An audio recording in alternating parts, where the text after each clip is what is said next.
In Mobile Legends, every diamond counts, and with Bonus, recharging is easy, fast, and secure. Jumping now, choose your top up and get ready to dominate the map. Plus, use the code MCT AMER to get 5% discount. Skins, events, hero, everything within reach with a single top up. Less waiting, more action.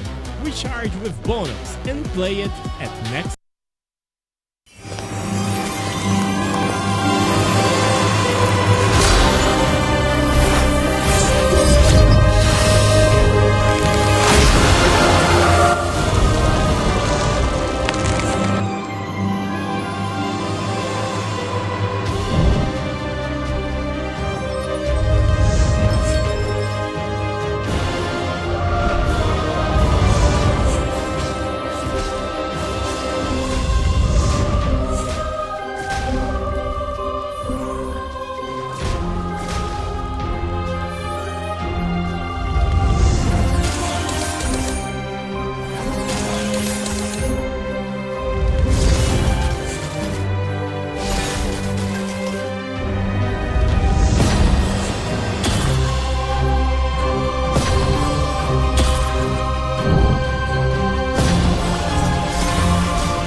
Listen up, warriors! The Frozen Sea Showdown is here. 8 Brancos, 2 sides. Ready your hooks. Well, the rules? Real simple. Hook 'em over, then bash 'em. Or hook 'em back and stash 'em. Remember, kills will make you stronger. More kills, bigger targets, so swing those hooks. More kills, better hook, so wipe off their looks. Crabs in the river? Hook 'em. Reel 'em in for new skills. Stun. Magnet. Reflect. Chests in the cave? Hook 'em. Reel 'em in for new skills. Team heal. Team super hook. Crazy ults. Total chaos. Triple hook. Recall hook. Trick hook. No equipment to buy. Auto upgrades for all. Take one down, get your hook back. Hook, kill, reset, repeat. Hook till you can't hook no more. Remember these words. Hook, kill, reset, repeat. Hook till you can't hook no more. Hooks ready? Let's go!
dreams and nightmares.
pleasure to be back with Day 5 of MCT AMER South Playoffs. I am your host, Sina Lily. The competition has reached another level. The teams left standing have battled through intense series, adapted under pressure, and proven they belong among the best. But now, every match feels bigger. The margin for error is razor thin, the stakes continue to rise, and every victory pushes them one step closer to the championship glory. Get ready for massive plays, high pressure moments, and non-stop action because the playoff battles continues now. On our casting desk, we got the vivacious casters, Private Dancer and Rico. How are you guys feeling today? I am feeling excited. We are at the top 6 players here, or the top 6 teams. And when this weekend finishes, we will be 2 teams short as well. Yes, you are totally right. And weekend by weekend, we are seeing things are getting wilder and wilder. And today is not that different because today we got the upper bracket time. So my goodness, it's going to be very, very, very good. Yes, it's gonna be amazing battle today. We have Entity 7 versus Dreammax at first, and then after that we're gonna have Alpha 7 versus 9Z Globant. They've come a long way, right, 9Z? Yeah, but with that said, all of these teams, we're going to go ahead and see what led up to this as we take a look at the format. Welcome to AMER 2026, the official league for Mobile Legends Bang Bang in the Americas. In this video, we'll walk you through the format of the competition. The league is divided into 2 regions, North America and South America. Each region features 8 teams, for a total of 16 teams competing in the ecosystem. The regions compete separately during the season before meeting in the Americas Finals. Each region begins with the Swiss stage. All 8 teams compete across multiple rounds. Teams are matched against opponents with the same win-loss record, ensuring balanced competition. Matches in this stage are played in a best-of-3 format.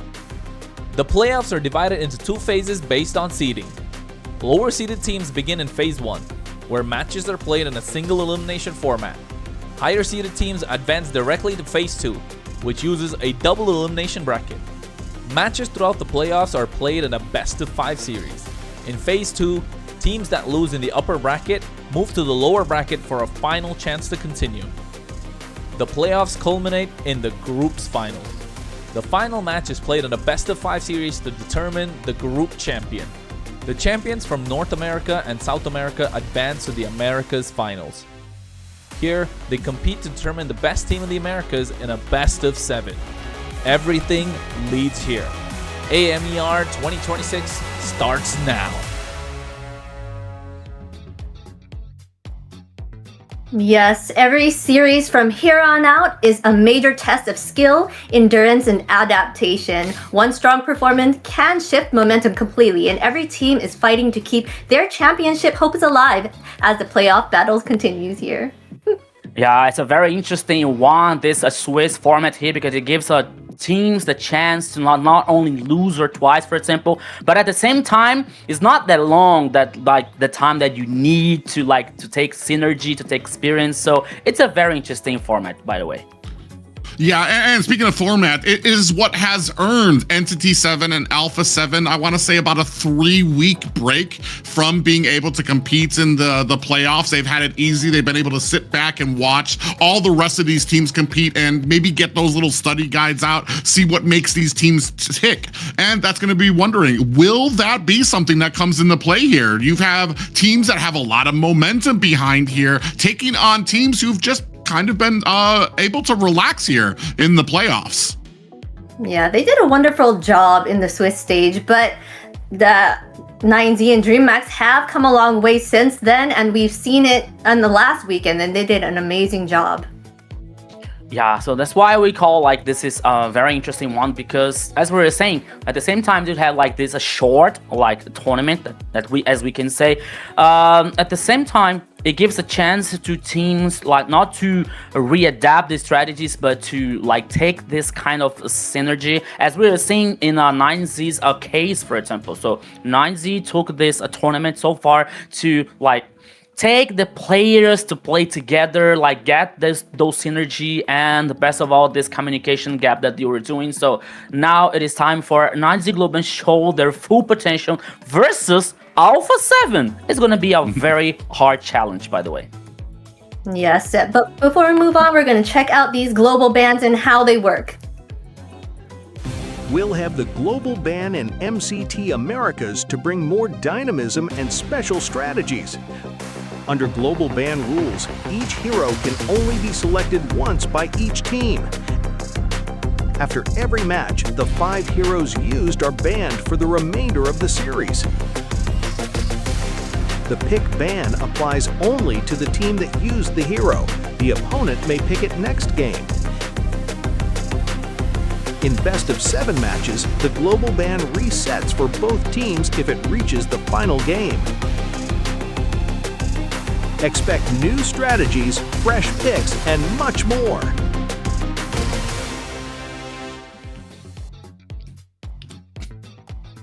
And I am a big fan of these global bans for the fact that we get to see these non-played heroes on the tournament floor here.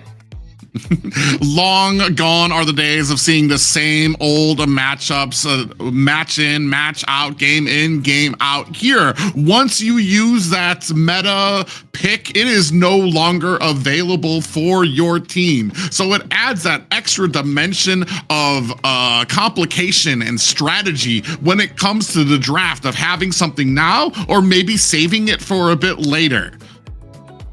All right, but before we move on, be sure to follow our social medias, guys. MLBB Esports. We're on Kick, Twitch, X, Instagram, Facebook, YouTube, TikTok, everywhere you can find us, so you can stay up to date on the latest matches and the news that's going on in this tournament. You're about to know everything that is happening on MLBB scenario in the ecosystem if you follow us on our social networks. Yeah, catch all the games you may have missed during the week or on the weekend, all the information that you could ever want to know about North America and MLBB following those socials below. Yes, and we cannot be here without our sponsor, runestone.gg. If you want to stay on top of your game, go to Runestone and get that data and analytics. So light up your esports. Yeah, it is time for you to improve your game level, gameplay level, to check your stats, to do whatever it takes to you improve your game level on MLBB. Yes, big thanks to Runestone as shown the passion and intensity for Mobile Legends here, for which none of this would be possible without. So check them out, runestone.gg. Yes, for sure. I need to check them out because I want to up my game, you know. I need to get better at my Harley skills and Claude. Oh yeah, so it's not only you, I have too, by the way. But talking about this, this possibility to make your game level improving, so everything is possible with Runestone. And once again, thank you so much, Runestone, for making this happen here to keep us watching the Americas, the North and South.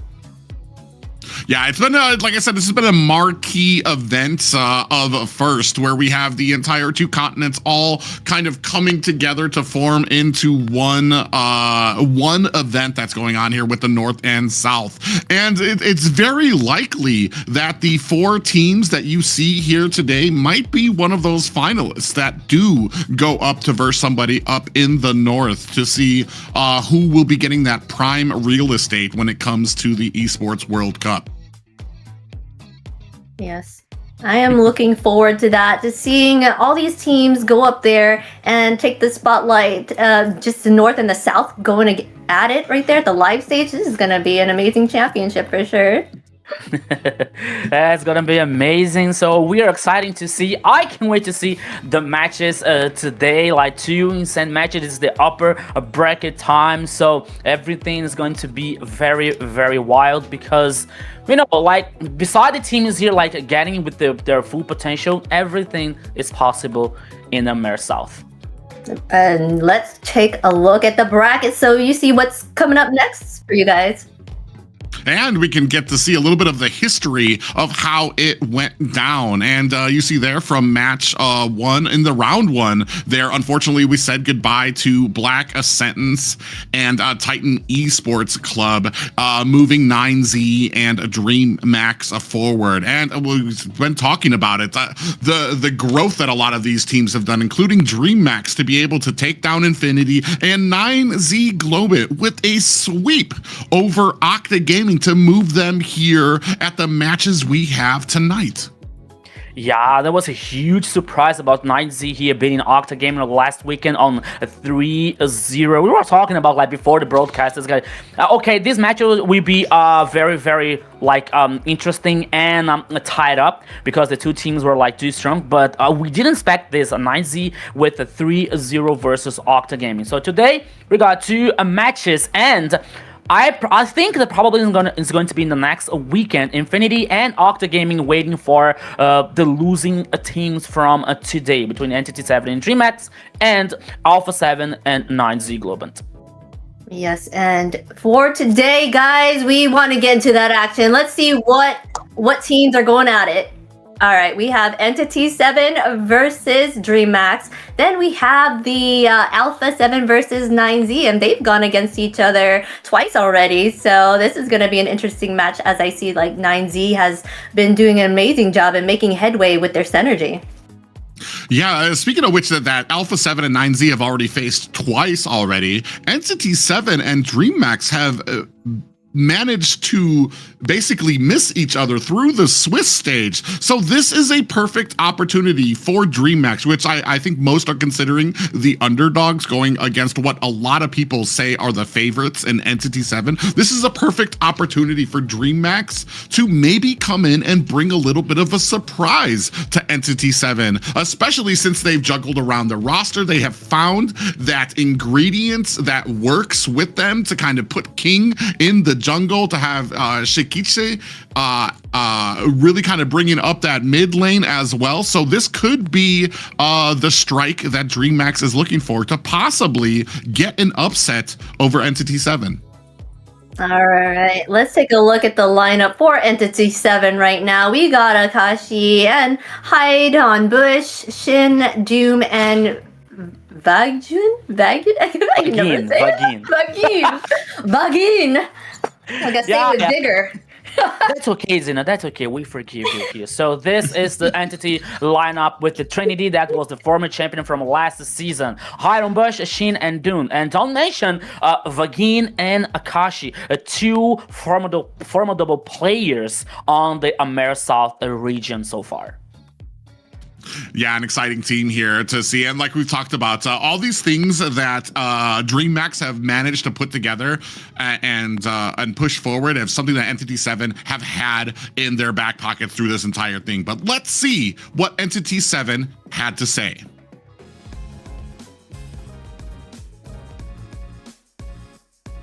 Hola, ¿qué tal? Soy Doom, tirador de Entity 7. Shin, Claude Batsmaru, Laila, Freya, Black de A7, Carry, Early Game.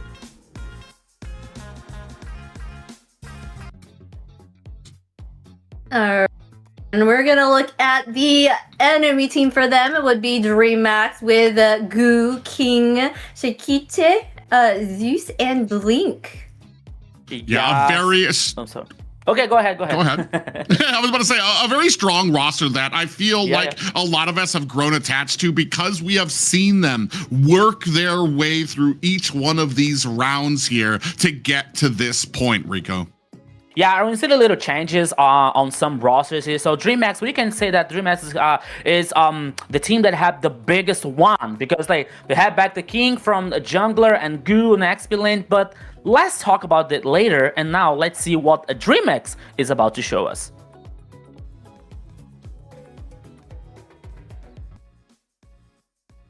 Salve rapaziada, eu sou o Blink, rotação da Dreammax, e hoje vou fazer aqui Uma brincadeira de respostas rápidas. Blink. 2019. Harley. Dilong. Luiz. King. Ling. Flash. Collector do Granger. Nossa, Joy. Saber. Zushin. Eu.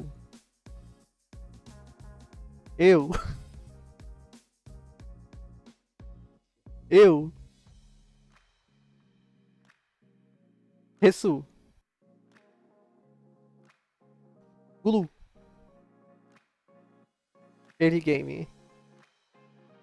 Shot color.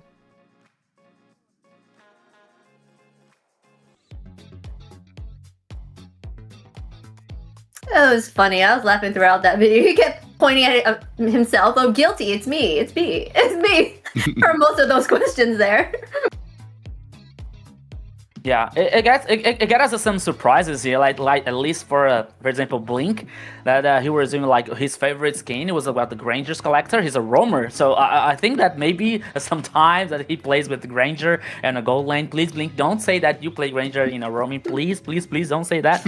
And he was talking about like, oh, the player that tilts faster in the team, me. Who is another player like the trash talk, me? It's like, okay, so much confidence here on a Blink, but don't forget. Yeah, so don't forget that Blink was one of the former champions on the old RRQ Akita. So he knows what he does. He know the goal, the path here for the victory, and is a very good addition for Dreammax in this roster. Yeah, it's I'm actually very interested to see how this goes. Dreammax, first of all, because we have Entity 7, you're going to be going up against one of the top teams here in the AMER South. But with the changes that Dreammax have been, and I've said this since the changes were made, this puts them in a very good position. You don't just have to be afraid of Shikitsi. You don't just have to be afraid of certain picks out there as well. You got a whole team of different things you need to keep an eye on if you want to be able to bring this team down. Here, I want to see a little bit of a respect going out there to start this off with the Fanny ban coming out from the side of Dreammax. Yeah, they're going ahead and banning that Fanny. I do want to speak that Shaikichi has been very constant in the way that she has played. She doesn't die very well. She has a really great map awareness, great positioning. She stands well on her own there. And the fact that they changed King from EXP to the jungle, you can see a big shift there for them.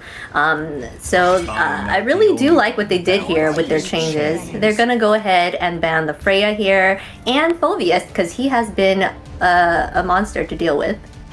Yeah, so we always talk about like this the changes here on some teams, about like the Dreammax changes in other teams here. But one interesting situation that I'm excited to see here is this is a special battle here, this 1v1 versus Chaikichi versus Shin, because for me, it is of the two of the best mid laners so far here on AMER South. Shaikichi is playing so solid. Her performance, is a very solid one. Shin is the master of the MVPs here with Entity 7 playing and guaranteeing victory so far. So I'm really excited to see this battle here from the mid laners. And now Kimi, talking about mid laners, Kimi banned by Entity 7, and now Harley is the last ban here on the first phase for Dreammax so far, Private. Yeah, I'm glad that you brought that up. Ooh, Boxy is out there. That's going to give us, I want to say we've still got Marcel. We've got Suyo out there as well. Zushin is out there. So going to be a very interesting draft choice here, especially especially because you brought up, I want to say both these teams have had probably the most, I want to say, electrifying mid laners from the AMER South. When I forgot, I think it was a couple weeks ago, somebody asked me, when it comes to Entity 7, who's your favorite player? And I'm like, Shin, like, is immediately what came to my mind as being one of those pillars of a success for the side of Entity 7. And you guys have heard me already to your blue in the face about talking about Dreammax these last few weeks. Shaikitse, who has just been a stellar, even when Dreammax is kind of losing, she's still able to kind of maintain, and to be giving this to her, giving her the Zushin, especially a pick that I'm just like, I still don't think that there's valid counters for it. That tells me that there is a lot of confidence out here coming from Entity 7. Yes, for sure. That is a lot of confidence, because we've seen what Shakichi does with the Zushin, and Zushin on her own is already a menace, so that in itself is rough. But I guess they're like, oh, it's the first match, we can let them pick it out then, so we don't have to deal with it later where we're tilted or if anything happens. But this is pretty exciting. Dreammax and Entity 7 going against each other for the first time here, and the battle of the mages. But they're going to go ahead and pick up that Claude as well, and the Grok and the Soyu on the side of Dreammax here. Great picks. Oh, Kareth too. Whoa. Immediately. Immediately.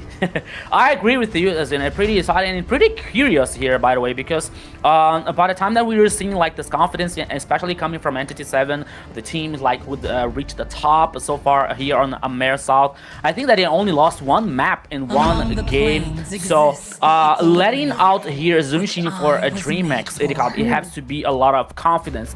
And now bringing Claude and a Grok. Okay, Claude with the Blazing Duet and some ability here has some chance to get trying to burst Zunshin, for example. But for me, Grok, especially with its tectonic charge, to get to Zunshin here is not going to be that easier for a Blink here. Or maybe the idea is another thing, as another kind of execution here. But now when it comes to Harith, there's a very strong late game on the gold lane here. So now I think that Dreammax is worried about like getting the physical damage, but not only that, now it is time to get the resistance of this composition so far, Private.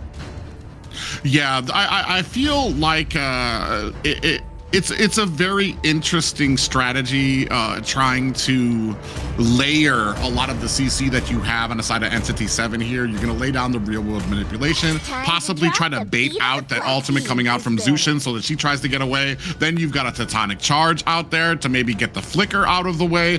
And once all is said and done, the smoke is cleared and we're all done with a lot of the CC, you can possibly have the Claude come in with that Blazing Duet, because now you're all out of everything you're trying to use to escape. But that doesn't really come online until that mid game. And I want to say, I mean, early game, Eve and Grok, they do have a fairly good clear, and they're going to be able to rotate, I want to say, fairly quickly here. That's what I'm going to be looking for on the side of Dreammax. Do we have something else in the early game that will help us to try to really get the dominance, especially for picks like Suyo and Zushin, to really kind of take off in the early game? Because once you kind of get to that mid and late, Claude's going to be able to come online once he has that Trinity build here.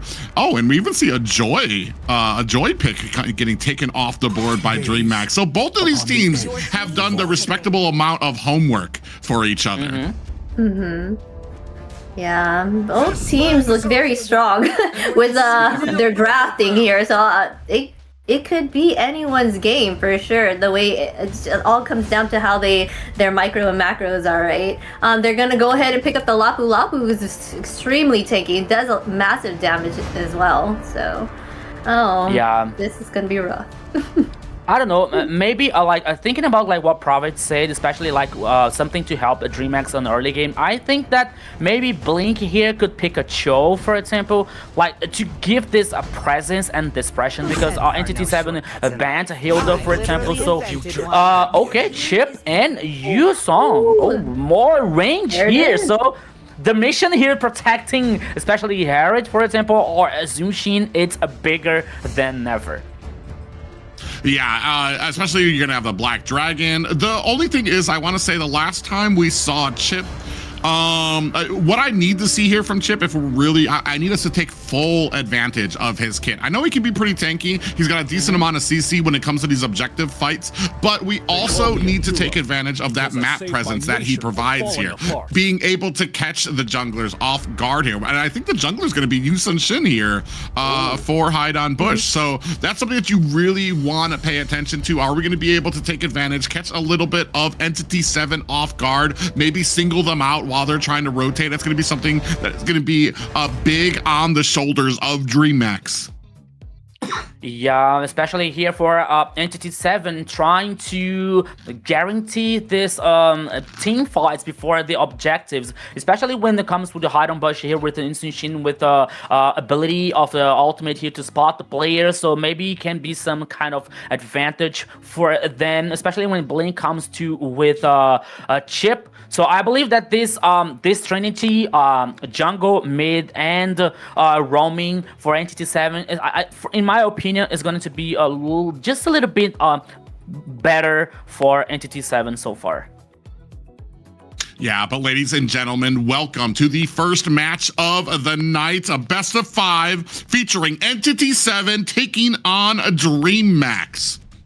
Yes, my friend Private, so you in the broadcast, thank you so much for your audience. Thank you so much for your support. Welcome everybody to the Land of Dawn. This is the first game of Entity 7 versus Dreammax. So let's go. Yeah, you already saw a little bit of King got a little bit of a visit there from the roam. Gonna go ahead and feed that information. So now back to his team, they're gonna understand what buff he ended up starting off on there as well. I do like the Lapu Lapu pick here too, because I feel like it adds another layer of getting to that back line, putting on some CC, something else to hopefully waste out a lot of these damages or these dashes and these disengages from Shikitse. Now, a little bit of problem here. Blink might be in trouble here. 4 members of Entity 7 putting the damage onto him. He is going to be able to escape. Yeah, I was concerned about just a little about like a Vagin situation, because he wouldn't steal on level 2 on this possible team fight. For example, like Blink was a way off ahead, but somehow Entity 7 dealt in a good way with that situation. So far, no kills. You are seeing now the emblems system here from both teams, like something out of the box when it comes to quantum charging, pure rage, for example, on the mid lane here for Shin, for example. But now it is time to Dreammax, especially Blink, as he likes to play aggressive. He likes to play especially to get this info, but he is on a half HP. It could be a problem. Yeah, Vagin's gonna go in against Blink, who takes a decent amount of damage. Shin is right there for the side recovery as well to try to put some damage onto the roam. And it does look like Entity 7 might not be in a great position for this first hurdles. Speaking of which, coming in through the mid, and King able to find himself a retribution. And the fight has actually broken out here. Entity 7 don't want to let them go without a reply. Blink very low. Concussive Blast does not go off fast enough as Shin able to find the first kill, and Akashi with the flicker away. Goo gets taken out by Shin as well. You get the turtle, however, you lose 2 in the process.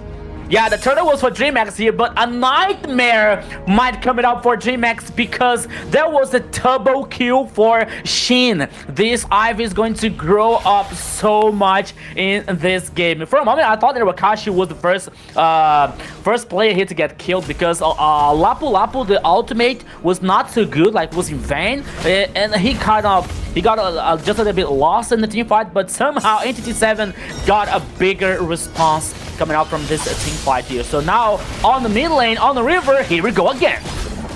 Yeah, honestly, something I just noticed too is Zeus doesn't actually have the build right for the hair. Oh, Vagin actually found another kill onto Goo, but King finally able to answer back with Dreammax's first kill of the game, bringing them to 1-3. Akashi does chase off King, but I mean, usually with the Harith, you usually want to start with the mana pages and the Azure Blade with your boot, so that you can have your full cooldown that you need to be able to to spam your dash when you lay down that Zaman Force. I feel like here, Zeus went for a different build here, so he didn't have the spamming ability that you usually do with Harith when it comes with that Zaman Force. And now actually Doom taking real big advantage, putting a lot of damage on the Zeus.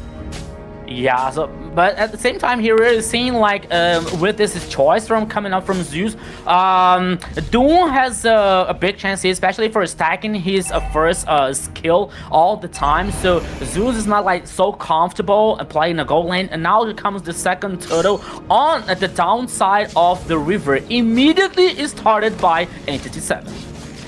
Yeah, and doesn't look like there's going to be too much of an answer coming out from the side of Dreammax. Oh, speaking of which, actually, they're actually going to go in, and Blink gets absolutely blown away. King looking for an escape and gets taken down by Akashi. That's 2 more down for the side of Dreammax, and also a turtle for the side of Entity 7. Entity 7 here has a big response, especially coming up from Chip. Oh, Shaikichi! Yeah, in a little bit of trouble here. They decide not to chase there. And I'm actually, I'm a little curious too, because Dreammax, on Dreammax's side, Zeus had already went ahead and recalled back to base when that turtle fight, or when the turtle was started by the side of Entity 7. Still, Blink decided to go in. That kind of forced King's hand to go in as well. And you didn't even have your side laner there against 4 members of Entity 7. Oh, a big Petrify does land on Akashi. Are they going to be able to find it? Bravest fighter form is out, and he goes back underneath the tower. A big stun lands. Akashi still manning up, able to face off 2 members of Dreammax. And Immortal here, Akashi, and out in the bottom lane. Oh yeah, big pop-up lands with the Blazing Duet. That's gonna be Zeus down for the count. Still trying to come in here with those teleports coming in from Blade. Goo able to find himself a kill onto the jungler of Entity 7 on the backside, taking a little bit of damage, while Doom on the side here gets taken out by King. So Dreammax able to answer back. A very good response now coming out from Dreammax, but oh my goodness, Blink, what are you doing there? But here King with the help, and now Blink is able to survive. For the first time here, Dreammax was supposed to attack, was supposed to take the action to initiate, and Entity 7 was able to respond so well, especially on the second turtle. But now Entity 7 took the action to get this initiation, and it was like Dreammax's time to respond, and they responded very good. Guaranteed 2 kills, especially on Doom when it comes down to the third turtle. So immediately started by Dreammax. I think it's gonna be another team fight. Let's go. Ooh, yeah, you see that Black Dragon trying to clear out a little space, trying to make a way for Doom. King able to find the Retribution. Blazing Duet onto the back line, praying damage as Hide on boost finds a kill onto Goo. Trapped underneath. Are they going to be able to find themselves an escape? King puts some damage on the Shen. Hide on Bush is able to find a kill onto Blink as Zeus returns the favor. Akashi in a little bit of trouble here, gets picked up, thrown back, but Shakiche is going to have to find a little bit of room to get away from Akashi, but that's going to allow Entity 7 with that fight a push into the mid lane tier 1 tower. Yeah, the targeting was not so good here, focusing on Akashi. He's a Lapu-Lapu. He's a very strong and resistant one. Meanwhile, Dreammax was trying to get Akashi down. Entity 7 worked in the macro here, taking down the first tower on the mid lane. Many people say that is the heart of the Land of Dawn so far. So Entity 7, okay, they didn't get the second turtle, but they got the first tower here. They are working on macro, and Doom has to take care. It might be out 1v2. Yeah, and not just any tower, the mid lane tower. Like you said, it's one of the most important towers when it comes to like the structure of your team's defense and how much room you guys actually have to be able to escape from ganks or pushes coming out from Entity 7. So a great role there played by Entity 7. They let the turtle go, but they are able to find that push into the mid lane of Dreammax, which is going to make things a little bit more harder for them. Harder, more so than the 3K gold lead that Entity 7 is starting to mount. Goo taking a little bit of damage while he clears out these minions, and Akashi has been doing a really great job so far, being able to go in, find the kills he needs, and still find an escape as well, sitting at 2-0 and 2, especially with how, when you watch these team fights unfold, how deep into the lines Akashi goes. Yeah, and I was about to talk about like this Vaggins situation when it comes to Rock, because I didn't see a tectonic charge, for example. But the last team fight here was very effective for Entity 7 because they got a very beautiful knock up here. They got the advantage on the team fight, while meanwhile Dreammax was trying to respond. But now the Lord. Oh, Blink goes in there. I think he was trying to get the rest of the team in there with the teleport. They all actually come in. Blazing Duet is out. Black Dragon onto the back line, but you can see the damage that Goo is taking back there. Is anybody able to help him out? He is going to put some damage out. Goo finds a kill onto Hide on Bush, but Shin able to reply in kind. Back and forth. 3 down for the side of Dreammax. 2 down for the side of Entity 7 as Dreammax getting chased away. Entity 7 with a full push here. Maybe looking to turn this back toward the Lord, but they do not have a jungler. That was crazy here now so far, Private, because it was a 3-2 for Entity 7. But as you said, there is no jungler, there's no retribution. But now, Hide on Bush is about to get back in the game. Entity 7, he started the Lord again. Blink knows that. And now, where is King? King is joining the fight, is joining here. Maybe we have a fight back coming out from Dreammax. Let's go. Oh, yeah, we have a wall coming out there. Do we have the teleports? We don't have an ult. Oh, Blink has the teleports out right now, but Hide on Bush able to find the retribution. Black Dragon onto the back line of 3 members of Entity 7. Does find a kill onto Hide on Bush again, but answered back from Shin. Again, the reply coming out as King chasing down the rest of Entity 7, trying to make them pay for that Lord. Blazing Duet comes out, finds Shikitse. Is this going to be enough to turn it around as Entity 7 putting the damage onto Blink? 2 members left for Dreammax and a Lord cruising his way through mid lane. These 2 tempo here team fight coming out from Entity 7 so better. When all appeared that it was going to be a very good for Dreammax getting down 2 players. Now and after it came Doom with the Blazing Duet and Akashi. So far here, Private, he is a 3-0-5. A very strong Lapu Lapu so far on the XP lane. And a curious fact about Akashi, Private. Akashi spent a long time on the MLBB scenario playing as a gold laner, and now he's an XP laner and he's playing very solid.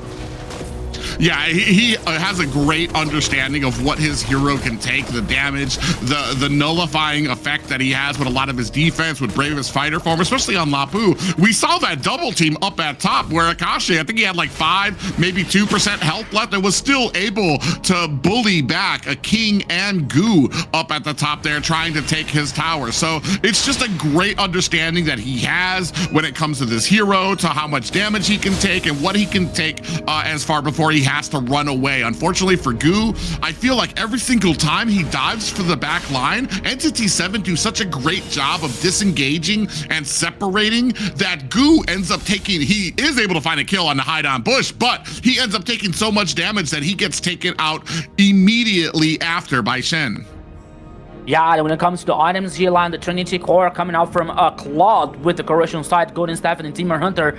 While here, Heritage still have the Starling Sight and the Heaven's Feather. Another here is going to be the Holy Crystal now, okay, coming from Zeus. And one thing that that I have to mention here, Private, is the intelligence of Vagin not using the tectonic charge for getting an initiation, for example. He sometimes wait for Dreammax taking these actions and wait to use the tectonic charge, for example, to knock it up 2 or 3 players. Not immediately, but he waits to the right time here on the team fight to still guarantee this advantage for Entity 7. It is working not so well, but at the most of the time it is working. But now Blink, ooh, he was able to survive, but oh, in the top side, okay, I think that he's going to live, right? Yeah, he's trying to get some map pressure throughout, and they're trying to chase him down. But I have to agree, especially with the tectonic charges, it feels like once Dreammax tries to start chasing down the backside of Entity 7, that's when Vagin comes in with the tectonic charge to be able to kind of really upset that gank or those pushes that are coming out from them. Here, King and Blink lying in wait, looking for a good position. Blink showing himself, wants to try to bait out the shot here. We do see the Mountain Chakra, I believe, came out from Hyde on a Bush as well. Down 25%. Portal is out. Black Dragon as well. Now, looking for a good position here. King primed up and ready to try to face on Hyde on Bush to get this retribution. Is he going to be able to find it? Popped up there. Gets taken out by Shin before he can find the retribution. But in reply, Shakiche able to find herself a double kill for Dreammax, a triple kill for Dreammax, and the rest of Entity 7 is on the run. It's just Akashi looking for an escape. I'm wondering if Shakiche and Zeus are going to be able to find this. Ooh, popped back with the Zaman Force. You can see Zeus with the damage coming out. Bravest Fighter, Blink on the other side, gets stunned alongside, and they do find a complete team wipe. When it all comes to be an end here for Dreammax, you can call Super Shaikichi with the triple kill, saving Dreammax's life. And now it is time for the Dragon Boys, to work on this macro. They took down the tower at number 2 on the bottom lane, and Oh, another kill for Shaikiche there, as you see the ultimate coming out for the Zushin. Black Dragon to try to create some distance. On the backside, Zeus able to find the finishing touch onto Vagin, who does get taken down. Tried to use the Tectonic Charge as a defensive escape, but still gets blasted in the back. 15 to 15. Dreammax has found a way to even it up, but the Lord still pushing his way through mid. I'm really lost now, Brandon, because okay, they got 2 kills on the bottom lane here with a Blink initiation once again, but they forgot the Lord. The Lord did a tackle on the high ground tower here, like it is a very, very injured. Like you see that the damage, you see that the HP here from the tower, right? So okay, it was good for Dreammax, but forgetting the Lord, just getting the kills, I'm not really sure it's gonna be interesting for the Dragon Boys. I feel like when you're on the side of Dreammax, they're sitting there like it's not about the towers, it's about sending a message, hopefully, because yeah, you get kills, but you're not able to do anything with it, and you give up some towers. And as this game prolongs, I feel like those towers being lost are really going to start to bite them. You've only got, I feel like, the 2 tier 2 towers at the bottom lane, and the rest of the map basically belongs to the side of Entity 7. Here you can see Blazing Duet onto the backside does find Zeus. Black Dragon unable to save the job. Shaikiche has to use that flicker to get away. Akashi in trouble, does use that Bravest Fighter form to get himself out of harm's way. That does not stop Entity 7 with this push at mid now. They're going to make short work of that high ground tower, but now looking for the disengage. I thought that they were about to try to finish the game, you know, because there is no Zeus at all. But now they decide to head back because 3 seconds remaining for the next Lord. Okay, Dreammax has 1 player last, but they have King, a jungler, a retribution. Here we go. Yeah, they're going to go in there. Akashi goes into the back line. Doom trying to get those stacks on the King, who's going to have to find a disengage. He's not going to be in position for this retribution. And Hyde on Bush finds that. Zaman Enforcement laid down. Begin. Taken down. Black Dragon is out again. Onto the back line. Shaikiche in trouble. Shin going to find the kill there for Entity 7, while on the backside, King making short work of Akashi. But Akashi did his work. He was able to separate the team. Another Blazing Duet goes out. Goo in trouble. Doom finds himself a kill alongside a Shin. There are just 2 members left for Dreammax. 3 for the side of Entity 7. Just kidding. 1 left for Dreammax, and it's Blink alone. Ladies and gentlemen, this is going to be game 1 going to Entity 7.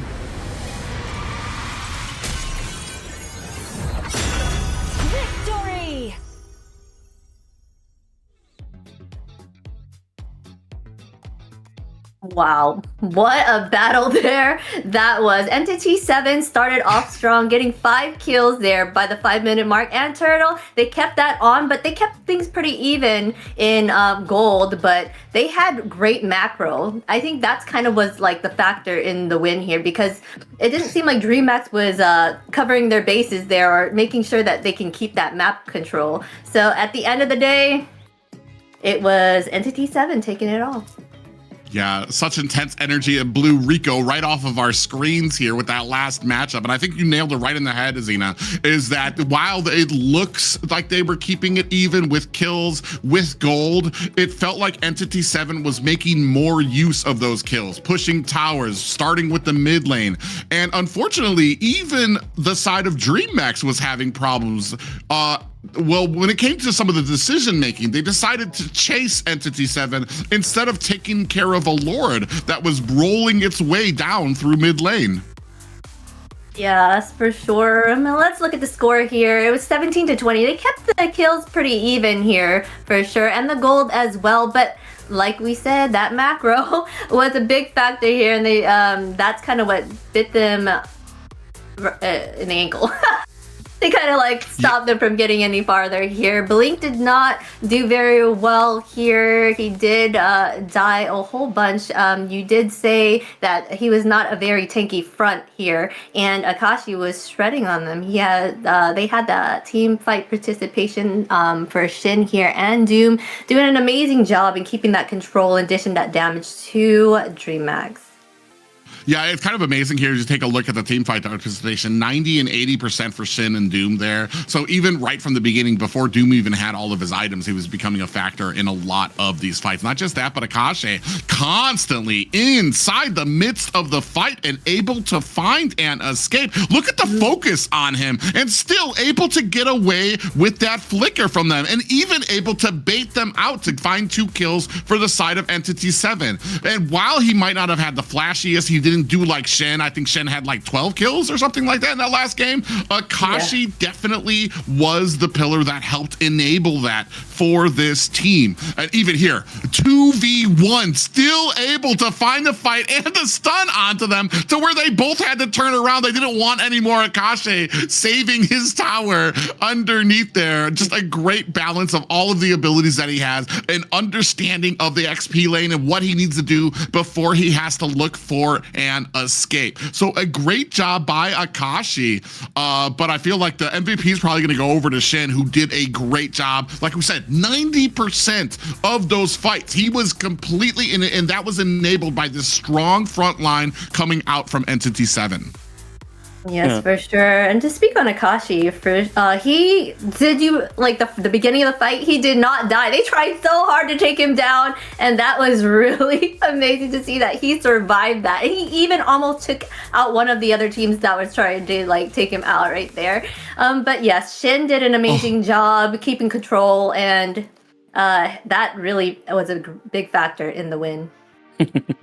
I gotta tell you guys, it was so wild here that my internet connection couldn't stand this first match so far. But I'm back here just to tell that Akashi was really on a fire. But once again, Entity 7 reading that situation that they have to deal with the turning point called Shaikichi. Because at the point of the game, Shaikichi was like able to be the responsible for keeping a Dreammax on the game, especially on like one of the team fights that I think that was this team fight when she got a triple kill here, like getting the Dragon Balls on the game. But by the time that Entity 7 read that and said, okay, we have to deal with that, we have to neutralize Shaikichi, so they took the chance, they took the opportunity to finish this first game so far.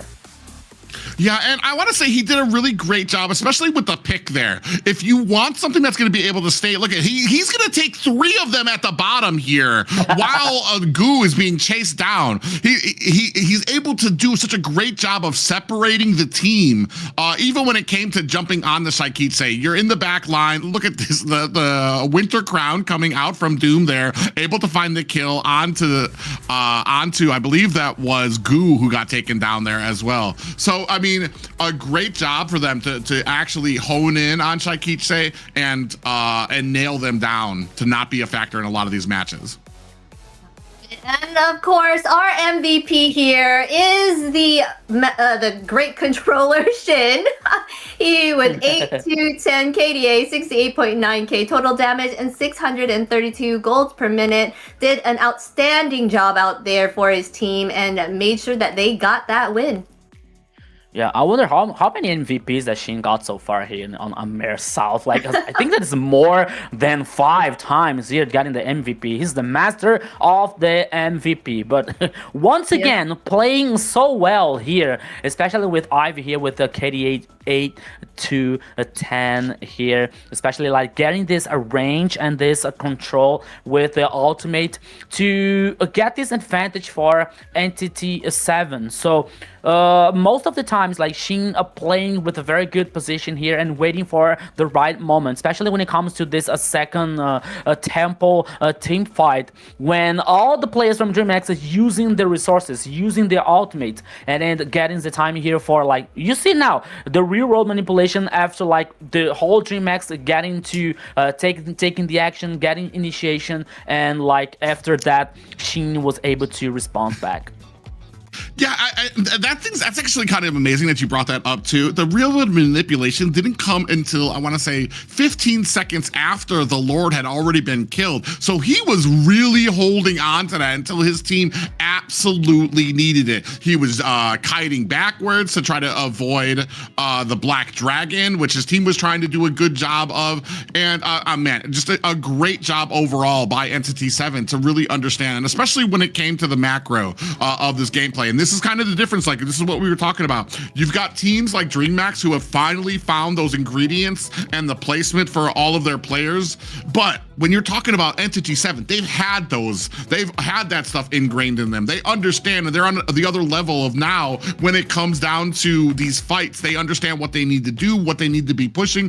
They don't waste any time on fights that aren't going to amount to something. Immediately able to push into the mid lane in the I want to say the beginning of the game too. And then unfortunately for the side of Dreammax, it almost seems like the opposite, where they have the roster down now, they have the play style down now. They just need to understand when it comes to macro the importance. Do we want to chase for kills and let this Lord push in through our mid lane? Maybe there's a little bit of a juggle that needs to happen when it comes to some of the decision making and some of the kills that we get. Some of those are unnecessary. Yeah, we tied it up, but we lost like almost our entire mid lane for that.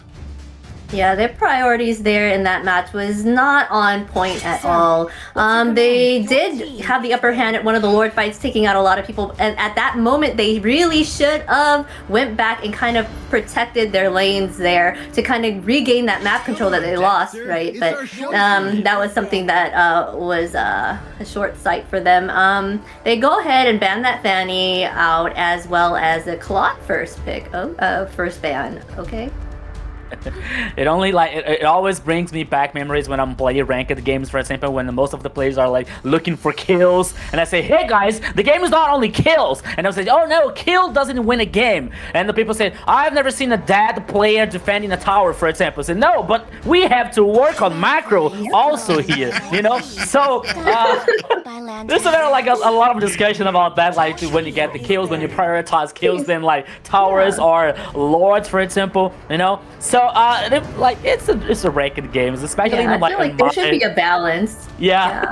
On my levels here. But now Zunshin is the banning from a Dreammax, and here I want to talk about like a situation that maybe we are thinking that maybe are on the same page, that Dreammax is trying to play with Zunshin, and the game was hard, but they didn't win. So when it comes to Zunshin now, I think that this Zunshin won't be open to the rest of this best of 5, because it comes with the Entity 7. They have a big plan. They had a big plan versus Zunshin here, and worked very well. So if they play with Zunshin, I think that the result can be like much bigger for Entity 7. So I think that Dreammax is still thinking at the same way. So I don't think that this Zunshin won't be open for Entity 7 so far. Yeah, it's going to be a Harley pickup for Dreammax as they ban out the Uranus. And then I think they were kind of waiting. You saw that they had that you had the Freya pick come in very, very late. And there's also some other picks out there, which is why I feel like Dreammax is kind of stalling a little bit. They took out the Uranus, which is kind of pointing towards Harley being picked up, because Uranus does a great job of really kind of being that wall in front of him when he uses that deadly magic to block it off of getting those cards onto your fan, or onto your team there. They're going to go with it anyway, but there's a little bit of a decision there, so I'm kind of wondering, because the Phoveus is out as well, so I think that's where kind of the decisions were kind of coming here. Do we want to go, or we're just going to go with the Marcel on the side of Entity 7? Yeah, it looks like they're picking up that Marcel here. We have not seen a very consistent play with Marcel. A lot of teams aren't understanding how he's played correctly, but as we move on in the tournament, I'm starting to see that people are starting to know how to play him without that trio combo, other combos. They're starting to learn what combos and placements for his ultimates are good out there. They're gonna go ahead and also pick up the Trizla, which was one of the combinations. They also had Guinevere, right? It was a Guinevere, Trizla, and Marcel pick. So I wonder if they're gonna do that trio pick. They have Valentina to also give that golden hour. So we're gonna have to see this duo golden hour put out there. Yeah, so I was about to talk about, like, when it comes to Marcel, the other situations of composition that we might see here. So far, Entity 7 is like repeating some situation that we are used to see here with Marcel, like working with Terizla or Guinevere, or even Shangi, for example, with the Meteor Shower here. That could be a very interesting one. But now when it comes to Harriet on the gold lane here, like focusing on this late game, and now Valentina, and I think there was a good response for Dreammax, because Valentina here, like with this ability of coping the ultimate, it could be like not the best response for Marcel, but maybe they can turn the things more tied up here in the second match. Yeah, very interesting. I mean, you've got the Terizla out there. I'm wondering, they took out the Selena, which is very interesting. When we talk about people who have had a good understanding of the Marcel, I feel like Entity 7 has been one of those that have had a pretty good grasp on Marcel. I feel like they've one of the first teams that I saw through the entirety of the AMER tournament, them and Alpha 7 South, who were able to use Marcel with these great combinations out there. Here, looks like we're going a little lighter when the combinations, I think what I've noticed when it comes to Marcel combinations, we don't really, I think the initial burst was, let's fit the entire composition around it. But now we're at a point where I feel like when it comes to the compositions with Marcel, they just want that one thing that will meld well with him, and they're going to kind of use that to tag team with him, whether it's a Terizla and Marcel, whether it's the Beatrix and Marcel. They usually kind of stick with one that will be able to kind of help carry this pick through this composition here. Now, no more picks, or no more bans coming out from the side of Entity 7 or Dreammax, looking for those final two pickups by a Dreammax. I believe we're looking for a marksman lane and that XP. Oh, there you go. They went ahead and picked out the Arlet and the Granger there. Like you always say, Granger is a good choice against Harith to kind of give him a lot of that mobility, and Lunix here as well to kind of have that escapability from Harley's ult. So, Entity 7 draft is pretty strong. Late game yesterday, late game today, and late game for the future in Entity 7's composition here, especially with Lunox and Harriet. But I'm really curious, like, about how is Entity 7 going to work with that composition, working around Marcel here. Okay, we got this situation with Terizla here with the penalties on, for example, but not with Suyu, for example. So I want to see how Vakin is going to work about this golden hour, more for engage or disengage here. And when it comes to Dreammax, it's a very good composition one, especially when it comes to knocking up players here with control with Goo on the XP lane. But he has to take care because Arlot is not so resistant here. So when it comes to working on objectives, around objectives, Dreammax might have some problems. Yeah, Arlott always kind of, he always was a question mark to me too, because his kit kind of goes against sometimes what a lot of people like to use him as when it comes to like, a lot of people like to use him pretty tankily, but he gets his regen from the damage he is able to dish out from there, which kind of makes him very squishy when it comes up against a lot of these tankier XP laners that you get out there. Hilda, I understand the picks here from coming up from Entity 7. There's not a real great amount of targets here for Harley to be able to take down. You've got the dashing abilities from Doom. Shin's going to be able to use that brilliance, like Xena was talking about. Akashi is a pretty tanky if you're going to be using the deadly magic there. And Hide on Bush has got the same mobility issues that Harley's going to have trying to lock him down. So it's going to be very interesting to see how King can come into a lot of these engagements. It's going to come down to, I feel like, a lot of that placement where we've seen Harley be able to, like, you have to basically scan the entire map to find out where he is, because he's going to be able to, he's got a long distance he can climb to get into that turtle pit, get the retribution, and get himself back out. Early game, I do like what we were thinking from Dreammax with the Hilda pickup, but when you have the Marcel on the opposite side, is that going to be enough? Because Hilda really does not shine when there's a lot of CC on the opposite side to slow her down, to keep her from getting away from a lot of these pot shots. But Rico, take us in to game 2. Yeah, so let's go, everybody. We're about to see what is going to happen now on the second game. Everybody, welcome to the Land of Dawn. You here in the chat, you are the main star of the show, so don't forget to send the like, to share the broadcast, to share the live, call your friends, because here is Entity 7 versus Dreammax.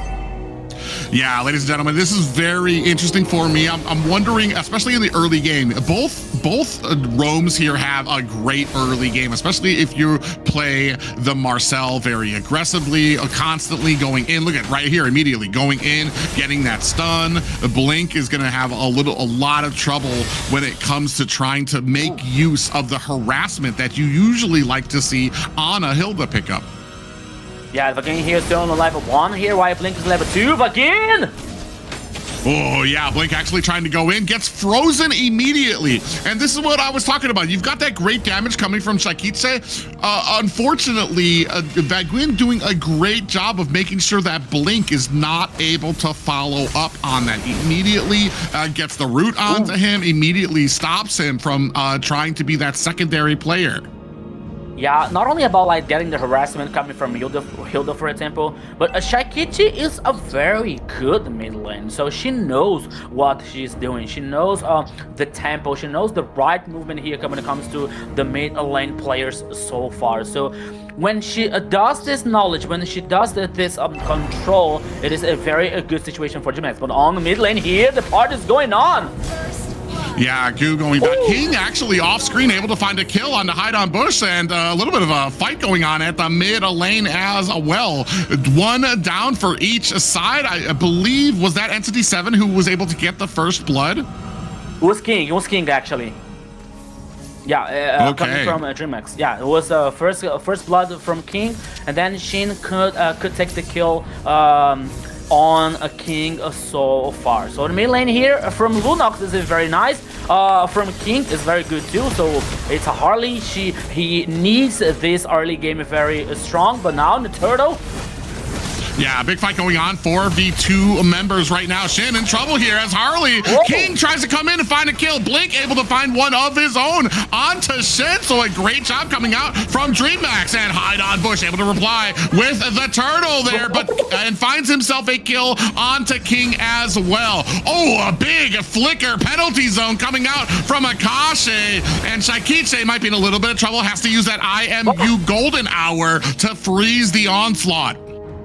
But who was this golden hour? I'm shaking right now. But now here comes the response coming out from Dreammax. Let's go. Oh, yeah. Actually, yeah, that wasn't Shikisha because he still has her ultimate there, so I'm very confused. That might have been a little bit of a misread from Entity 7. I thought because it stopped Entity 7 from killing her, that obviously had to have been her. But no, she was able to actually get away. And is going to be able to go underneath the tower. King there, putting some damage with that deadly magic. Is it going to be enough? It is not enough to take down Vegin, but Hide on Bush putting the boots to this tower at bottom. King here was very brave, not only to stack the ultimate when it comes to stacking the cards. He didn't get away, he didn't run away. He stood on a specific and a possible pick off here, and it was a very good. He almost took down here Vagin on the cards stacked. He didn't kill Vagin, but so far, like, with the Harley here, King is playing comfortable. Okay, the turtle, the first one was for Entity 7. But here, Dreammax is still on the game. Yeah, still trying here. They still are kind of maintaining. Ooh, back in, takes a lot of deadly magic. That's going to be a wrap for him. He might be in trouble. Hide on Bush, able to find a kill onto Blink. The brilliance coming out from Shikitse, able to get her out of harm's way. You see that Hunter Strike being picked up for Zeus. Penalty zone coming in for Goo. Might be in a little bit of trouble here. Looking for the dash. Big final slash comes out, but there's 3 people from Entity 7 able to find the kill. Shin came from the bottom lane here only to get the kill and say thank you. Thank you, folks, for getting the kill. But now Vagin once again. Oh, golden hour. Yeah, Golden Hour is not going to be able to save him. Zaman Force comes down. They're able to isolate down onto King. Doom pressing forward. Shikitse in trouble's going to have to use that brilliance to get away as Zeus on the run as well. Blink came in.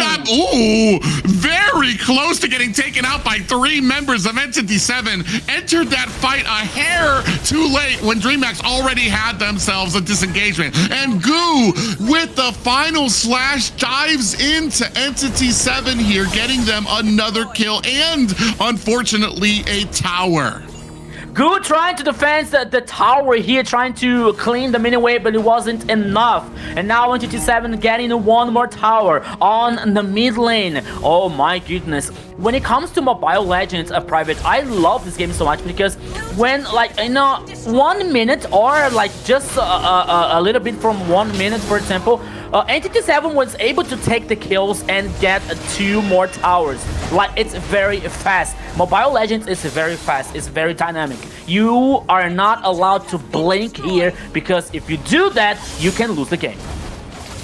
Yeah, so as we're going to go ahead and push forward from, oh, nice final slash on the Vegin. Is that going to be a tower shot that is going to be able to take him down alongside the damage coming on from Shikitse? 5-8 right now in favor of Entity 7. Now pushing on all the tier 1 towers down for the side of Dreammax. Yeah, so no first line here of towers. Oh! Yeah, Brilliance coming out. Blink going to go ahead and find a kill onto Hide on Bush. Might be in trouble as the Zaman Force has been laid down. Shin on the backside with that darkening, able to find a kill. Doom in trouble, presses too far and finds himself face to face with the deadly magic from King. Answering back 7-9 right now, but are we able to get some type of objective from the side of Dreammax? We're able to keep up when it comes to the kills, but as far as the macro, Entity 7 basically enforcing their way through the map of Dreammax here. Final turtle of this game as Goo looking for a little bit of zoning out there. Vegin on the backside coming in, does find a freeze, does not find himself a save of that last turtle. I want to see here, Shikitse, what are you made of? She was a very cold blood when Doom was trying to chase her down here, and she was like, okay, waiting for the cavalry. But now comes Entity 7 once again.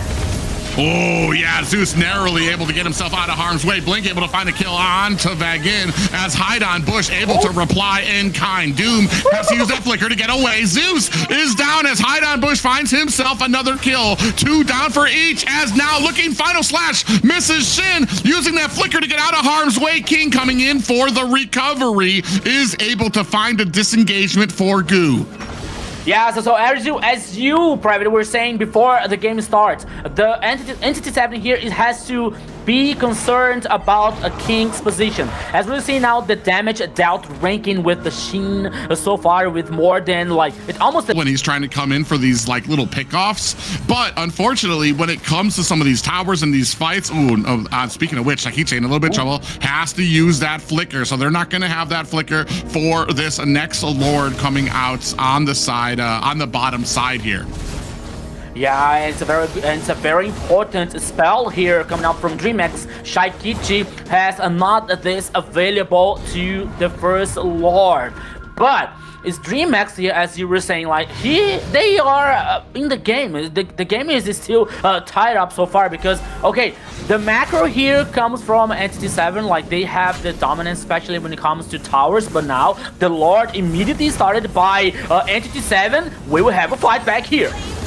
Oh, yeah, they absolutely bursted down. Big final slash lands on the 3 members. Vagin gonna go ahead and chase up at the top lane. Zaman Force has been laid down. Vagin gets taken out by Blink, but the reply is immediate. 1-to-1 as Entity 7 looking for the disengage here. Hide on Bush comes in looking for the stun, does not find it. Maybe a tower coming out. Final slash coming out from Goo as Akashi comes in with the penalty zone. Does miss the members of Dreammax, but this time Dreammax do have the Lord in their sight, are going to go ahead and chase it down. Yeah, Dreammax, this time you are not allowed to forget the Lord. You have to take down here, have to neutralize this objective.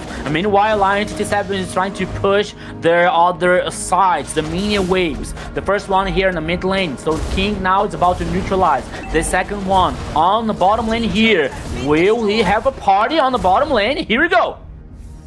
Yeah, you can see 3 members versus 2 of Dreammax. Now coming the reinforcements from the side, Shakichi and King. Ooh, look at the damage that comes on, but King gets taken out by Hyde on a Bush. I believe that was an evil Queller that was able to find the final shot there. 10-13, now trying to push their way through this mid-tier 2 tower. Almost high grounds left for the side of Dreammax as Entity 7 makes short work of this tier 2 tower at the mid lane. Another evil Queller comes out just to say hello to Dreammax at that mid lane and minions at the bottom and top. Oh, a big flicker and a good golden hour on the backside. Is that going to be enough to take down Dreammax? They push their way through this high ground tower. Akashi in trouble, taking a heap of damage, including the deadly magic coming out from King, is able to find the disengage.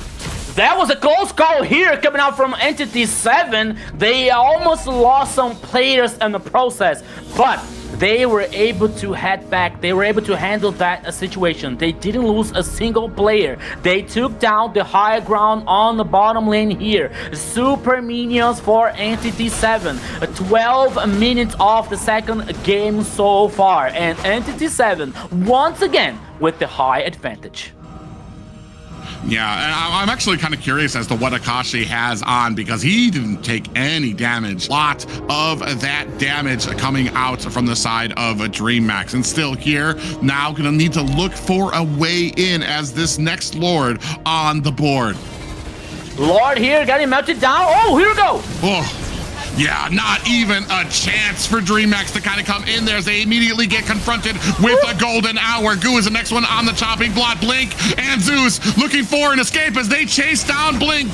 King on the backside with the deadly magic. He's going to get taken out by Doom. That's 2 down immediately here for Dream as Blink looking for an escape. Might not be long for this world. Gets taken down by Hyde on Bush. Just 2 left for Dreammax. A penalty zone lands onto both of them.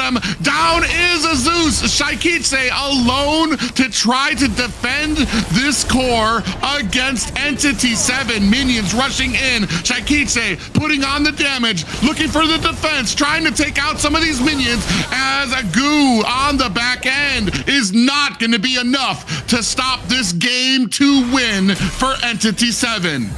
No chance here for the Dragon Boys, and the first match here is 2-0 for Entity 7, Xena. Wow. Wow, what a match that was. They were doing so well at the start. They were keeping things even between Dreammax and Entity, but at the end, the Lord made the difference.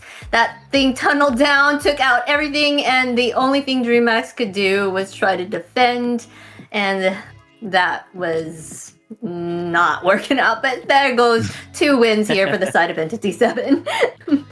I feel like on 2 fronts we had some issues on the side of Dreammax. One being an enabler for King on that Harley.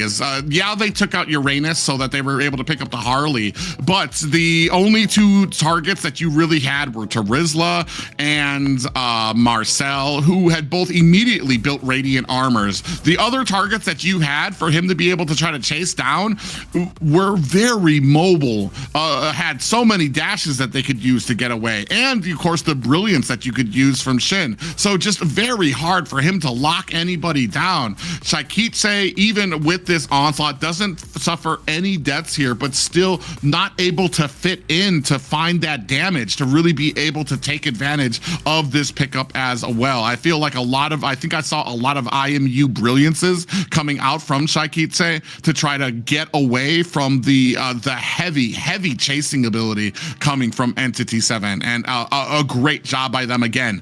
The other front being the macroing ability when it comes to these fights and find the objectives, not just the turtles, but to be able to find the kills and the towers that meant so much for them, especially in the early game.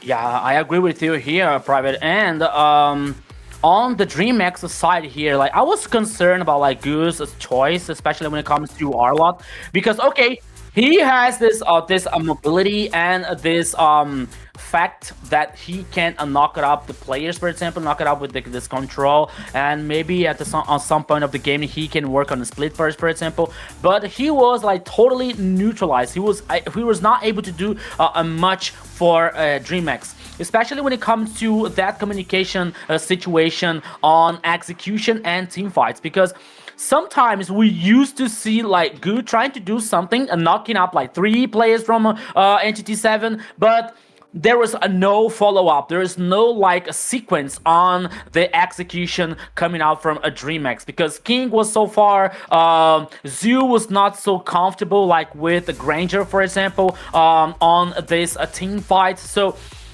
sometimes I felt like, okay, Gu was trying to do something, but the rest of the teams were not on the same page here, especially when it comes to Blink, for example, and Zeus. Zeus with the Granger was like, I think that he got only 1 kill, and Blink as a roamer got 4 kills here with Hilda. Okay, we can discuss about like, okay, Hilda is very strong. She can do this harassment on the jungler, for example, and with this mobility and the movement speed can get these kills. But still, Zeus is a gold laner. Zeus was playing with the Granger, and when it comes to range here, he was supposed to get some kind of advantage on the team fights, but he wasn't enough here for Dreammax to guarantee this victory or some kind of advantage for versus Entity 7. And what we saw here was once again Entity 7 playing forward, playing aggressive, even though when Vagin was not so like free and not with a very good execution with Marcel, but still Entity 7 knew the way to get this victory on the second game. They read the game perfectly and punished every mistake. Who will be our MVP be? Drum roll, please. It is Hide on Bush. Of course, our MVP is the jungle on Entity 7. 1026 KDA, 54.1k total damage, and 849 golds per minute. Yeah, I mean, a great job by him there, and I feel like Rico hit a nail too that I wasn't even considering too. Is especially when it comes to these top tier games of like min-maxing, where every kill matters, where every tower matters, who those kills go on to is very, very important. Whereas if you're the Hilda, yeah, you're doing great, you're getting kills. I think they had 4 there, and then it's like, yes, but who did you take those kills kills away from. Here you can see a lot of the damage coming out from the side. With Hide on Bush just having a great game for himself to find all of this damage there. Another one on to Blink as well. Suyo, I mean, usually when it comes down to a lot of these Suyo games, man, you're just going to see a lot of that. He just packs so much when it comes to his kit that he can have out there. Akashe missing with that penalty zone just to kind of stave off this fight that was coming from the side of Dreammax there as well. So a great game played by Entity 7, and unfortunately for Dreammax, this might be game point. When it comes to it, there's just they've fixed a lot of things that we've seen and this is a completely different and grown team from what we saw in the Swiss stage. But as I was commenting earlier, Entity 7, it's hard to notice the improvements that they've made because they started off so well already. A lot of these things that a lot of these teams are looking to fix and looking to sharpen the sword, so to speak, are things that Entity 7 has already had sharpened, that they've already understood, and they understand it on such a deeper level to where when you're seeing a lot of these fights going on, even while Dreammax is able to kind of keep up pace, the focus that Entity 7 has to be able to, like, all right, we're gonna split this, we're gonna get this tower next, we're gonna be able to get this Lord next. They do such a good job of it. And I feel like we've done a good job too when it comes to being, one thing that we haven't talked about is the XP lane coming in from the side of Dreammax. I feel like this has been, we were focusing on Shakitse, we were focusing on the fight between them and Shin, how King would do. They're still doing very, very well, but I feel like the big weak link right now is that XP lane where Entity 7 is just really is doing a dominant job being able, I believe it is Akashe taking on, who is it? Goo. Is it Goo or Goo? Yeah, that he's been that Goo is just having a very rough time with this matchup thus far. Yeah, Goo is one of the newer additions to the team. He was taking place of King. Well, King moved to that jungle position, but Akashi has always been kind of pretty strong in his EXP lane there. Especially with that Lapu, he just knows what damage he can take and how to move in and out and survive any type of thing and be very that sustained for the team, right? To kind of be that additional shield to back up their roamer. But they're gonna go ahead and ban out the Claude here, and the Rock starting out. They must really hate dealing with a Claude, and the carry. Oh gosh, they're taking out all of the gold laners there, and Zushin is not going to see a live day, and Fanny. I'm thinking of Freya ban will be next. It has to be Freya because so far here we haven't seen her They might let it go. Amera South. But it can be Freya, it can be Phoveus, for example, that didn't appear on this match. And I'm really curious about that. So Dreammax, what are you about to ban on this third choice here? Because for sure, okay. It is easier, it is more certainly if you ban Freya, you have to think about like the first choice coming out from Entity 7. But if you ban, Yep. I was gonna say, if you let the Freya out, you have the Phoveus that can counter out the Freya. So I feel like this is probably the juggle that they were looking for. But I mean, Entity 7 was the one who kind of had this out there. So what do you go with? You pick up the Freya, which we haven't seen, which can be countered out by the Phoveus, or do you scoop up the Phoveus? Oh, they're gonna go with the Freya. They said, is this the first Freya game here in the South? Yes, I'm excited to see this. It is the first Freya pick here in the South. Very exciting, and it's in the hands of Entity 7. Whoa, and they're like one of the top teams right now in the South. And of course, the Phoveus is there to back it up to kind of counter it. So we'll see how this fight goes. It's gonna be exciting. Guys, we're talking about like Freya first time here, like Amer South. Is for me, it's like something like we discovered the fire, you know, like oh yeah, Freya. There's not a single game here, but now she comes with the Entity 7's composition. But the response here coming from Dreammax is Leo Mart and Phoveus. All right, it's a strong side here, especially when it comes to XP laner. We were talking about like Goose situation here, so I think that if Dreammax gives some kind of a protagonism from Gu here, maybe things could be different from for the Dragon Boys so far. I was about to say like I don't remember like a Doom, a gold laner playing with a Freya, for example, in the gold lane. You know, like I only remember a Doom playing with the True Marksman or sometime with Lunox and a Harriet on the gold lane. But now I think that he is coming with the Freya on the gold lane, so let's see what is going to happen in that composition. Finally, a Kalea pickup when it comes. I don't know why, and maybe it's something I don't understand. But when it comes to Harley pickups, I feel like Kalea is like one of those immediate things that I would go with. He's not going to have a Purify. He's not going to have a way to get away from you. If you use Kalea, snatch him up with the Tsunami Slam. As long as you have the burst on your team, that's going to be a one dead Harley for your team. Freya's going to be very interesting here. I do wonder, because everybody's now expecting it in the gold lane. It would be kind of a little bit of interesting if we just throw her into the XP. I doubt it's going to go into the XP just because that's where Phoveus would be sitting, and I feel like Phoveus is a great counter for the Freya in the early game.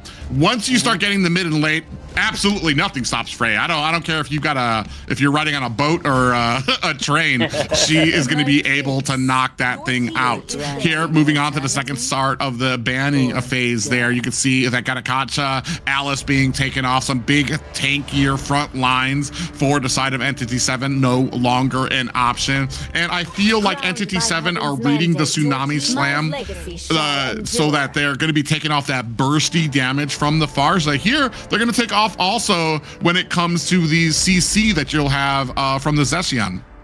Yes, for sure. They're target banning the mage picks here as they're gonna need their golden mage here on the side of Dreammax. I wonder what they will be. Gord. Oh yes, that's true. Gord is the meta right now. A lot of people are choosing him. I don't know. Yeah. What do you think, Rico? Yeah, I agree with you guys, but Gord here, like, he has no escape, he has no mobility. I don't think that with the execution, it is very, very good. But you have a Freya, you have a Harley with the teleportation, you have a Kimi, which is like a very good one on mobility here on the mid lane. Maybe I think more on Lunox here for a mid lane.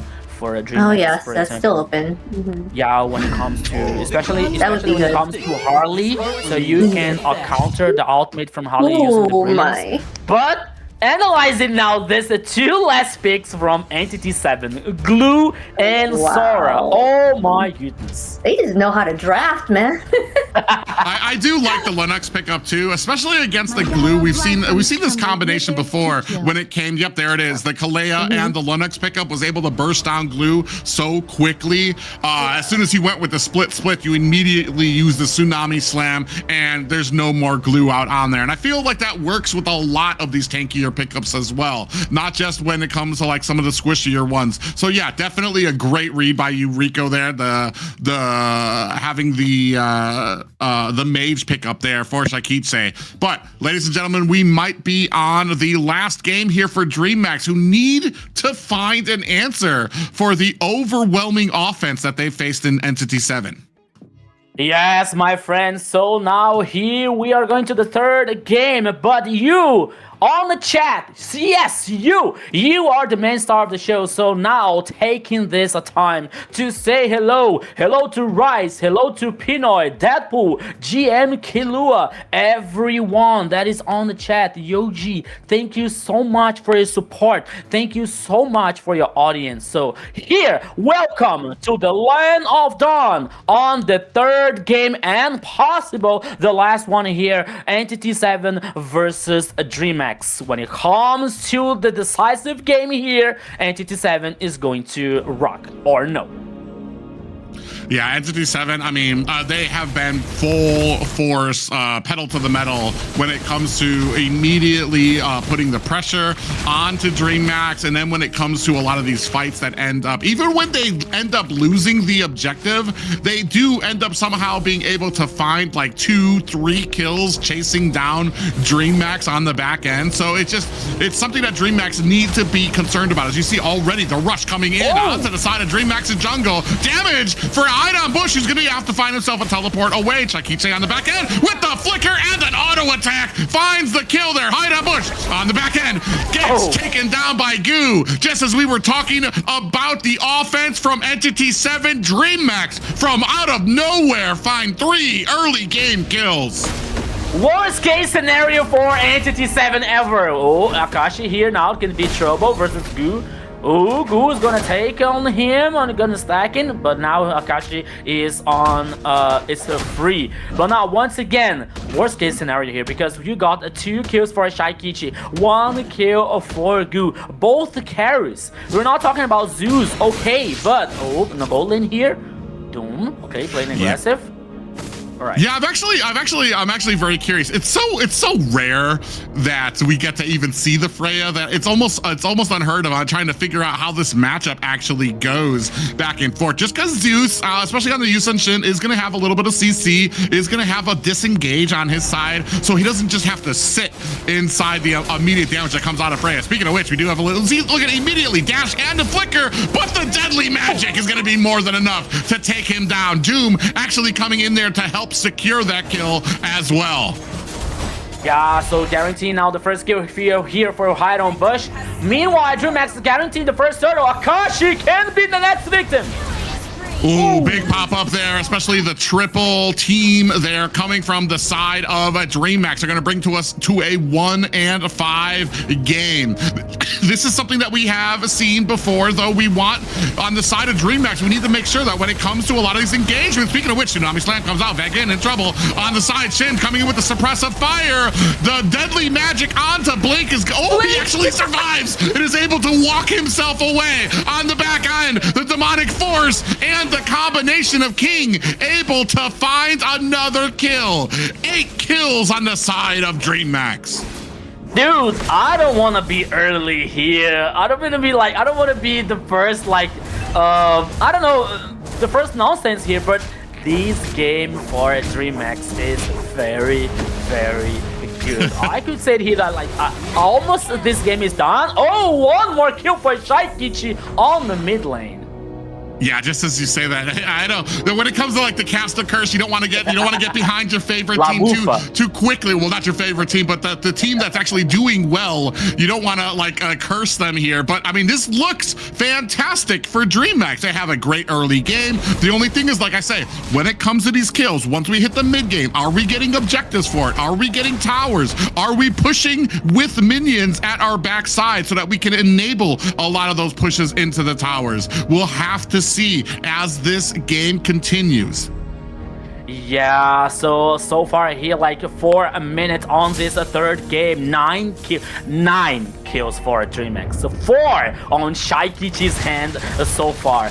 We are talking about a late game hero that is Lunox, and now she already has these 4 kills. Not only the kills that we're talking about, we're talking about resources, the items that she needs to burst more magical damage, and now it is getting possible. Oh, Akashi here once again.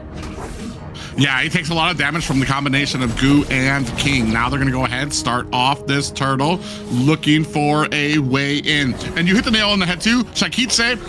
It's a late game hero when it comes to this Lunox, but now you already at 4-0. Oh, look at this, the flicker with the Tsunami Slam, and Shaikichi able to find the kill, 5-0, while King cleans up a turtle. Yeah, Dreammax here now fighting the gold path so far on this game, and now Dune can be the next target.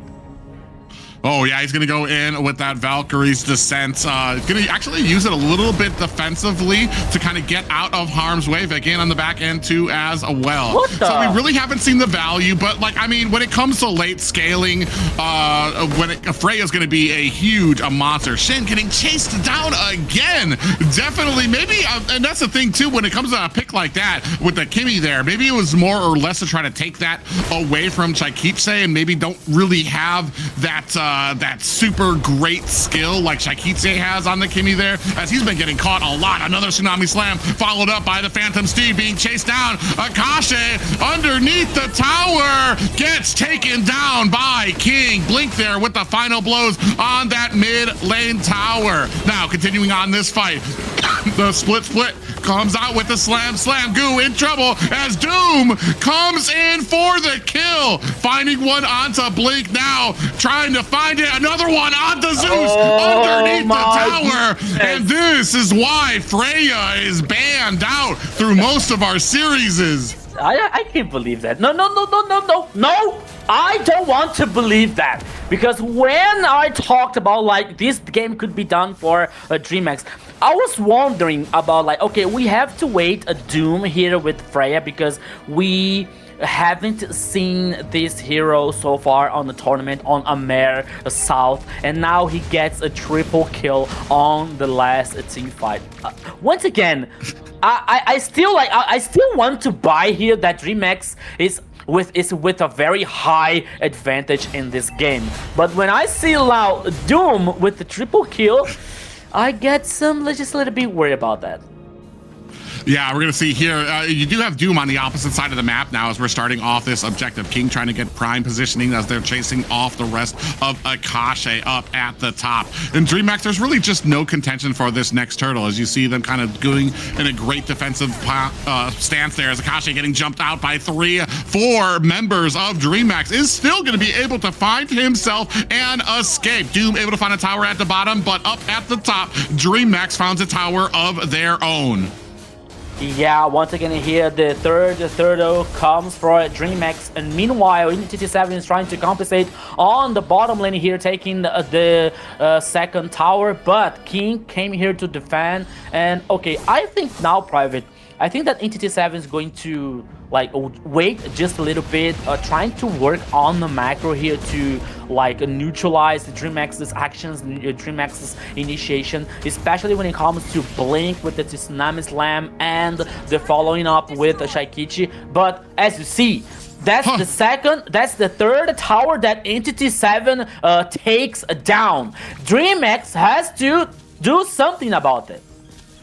Yeah, you're sitting at 4 and 12, yet the towers are still in favor of Entity 7 right now. The gold is only about 1K behind them right now, and that just tells you of the macro ability that Entity 7 has, which is just unmistakable throughout this entire game. Ooh, actually coming in, Phantom Steed is out, looking for a pop-up. Oh, but we're gonna go ahead and I guess that's gonna make it a little harder on us casters here as we take a look at the game still going on. King taking a lot of damage. Might be a little bit of a CC coming in there as Vagin gets taken out, but the tower at bottom is down as well. 3 towers to 3, 24K to 27. Yeah, like 2 kills here, 2 more kills for Shaikiche. And now it's time for Dreammax to like work on the macro just a little bit. They're waiting out for the minion waves on the bottom lane here, but oops.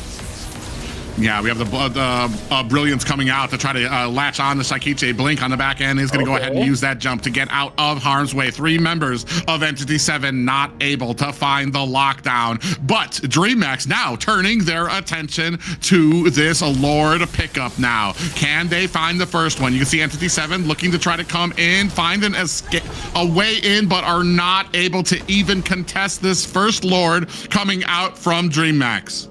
Yeah, Dreammax here didn't give any chance for Entity 7 to try to fight back this first Lord here. always like almost 10 minutes on this game. 14 kills for the Dragon Boys. Now we're talking about the goal lead. At least now the goal lead is like going just a little bit ahead for Dreammax. It's like almost a 4k here so far, while the Lord is heading on in the mid lane. Now it is time for Dreammax to work more on this macro, take down more towers. But here comes Entity 7.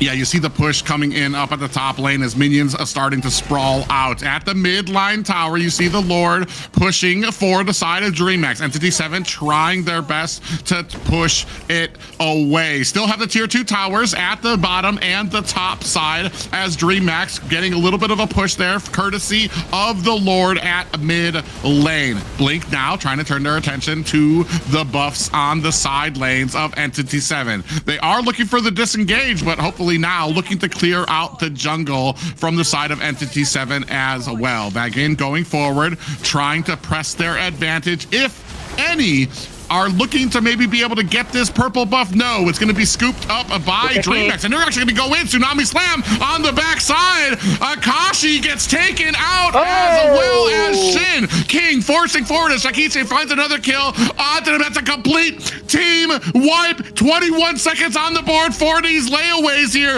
Is it going to be enough for Dreammax to be able to find a kill or this tower down and a core?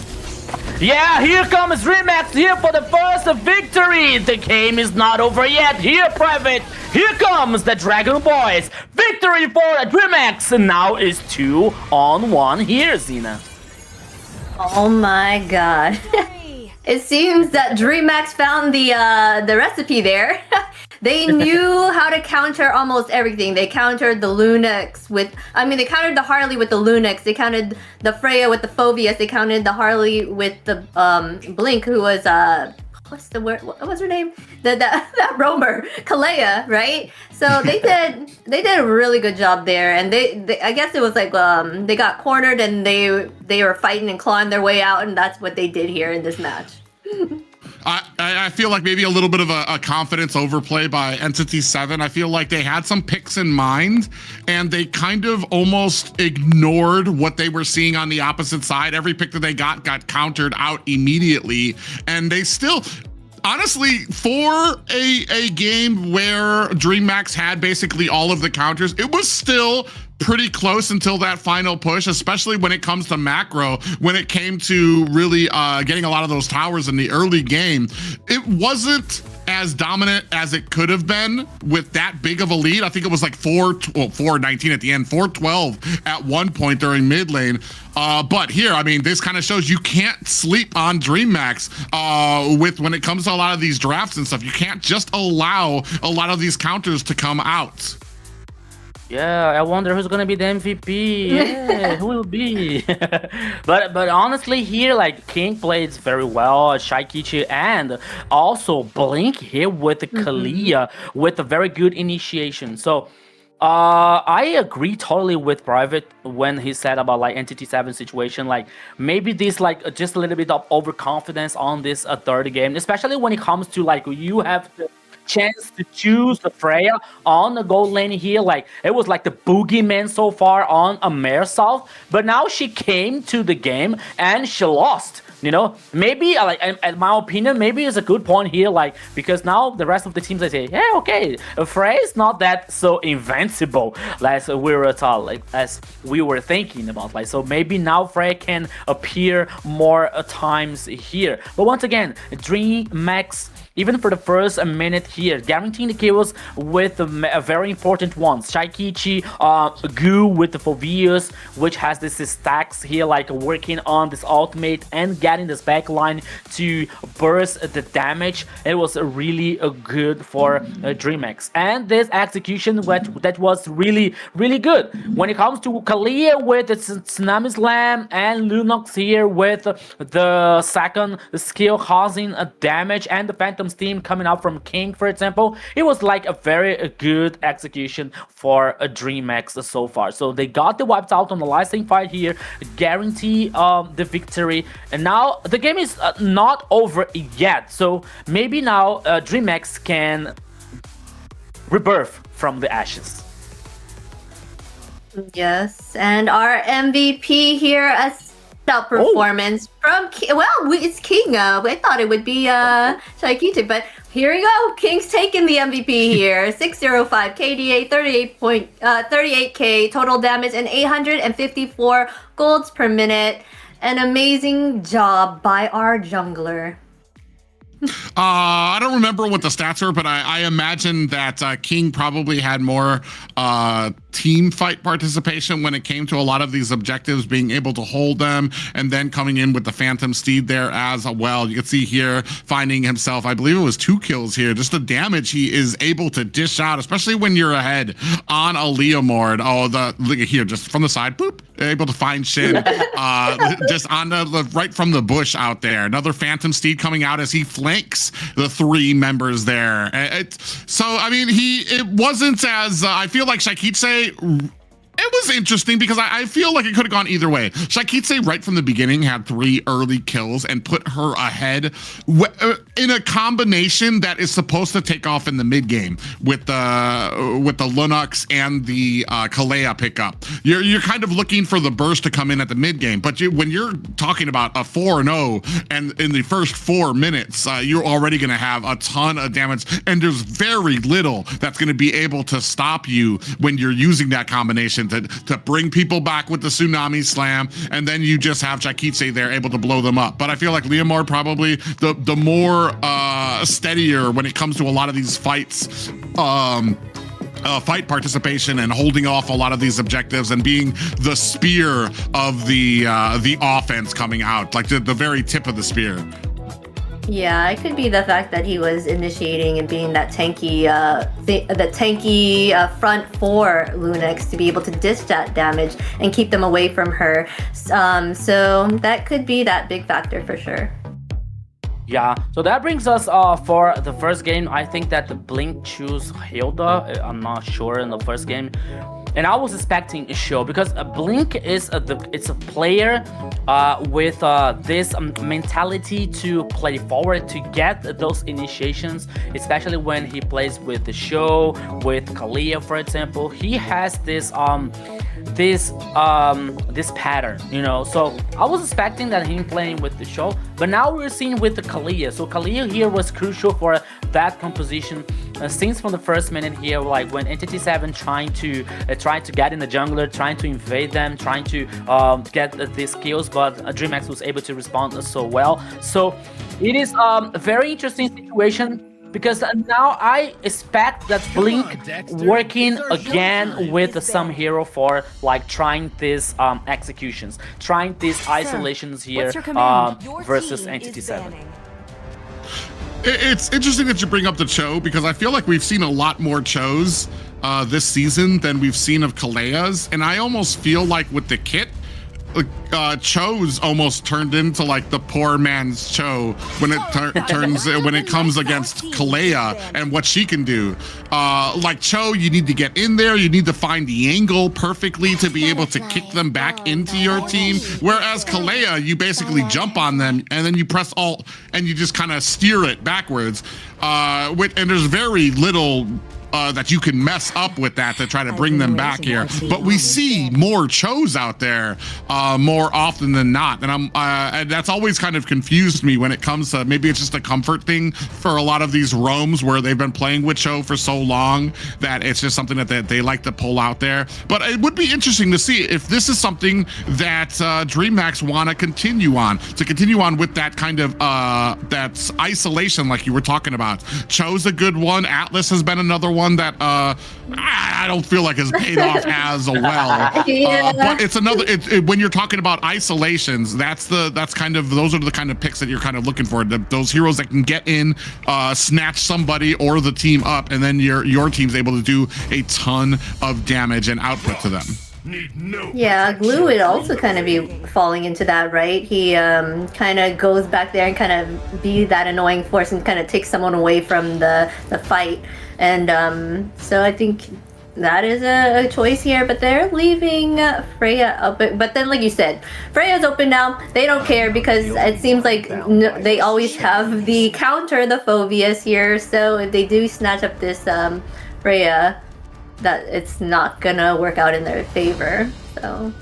What did I tell you guys? What did I tell? I told you, I was like, maybe one good thing about Freya being picked and losing the game. So like maybe the teams now are looking for like in the other way, you know, like, okay, Freya's not so invincible like at all. So yeah, so maybe we can focus on another hero or another situation here. But now Dreammax has the chance to get Freya on the goal lane here for Zeus. The question is Zeus being comfortable playing with Freya in the goal lane here? Because, okay, we're not so familiarized like with some new gold laners here, like working with two Musclemen on the gold lane. But as we are seeing, Dreammax is more concerned about like the jungle and the mid lane, and maybe they can work on the gold lane like later. Yeah, it's pretty interesting. It just took one game to drop Freya from like S tier to like D in the eyes of these two teams. It's over. Yeah, just like it's completely, you have phobias open, completely gone. She's standing the way of. She's back there with Maya and Aurora right now, as far as like priority in these picks coming along right now. You got the Fredrin and the Eve out there as well.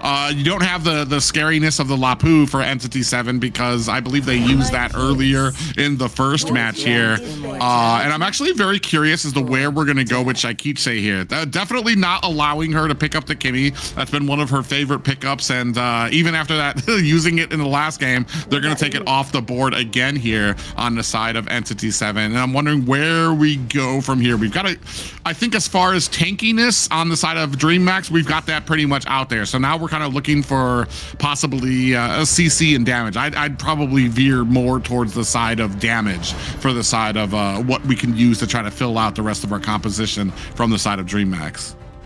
Yeah, they have the Eve there for Shaikiche, so that is the damage that they can get down there. So I guess they're using the Alice and the Fredrin as the front to kind of give her that space so that she can do what she can, because she does have a pretty good positioning.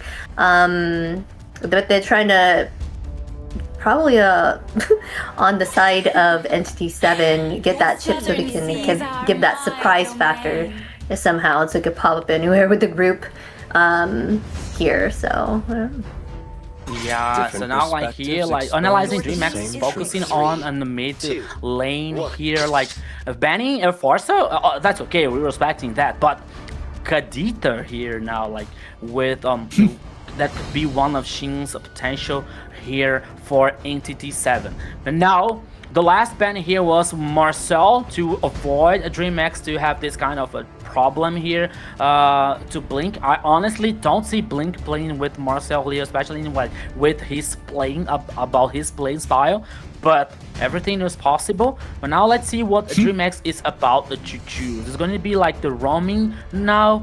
Who's gonna be like, I think that, okay, maybe Hylos here, but not only choosing the goal lane, not yet choosing the goal lane here. So, okay, so it comes with Hylos here on that composition to like allow even with Fredrin and Ivy to get this move speed and like to trying to benefit that composition. And when it comes to Dreammax, it might be a good idea with Blink.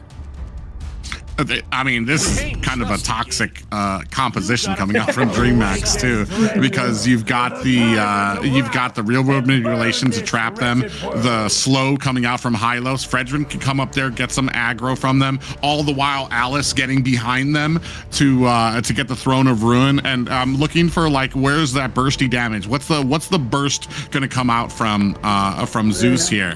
I do like on the side the answer from Entity 7. I feel like Gord has a decent amount of disengage when he has warning. You know, not once they already land on him, it's over. But with the amount of with Mystic Pools, I believe it is, that he can just, or the ball that he can throw out there, he can just basically throw that out there a ton of times. That's what I figured. Bruno was the only thing. You said bursty, and I was like, oh, Bruno, I see that they banned that Claude and the carry, so they're gonna pick that up. Yeah. We're ready for the burst here, so here comes with Bruno. You know? Sometimes, like at some point of the game, especially when it comes to the team fight, we can hear something like "Go, from Bruno or something like that. But when it comes to like this both teams execution and composition, you have Akashi now working on Favius. A good way here to stack on Bruno, especially, or Ivy here. By the time that they don't have at least Shaikichi with Ivy here, because Bruno has escape. Haidon Bishin working on Phantom Steam and Shin with this stun situation coming up so far. So everything is going to be possible on this game here, my friend Private.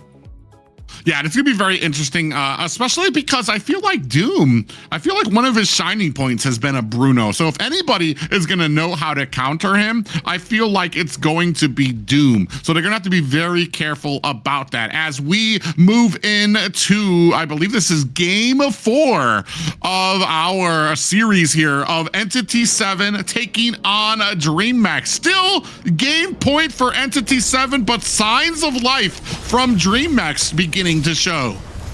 Yes, you are totally right here, my friend, and taking the time here, taking the opportunity to say hello from our friends from Philippines and Indonesia. Selamat datang, everyone from Indonesia and Philippines here. Oh, stun here on the mid lane, Blink. Oh my goodness. This horse is on fire. Yeah, and that's just coming from Shen, and that's the value. That's why Gord has really moved up. You've taken off a lot of those assassins that can really close the distance on the Gord and really shut him down, and now you have this menace in the mid lane that can basically spam out so much a CC and the true damage. Oh, speaking of which, Shaikichi, that is I never thought I would see something like that from Shaikichi, who really overestimated the amount of health that she has and gets taken down in the mid lane. For me, the only answer that comes through my mind here, Private, and she got disconnected. Because I didn't get it here, like her movement on the mid lane, you know, like 1v2, especially when you were fighting versus a Gord here, when it comes to the stun skill coming out from the mid lane, it was really strange here, Private. Yeah, another thing too, when it comes to Doom and this engagement type of composition that you have from Dreammax, I almost forgot about Doom, the fact that he has that spear that he can use to push them away when they try to engage on him as well. So that's another thing that can kind of come into play as Shaikichi and King now going to go ahead and put some damage onto this turtle. Not much of an offense mounting from the side of Entity 7. They're going to go ahead and give that one away for free. Yes, first turtle here now coming from a Dreammax so far. And the gold lead here is only 500 for Entity 7, especially because of the kill on the mid lane here on Shaikichi. But it could be better for Entity 7, and at the same time it could be worse for Dreammax because the kill went to Vagin. You know, it wasn't for Shin, for example. But oh, here comes! Oh yeah, they tried. Zeus saw that coming from a mile away, was going to go ahead and use the soccer tackle to get away, and when they dove on him under tower, able to utilize that flicker as well. Vagin on the backside is going to get discovered in his bush. Demonic forces landing onto Goo, who is not really too much afraid of it at this point.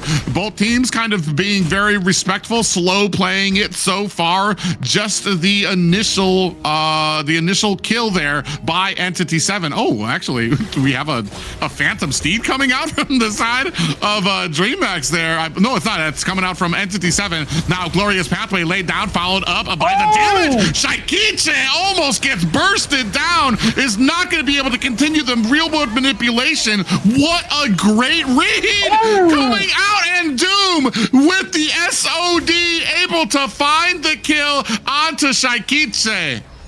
Yes, when it comes to the battle here with 2 horses, the only thing that I can say to you, Private, is like, because here, the battle was on fire for both teams. But now, I have to mention, because I saw like Shin getting a stun on a Blink on the mid lane. Meanwhile, like they were heading for the top side here to get on the team fight. It was like a time enough for Entity 7 not only to survive but to guarantee the kill. That was why, like, you made a confusion like with the horse, like, okay, it would be the Phantom Scene or the Glorious Path. It was a Phantom Scene that because Blink came up later on the team fight, but now the turtle. Yeah, they're gonna go ahead and start on it, and King gonna be able to go ahead and secure that turtle. Down comes the Appraiser's Wrath. Blink able to find a kill onto Vagwin. 2-2 apiece here right now, tied up for both of these, but that turtle going over to the side of Dreammax. Yeah, but now here we're seeing the 1v1 Akashi versus Goo. It's Alice, you know, she doesn't have any trouble here, like especially when it comes to a Blood Banquet or the Fogging that she can work on the raid position. But it's still continue the battle on the top side here. Like, okay, like the golden, like a gold, a knight here on Saint Seiya.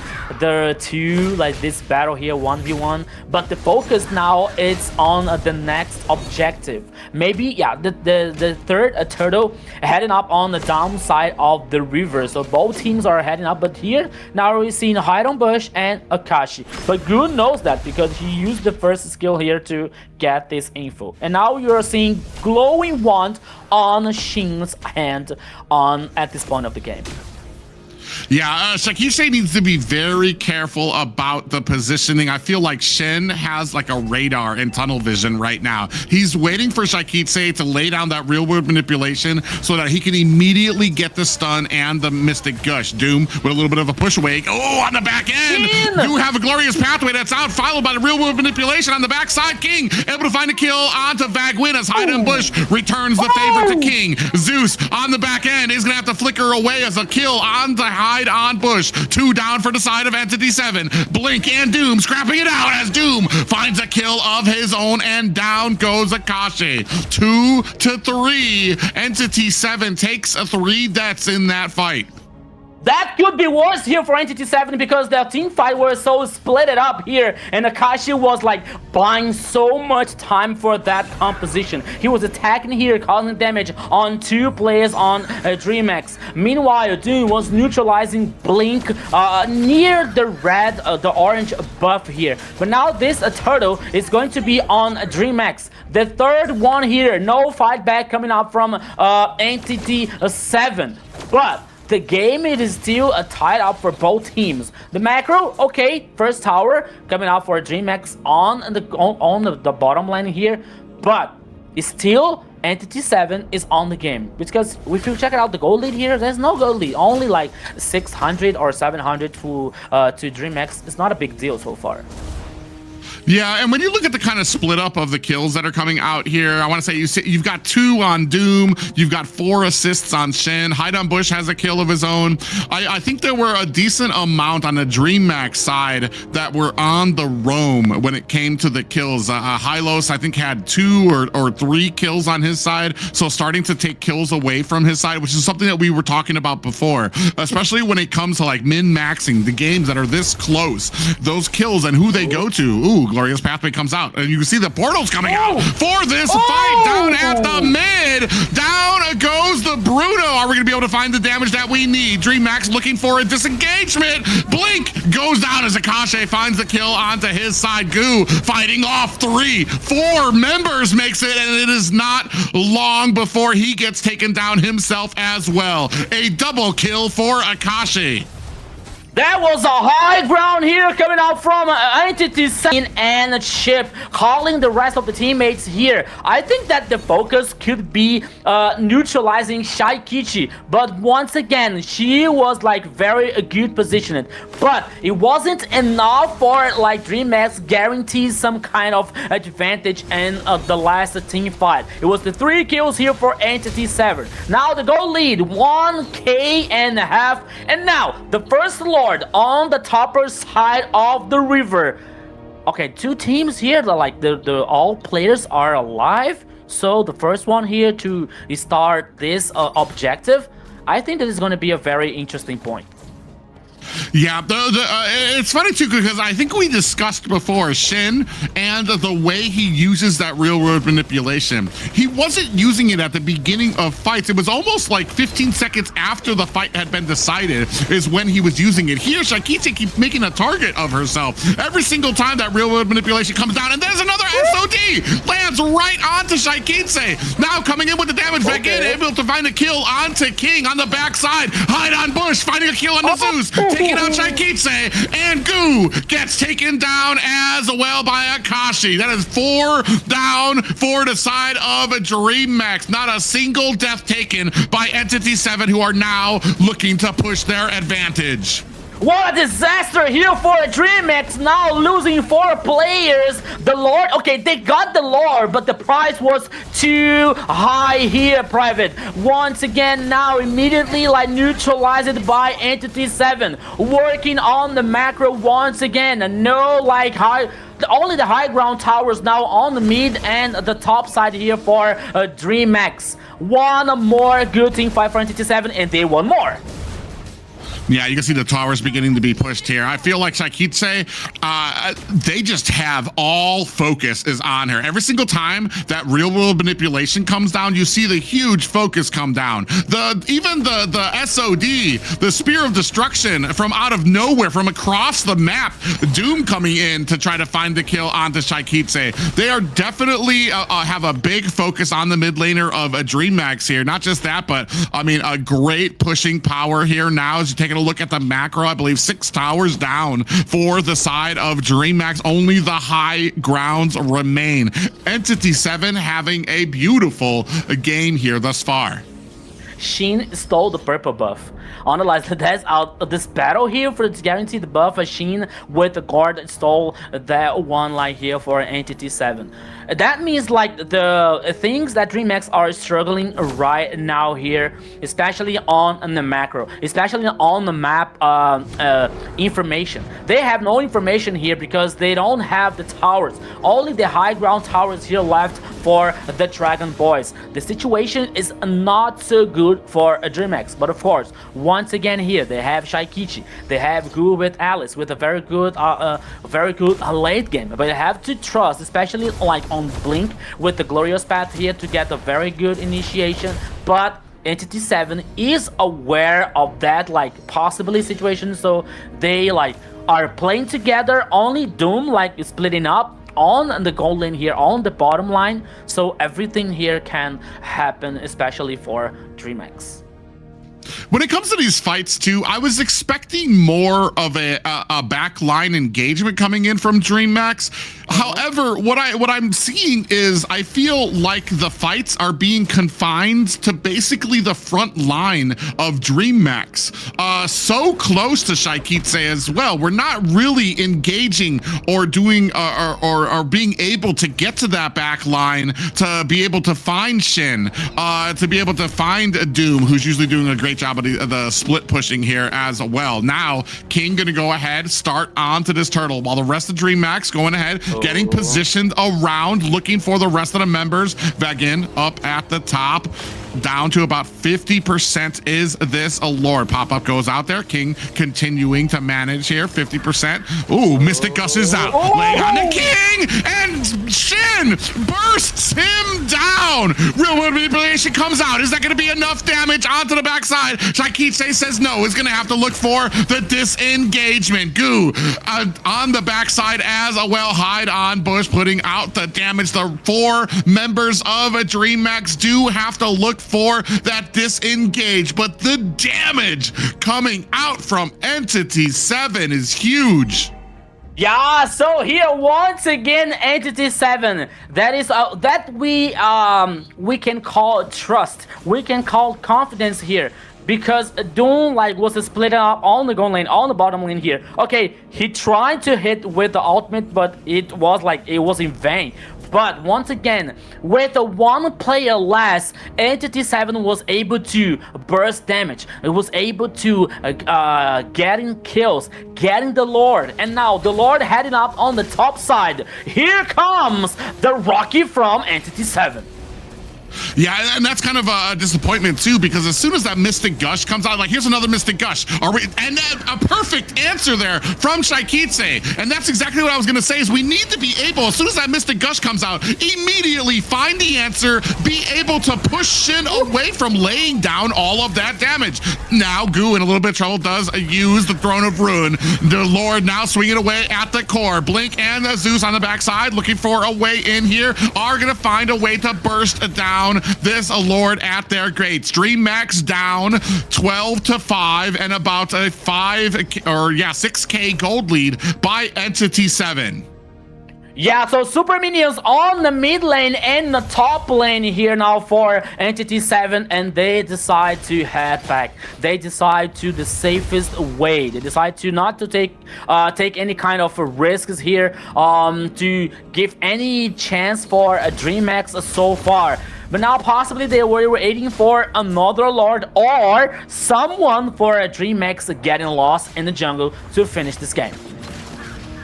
Yeah, and right now, I feel like this is going to be a big learning point for the side of Dreammax. We've been talking about their macro gameplay. Ooh. On the back end, actually charging into the team. We do have a glorious pathway used defensively, and that is going to help Dreammax secure this escape.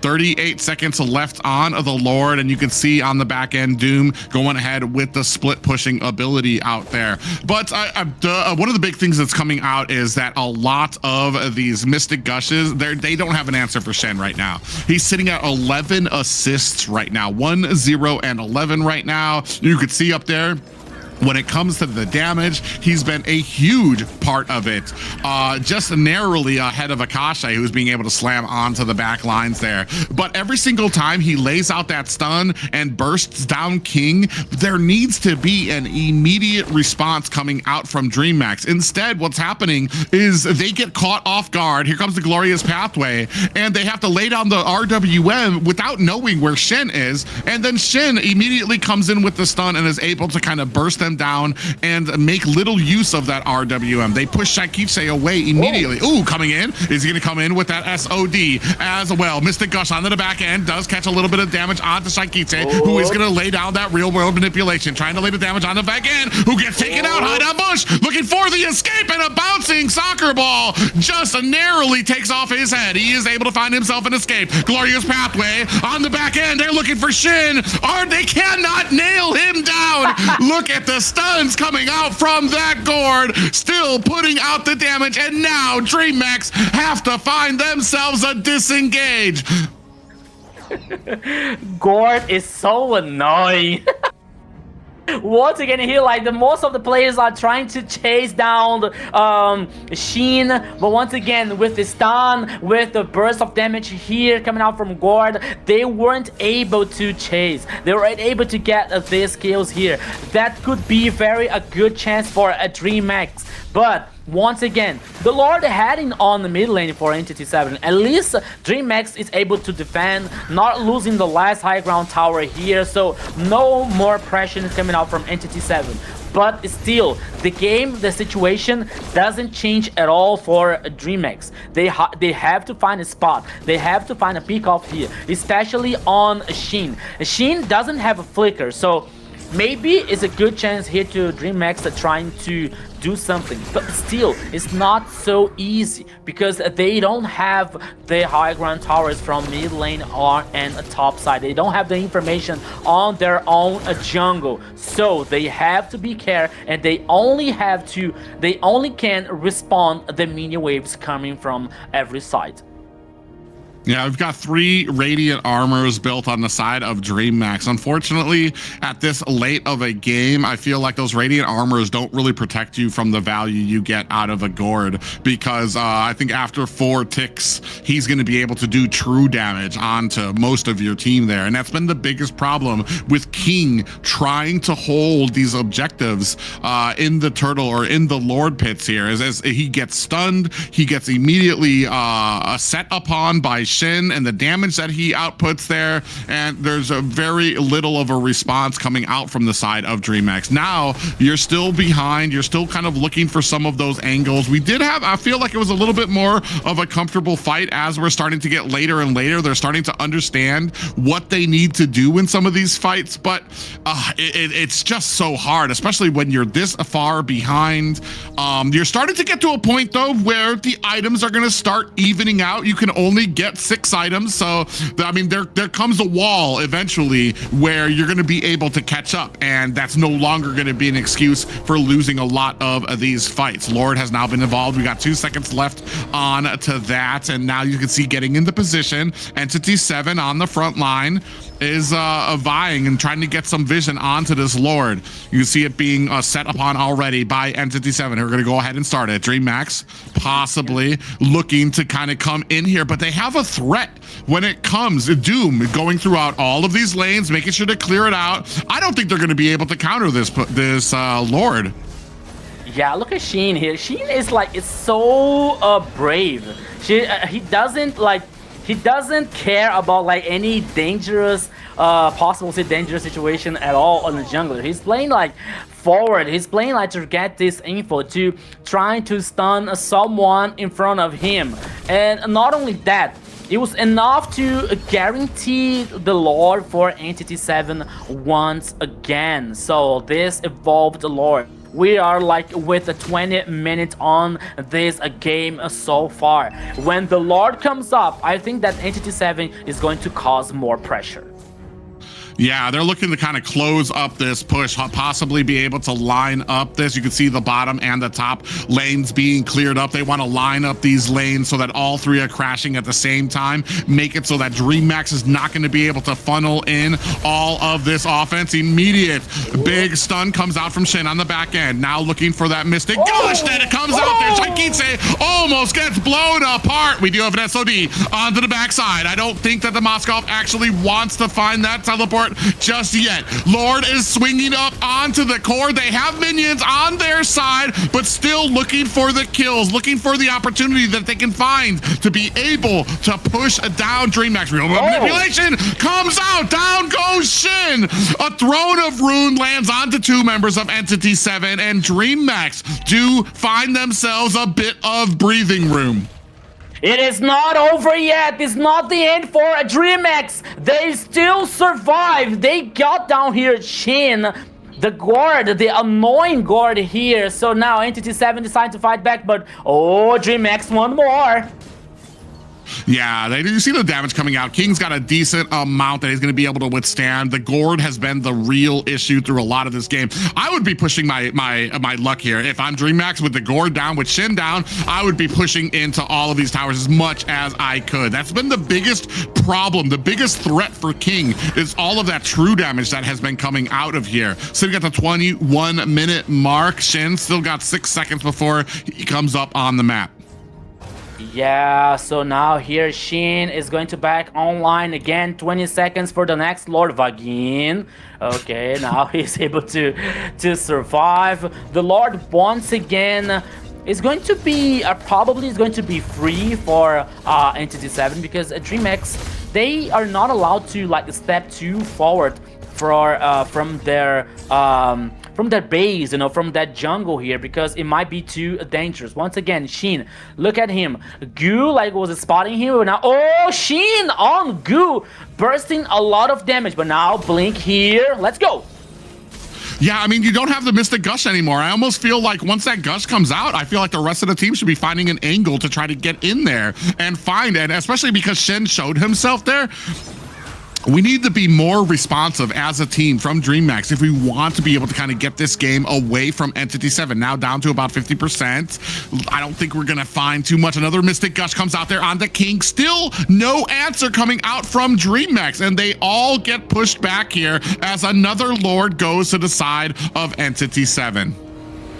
Yeah, but now like they're keeping just a little bit here to guarantee this Lord. I think that maybe to trying to synchronize the mini waves coming up from every side. But now here one Lord again. This Lord like from 23 minutes. I believe that's going to be like 100k Lord HP so far. Once again, Entity 7 is going to like try to finish this game. The question is, will be Dreammax able to defend once again?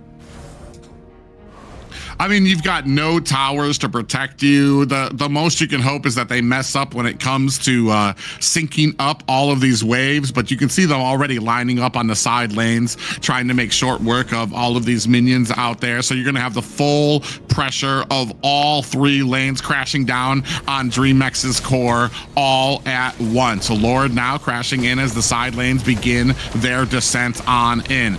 Now coming in with the Demonic Force as well as the Phantom Steed coming in. Akashi takes a lot of damage. He's going to have to be able to get out of there. Damage going on to the core. Real world manipulation has been laid down. King able to find a kill onto Hide on Bush. The defense is in. Dreammax looking to be able to withstand this charge. They do have a Winter Crown out as well. And another successful defense for the side of Dreammax. It's not a replay, it's not a loop time here. It's Dreammax once again defending the base as the best as they can. Once again, the Dragon Boys defending the base. And I don't know, I don't want to be early here, but I think that Entity 7 is losing their chances to finish this game, and Dreammax like is defending their base, are getting stronger and stronger. Now they're playing like they have this confidence not only be on their base, but now they are like, okay, we are allowed to move forward, we are allowed to like push these mini waves, especially on this side. But Entity 7 is aware about that. So now Dreammax, okay, just a little step far from the jungle. Okay, I got it back to the base. Okay, get it back home. Not going too far here, guys, because it might be very dangerous. Yeah, there's only so many chances you get, I feel, before one of these mistakes costs you a Lord, costs you 2 or 3 players, where Dreammax is able to start pushing onto your base. Here, I feel like you're kind of even. You've lost the advantage of items and what a gold lead does for you. However, I feel like the comp has been such a great, persistent threat to a Dreammax that they have just yet to be able to come in and contest onto a Lord just yet. However, these pushes are going to be, if Entity 7 cannot find a way to close in. Oh, they go on to Shin. They find Shin immediately, and they're going to blow him up. Immortality has been procced. Out comes the real world manipulation, and Hide on Bush is able to take down Shaikiche. On the back end, Goo able to find a kill onto Shin. 2 down for the side of Dreammax. 3 down for the side of Dreammax. Hide on Bush laying it in as Doom finds a kill onto Blink. Out comes the SOD onto Goo, and he goes into the back line. Ladies and gentlemen, I think this might be a complete team wipe on the side of Dreammax. Entity 7 secure themselves a place in the top bracket of the playoffs. 1,000 minutes of the game here. Entity 7 is able to guarantee the victory. 3-1 in this first best of 5, Xena. Dreammax was doing so well there again with their they were able to contest them in the beginning, right? It's always during the end of the game they have a harder time with the aggression from Entity 7 there. I just feel like this composition, for some reason, they just found it so hard. Even the engagement was perfect. I felt like that's exactly, they found Shin, immediately dive onto him. However, they could not finish the job quickly enough. You had the immortality onto Shin, as Shaikiche laid down the real world manipulation to try to take him down. But as soon as Shaikiche showed herself, as soon as she laid down that real world manipulation, Hide on Bush charged back there, and she wasn't even able to get those final shots on the Shin. It took a Goo from the back end, and then you wasted all of these resources trying to take down one member, and you have to deal with the rest of the team here, and Entity 7 able to clean up after that fight. Yeah, so once again here, Entity 7, like, with a very interesting early and mid game here, like, almost the whole game coming out from Entity 7, especially in getting the kills to Hide on Bush on Leomore and Akashi here with the Fovias. Doom playing very well, you know, like Entity 7 like was like able to do and work so well, especially when it comes to the macro game in this last game. It was like making Dreammax dancing according to the music. But at some point of the game, I mean, I think like the fuel from Entity 7, like it was over, because they were trying to finish the game. They were trying to like open the base, open to cause more pressure here, and Dreammax was like getting back in the game just step by step, little by little. But still, I think that if Entity 7 couldn't get this advantage on the early to mid game, and Dreammax were able to fight as equal, it seems like from the mid game at least, I think that the things could be different on this game so far. Yeah, I mean, when it comes to this, a lot of these fights here, I mean, the damage, Gord, maybe by himself, Phoveus maybe by himself. I think that damage, maybe you could have withstand that to try to get to the back lines, but both of them kind of raining down onto your composition at the same time was way too much damage for Dreammax to even think about trying to contest. Even when it came to the late game, where they should have been even, where all people were at max build, they still couldn't find a great opening to be able to come in because of the amount of damage that was able to come out from Entity 7. Yeah.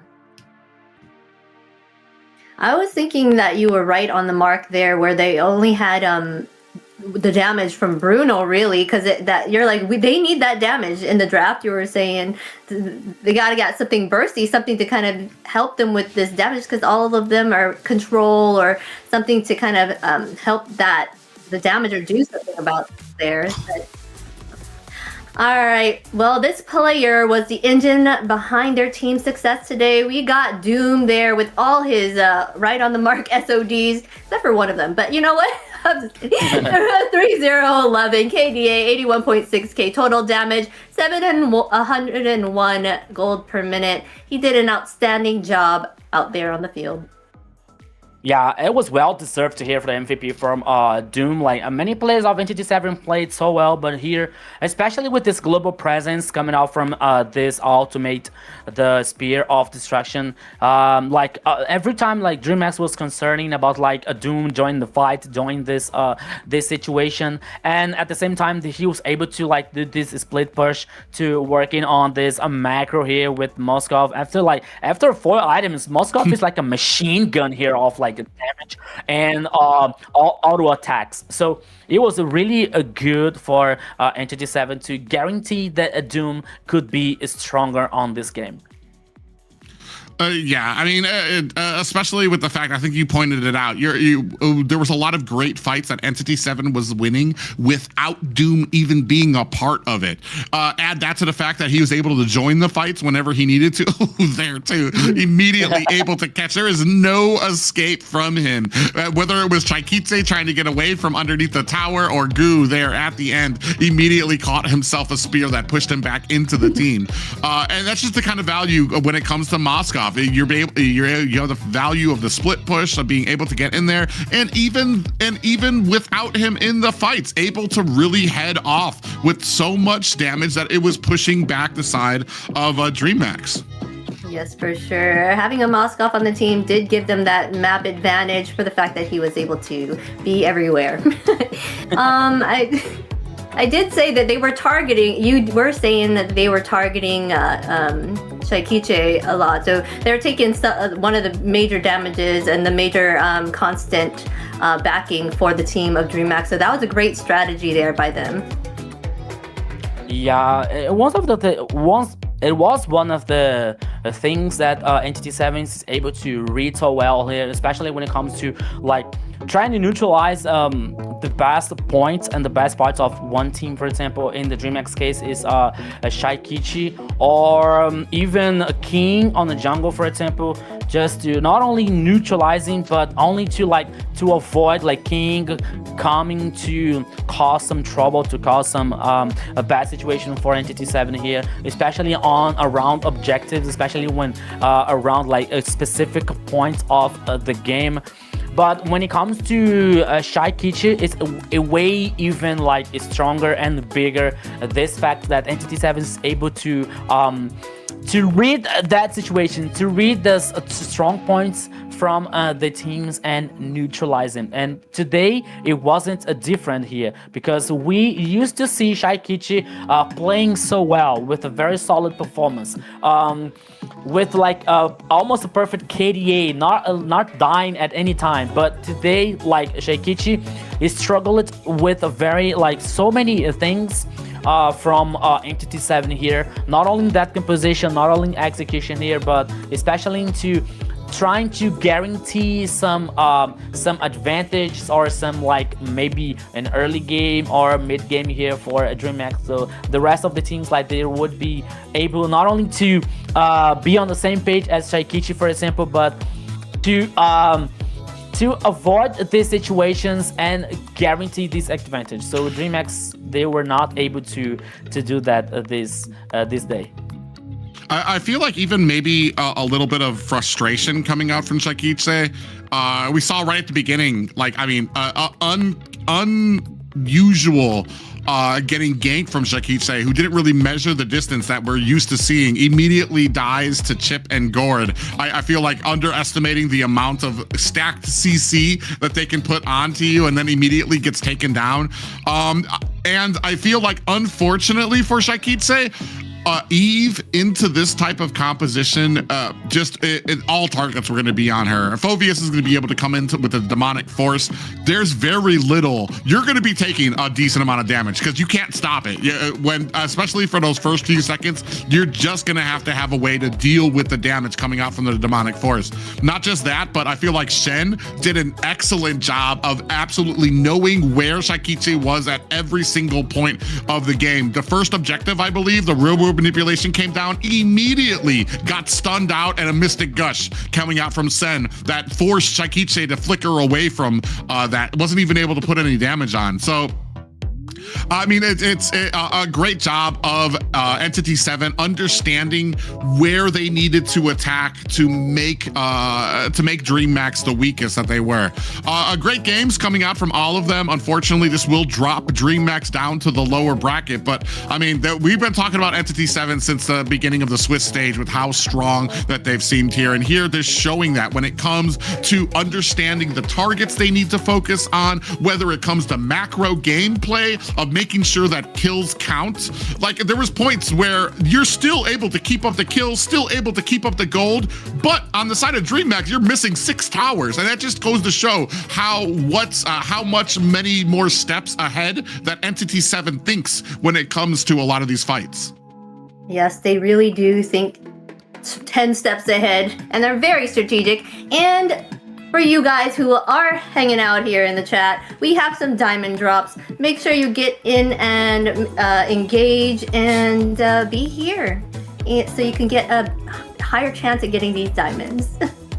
Yes, you are totally right. So you got the chance to get diamonds here. Hey, come on, it's for free. So yeah, I know, and we know that you're looking for that skin, you know, Granger's Collector maybe, or 1-1, or Lila, time to shine. So you have the chance here to get these diamonds for free, to get those beautiful skins. Not only for that, but like to buy the star member. And it comes to, I'm not sure it's Obsidia at this month, right? I think that it's Obsidia, the star member skin.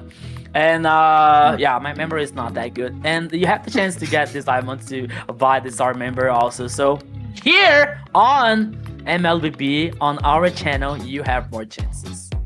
Yeah, and all you guys need to do is keep on doing what you are doing, which is being active, an active viewer, talking in the chat and stuff like that will just increase your odds of a chance to get some of those diamond drops for yourself as well. Like you said, if you guys want Starlight or skins or anything like that, or I think my favorite thing to spend on is usually emotes and recalls. Not because I'm toxic yes, or anything. me too. I like that. Oh, sure. Yeah, recall's my favorite. That's totally not the reason, you know? But also, we need to thank our sponsor, runestone.gg. Speaking of getting your gameplay up, just like Entity 7, or all these other teams that are doing an amazing job improving, they probably go to runestone.gg to figure it out. You only here had the chance to get diamonds and improve your game level here, gameplay level with a runestone. Thank you so much for like join us to believe in this project and to make this possible, not only for us here, Cassis, but for you on the community. So thanks to runestone. Yeah, up your gaming, up your intelligence, up your strategy with a company that takes the gaming as seriously and as passionate as you do. That would be none other than runestone.gg. Yes, they really do give you that real-time data, so for sure, make sure you up your gameplay, get on runestone.gg. Don't miss out on your chance to be as amazing as the players here in the tournament. Yeah. Oh, I was right. It's Obsidian. The Starlight member is Obsidian. Oh, thank you. He had to check. He took a minute. My memory is not that bad. Oh, okay. Thank God about that. So, the Starlight member here from Obsidian. So, you here with the diamond drops and with the runestone here, you get the diamonds and you prove your game level, play level here on our broadcast so far. Yeah, so far, an exciting opening when it comes to Entity 7 taking on Dreammax. I know Dreammax has had an uphill battle. They've been kind of the dark horse for me when it comes to these playoffs coming off of the Swiss stage as well. I think, honestly, though, I feel like they went above expectations here, especially able to get a win off of Entity 7, a dominating win, too. I feel like that was a little bit of an overstep by Entity 7, really kind of did not consider how well this draft could have been, and that Dreammax were really though that kind of a pushover team that you're just going to be able to give a lot of these counters to. So great game to be able to get a victory off of them, but Dreammax knocked down to the lower bracket are going to have to work their way if they want to be able to face up in the upper bracket again. So like I said, amazing games played by all of them. But who do you guys think so far, if we're going to give like a whole game MVP for the side of Entity 7, who do you guys who would be your MVP? Jin. Oh wow, don't even need time to think about it. Yeah, Jin has been amazing, and I think he's been a constant, just like Shakichi. I feel like they are strong contenders for that MVP kind of mage spot, right? They both do an amazing job in this tournament in the South, and they are top of the board. Yeah, so that's what I was talking about like before the match starts. That this was the battle that I was so excited to see this specific battle on the mid lane, because we had both good mid laners here, Shin from Entity 7 and Shaikichi from Dreammax. Yes, this has been an amazing tournament so far, but we're going to take a quick break. Make sure you grab your water, your snacks real quick. We're going to take a 3-minute break and come back with your next tournament. Next matches. Every diamond count, and with Globant, recharging is easy, fast, and secure. Jumping now, choose your top up and get ready to dominate the map. Plus, use the code MCT AMER to get 5% discount. Skins, events, hero, everything within reach with a single top up. Less waiting, more action. Recharge with bonus and play it at next.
in dreams and nightmares.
All right, and we are back with MCT AMER South playoffs. I hope you guys took my advice and went to go grab some drinks and hydrate and all that, because we're getting into the next set of matches. Oh, Yeah, I What was agree. that? I agree, Private. I agree with you. Yeah, I agree. Wise words. Wise words. I can't hear you. Yeah, you got. Ah, Yeah. yeah. Yeah. Private. I knew it. Dang it. Dang it. I should have. He's a greedy. He's very enthusiastic with his agreement of it. I was about to do some. But yeah, thinking like I was with gonna Private. say, it was a very huge, exciting matches that happened already, and the excitement's only going to get bigger with this next matchup coming as well. Yeah, so you are totally right. So now we are going to take a look just a little bit on today's schedule once again. Yes, we have already seen the match between Entity 7 and Dreammax. Entity 7 coming up strong 3, but they did not sweep because Dreammax was able to take one of those games. Now we got Alpha 7 versus 9Z Globant up next. I mean, these are Alpha 7. I mean, what is this? This is the rematch number 3, number 4 for these guys. And I feel like this is going to be the one that a lot of people have their eyes on, especially with the growth that has come out from 9Z Globant.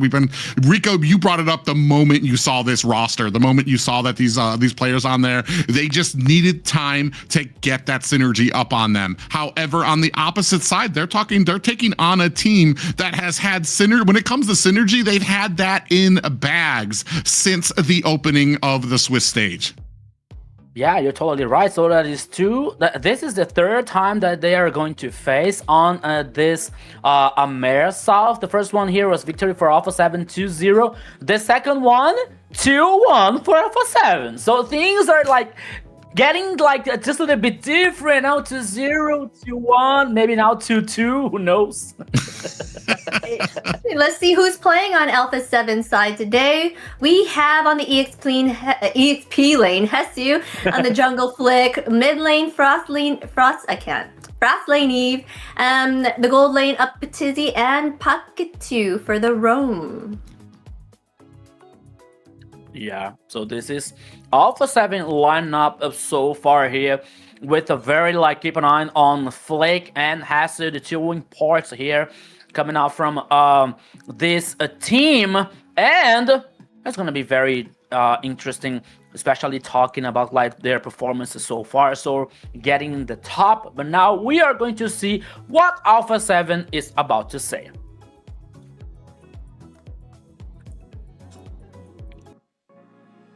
Oi gente, eu sou o Frost, eu vou fazer meu Dream Team tirando meus companheiros de equipe. Eu vou colocar na rotação o Vaguinho, pelo fato que a gente já trabalhou juntos, já jogamos juntos na Dreammax Ice, então acho que já tem uma sinergia, eu gosto do jeito que ele joga também agressivo. Na jungle eu colocaria o King, pelo fato dele ter uma experiência já mundialmente, né, querendo ou não, ele já foi para vários campeonatos. Então ele tem uma experiência boa. Na XP eu colocaria o Rush, eu gosto do jeito que ele joga, eu acho que ele joga com heróis mais tanques, isso me agrada bastante. E na Gold eu colocaria Augusta, apesar que a gente já trabalhou juntos, né, recentemente. Eu acho que daria de aproveitar mais, sabe? Na questão de jogo, assim. E eu gosto do micro dele e da forma que ele pensa também. Yes, Alpha 7 have always been positive, but we are going to look at 9Z Globant's lineup today. We have EXP lane Chino, jungle Luisinho, and mid lane Fashion, gold lane Gusta Logusta, and the roamer Alboro Crazy. Yeah, a stacked lineup here for 9Z Globant. A lot of history with all 5 of these members when it comes to South America here. But now putting them together, they have finally seemingly found that synergy, that magic that makes them a dominant force. However, is this dominant force going to be enough to take on their adversaries in Alpha 7? Let's see what they had to say coming up to this matchup.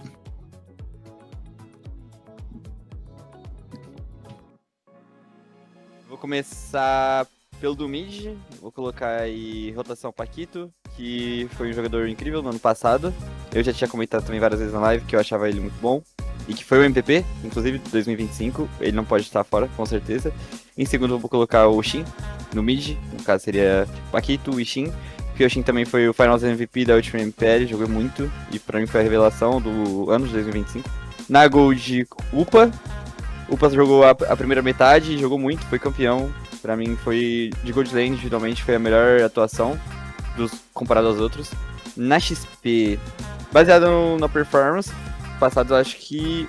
Na XP eu vou colocar o Resu, porque foi campeão no começo do ano, na segunda metade também jogou muito bem, estamos em terceiro, foi um ótimo jogador o ano inteiro, então Resu, Paquito, Shin e Upa, mais um jungler, eu vou colocar o Kingão. Já falei diversas vezes, eu acho King o melhor jungler da América Latina e o jungler a ser batido. Oh, look at Gusta Lagusta giving props to King. I think we all have been giving props to King for taking in that jungle lane, right?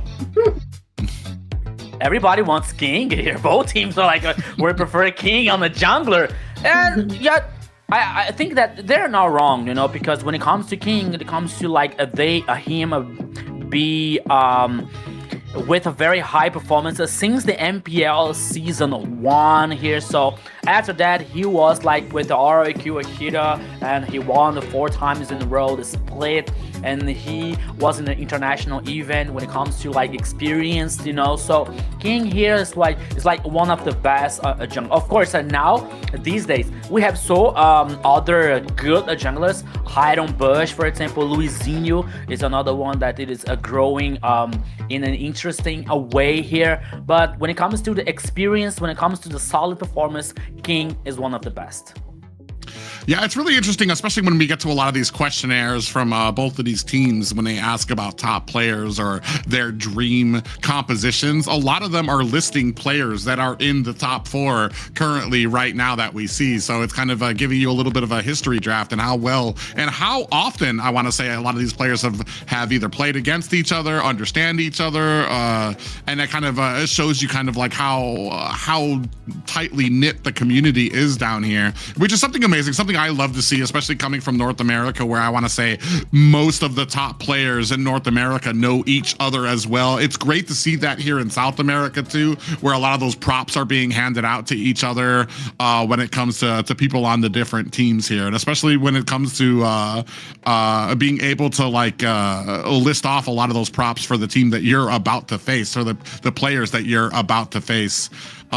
Which has been amazing thus far, and I'm very excited. Very much want to see how these teams are going to stack up against each other. I feel like you were talking about, every single time that these ones face, it gets a little bit more even. Are we going to get at that point where we're finally at the part where we have 2 very even teams, or maybe even a part for entities or for 9Z to be able to kind of maybe turn the tides? Yeah, 9Z has been doing wonderfully here. They have been, the Swiss stage was rough for them, but they did say it's because they had miscommunication problems with their jungle, so that he wasn't even on DC. So this might be a different story for you guys today. We might be seeing something different in these matches.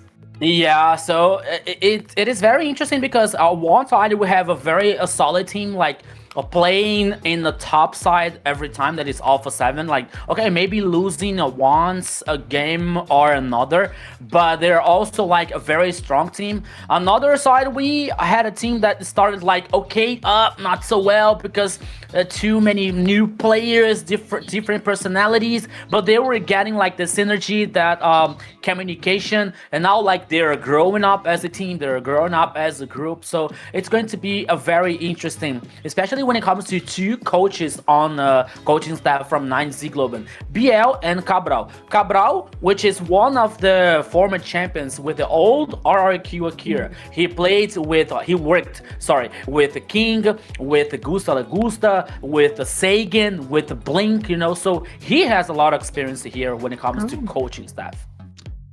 But not just that, but the leaps and bounds that we saw last week, especially getting a sweep over Octa Gaming. Octa Gaming, for me personally, I felt like that has been, them and Alpha 7 have been like steadily fighting for #2 position here when it comes to AMER South, and to be able to get a sweep over them. When I believe, did they lose? No, they'd never faced. That was the first time that 9Z had actually faced them. So being able to get a sweep over such a strong team says a lot about the growth that they've done. And will that growth extend to possibly well, maybe not a sweep, but maybe a more ferocious offense against a team like Alpha 7? That's the big question for me when it comes to this. Sometimes, like we've talked about it, you are dealing with teams who are just starting to put the seeds and the ingredients together, and dealing with a team like Alpha 7 who've had it together, who understand and are on a different level of that. But I mean, there's a great amount of respect that 9Z has, especially the way Gusta Lagusta talks about it. There's no underestimating going on here from the side of 9Z. So you know that they're taking this seriously. They understand they're the underdogs in here. That doesn't mean that they're not going to fight tooth and nail to try to move ahead in these playoffs. Yes, and you do not need to be the underdog either, because we got diamond drops for you guys. Make sure you engage in that chat and stay engaged and comment and talk with us in there, because you will have a chance at these amazing diamonds that you can get for free. Yeah, so you have the chance to get diamonds here for free on our broadcast. You have the chance to change your name, to get these beautiful skins, to get this recall effect. That's my favorite one, you know. So the emojis and these interactions, you know, like in the lobby screen that you can slide, you can send a thumb or I love like those. Yeah. the bus. No, it's so amazing. So I buy a lot of them. Like the people say, "Hey, Rico, you are rich." No, it's only the diamonds that I get here. Okay, so I have to buy these interactions here to like tilt the enemy while the play starts. Yeah, the Layla slaps are so much fun. I do like me a good recall and a good emotes. I think we were talking before about emotes. I think one of my favorites was the I forgot whose it is. Who's the sleeping emote? Oh yeah. Yeah, that one's cute. I forgot who it was, but it was super. I like this I one. know what you're talking about. I like those two, like My favorite. Like that, you know? My favorite is I think it's Kagura's one, where she looks like she's like, oh my god, like that little ghost coming out of her mouth, like I'm dying. Oh. I use that one a lot. The Ballman one, I like it. Well, ladies and gentlemen, we are about to jump right into this draft between 9Z Globant and Alpha 7. 9Z Globant going to have the first pick. I wish I should have pulled up stats too when it comes to seeing who has been favored thus far, whether it's the blue or the red side. What do you? And stats? Do you have? For me, do you know the blue side. Oh, the blue side. Yeah, for Why? the blue side. Because I think that when I start to play Mobile Legends, I just always used to play in the blue side, you know. Like when I go to the red side, I get lost, you know. It's like, oh, who's the gold lane? Who's the excellent hero? I'm kind of lost. Something like that. There's markers now. I'm just kidding. I feel like Thank God. initially I used to favor the blue side, but as we've kind of come into a lot of these drafts later on into the playoffs, I feel like we don't have the standard drafts. I feel like a lot of these teams have been going into the draft with the purpose of trying to leave certain things open. So like while you might claim yourself a good pick, you're immediately going to be able to respond with 2 good picks on the red side as well. So it's been something very interesting to see and to develop here. Another fanny ban. I don't even remember that we've had a successful fanny here in this house. That's what I was thinking. It hasn't been, from what I've seen, but okay. Maybe we're missing something here. A lot of teams ban a fanny, especially when they face Alpha 7 because of a flick. So the fannies that he brought, it was a very good one. Like his win rate is very high. It's not invincible, it's not indestructible, but most of the teams, they prefer avoiding this problem, you know, like this bad situation so far. So maybe here, not baby, for sure, Fanny and Freya are the bannings so far. I'm waiting for a Zushin in 9Z. 9Z, where is Zushin? I'm not seeing Yeah, I think that's going to be Zushin and Phoveus have kind of snuck up. Well, Zushin has always been there. Phoveus has really come up very quickly as like an S tier ban when it comes to a lot of these drafts. We just saw from the last game the amount of damage that he's able to output, and there's just no stopping him until he's finished. You have to sit there and you're like, wait, am I still alive? Okay, now we can finally start attacking Phoveus because he's done with the demonic slams he's able to issue out on us.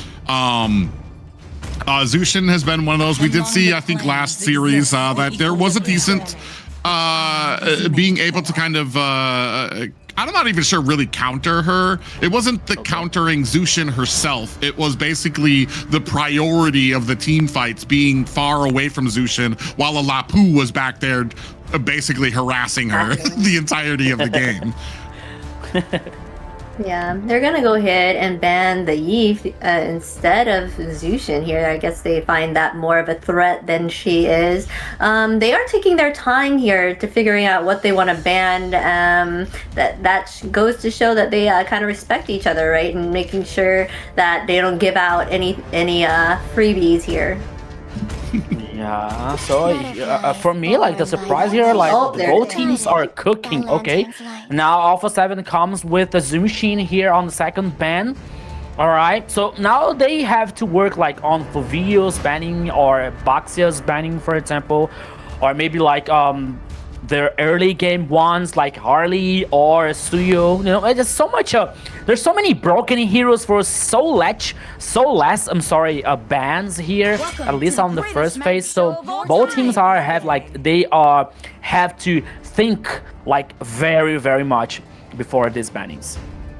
Yeah, so they go ahead and they throw the Harley out there. And while I'm not sure that this is to take it away as much as to have kind of an off ban out there, now you have to make the decision. Do you have Baxia or Phoveus out there as the first pick coming out? Which one are you going to ban out there? And you know that's going to, those are two great picks too as well that don't really have a lot of great counters. Personally, from the stats and stuff like that, I might let out a Baxia just because maybe I've forgotten how bad he was just because I've seen so many Phoviuses dominate and we've seen so many Baxias like absolutely like we didn't even see him at all, did we? From the last series, he was banned out completely. Yeah. So yeah, but here they're gonna go ahead. The Phoveus is gonna come out immediately for the side of 9Z. Yeah. Yes, for sure. But I guess Baxia, he makes a really good support jungle. I always noticed that he was more of a support jungle. Like I always see him low in kills but high in assists, you know? So he gets that engagement to the team. Rico, he's trying, so he's like, come on. Phoveus, come on. There it is. It's the book. It's the book, Zina. So you have the book here, the you rule. Got it, you got okay, it. The guide. Okay. If you ban Baxia, it has to be. It has to be. Yeah. But guys, jokes aside, it was like the meta here like benefits us so much for views. Now, I believe here, like, the response coming out from Alpha 7 can be on Suyo, for example, for Flick, which is like, Flick is a very aggressive jungler when it comes to assassins. Like, he plays a very much and very well with Hayabusa, Lancelot, or Suyo, for example, especially with the assassins one. It's not like dealing well with the tankies on the jungler, you know, but so far, Hylos and Harriet for Alpha 7. Okay, interesting. Yeah, that is interesting. The Hylos is kind of peculiar. Harith, I was almost going to say this kind of, the Phoveus pickup kind of backs away from a Harith pickup on the side of Alpha 7 just because of the dashes will be great for Phoveus here. But apparently I feel like Alpha 7 have an answer in mind to be able to stop the Phoveus. Hylos isn't really going to be that peeler for Harith. He's going to throw down that glorious pathway. He's going to try to engage onto the team as fast and as possible and try to slow them down while keeping that healing up for them. So this is actually kind of a little interesting for me. I very much want to know what Alpha 7 has in mind for this. That's because that does open it up. I felt like Suyo would have been an interesting pickup to go with on the side of Alpha 7, but they do allow 9Z to go ahead and pick that up. Carry as well to hopefully get to that late game and be able to burst down the Hylos. Yeah, I don't know. This doesn't look good for the side of Alpha 7, because you are right, because once I saw Harris, I was like, Phoveus, isn't that what he's made for? To handle the blinks? So I'm kind of confused as well. Is there anything that can stop it? Does ZTN's like CC that rains down stop him like during his little thing, or like from doing his ultimate? The light shines even brighter. Well, I mean, I feel like if you're going to use Zeshian, you're kind of playing with fire. You have to line it up as soon as Phoveus is on the ground and pray that he's not up in the air through a demonic slam, or your CC doesn't matter because it didn't touch him there. We're going to go out with a strong Leomord, a strong front line for the side of Alpha 7. So maybe the idea is to kind of create a spread and a separation between your front line and the back line, so where if Phoveus does jump onto the back line, he's going to be so far back that the rest of 9Z is not going to be able to really help out with a lot of those fights. And I've seen that happen before, where Phoveus has to dive so deep onto the back line that he has no help, and he's able to easily get bursted down, just not in the opening minutes. He's very dangerous at that level 4 or that first objective fights. Yeah. All right, Rico. Yeah, especially now, like picking Leomord here, like the Alpha 7 needs a strong side. Okay, one here is Harriet versus Carry. This is going to be a very interesting matchup. Now Valier is the last banning here from Alpha 7, and we are waiting to see the last one here, the last ban coming out from a 9Z Globant. But once again, the XP lane here has to be a very a strong one, especially when it comes to Leomord and Hylos to get this dominance on the river and the objectives especially. So maybe a Lapu here could be the ban. Oh, not anymore. So sorry about that. But, well, it could be the ban. Just saying, you said the ban. Yeah, it could be. Okay. But still have some choices here, like Terizla, for example, with the penalty zone could be, I don't know, it could be for execution. Depending on the middle lane, could be a choice for Alpha 7, or there's no glue actually. Alice, I don't know, especially when it comes to the magic damage, maybe. But once again, it has to be a one XP laner, like a one strong one, one independent here. Irenos, that could be a possibility, maybe. I feel like you want to savor Uranus for the option of a Harley pickup coming out. So I feel like here, I feel like a separation for the side of 9Z, something like we were talking about before, the Cho, Kalea, something to be able to kind of kick aside Leomord or Hylos so that the rest of your team can possibly burst them down. We still are looking for a Roam and a Mage, which play well into that type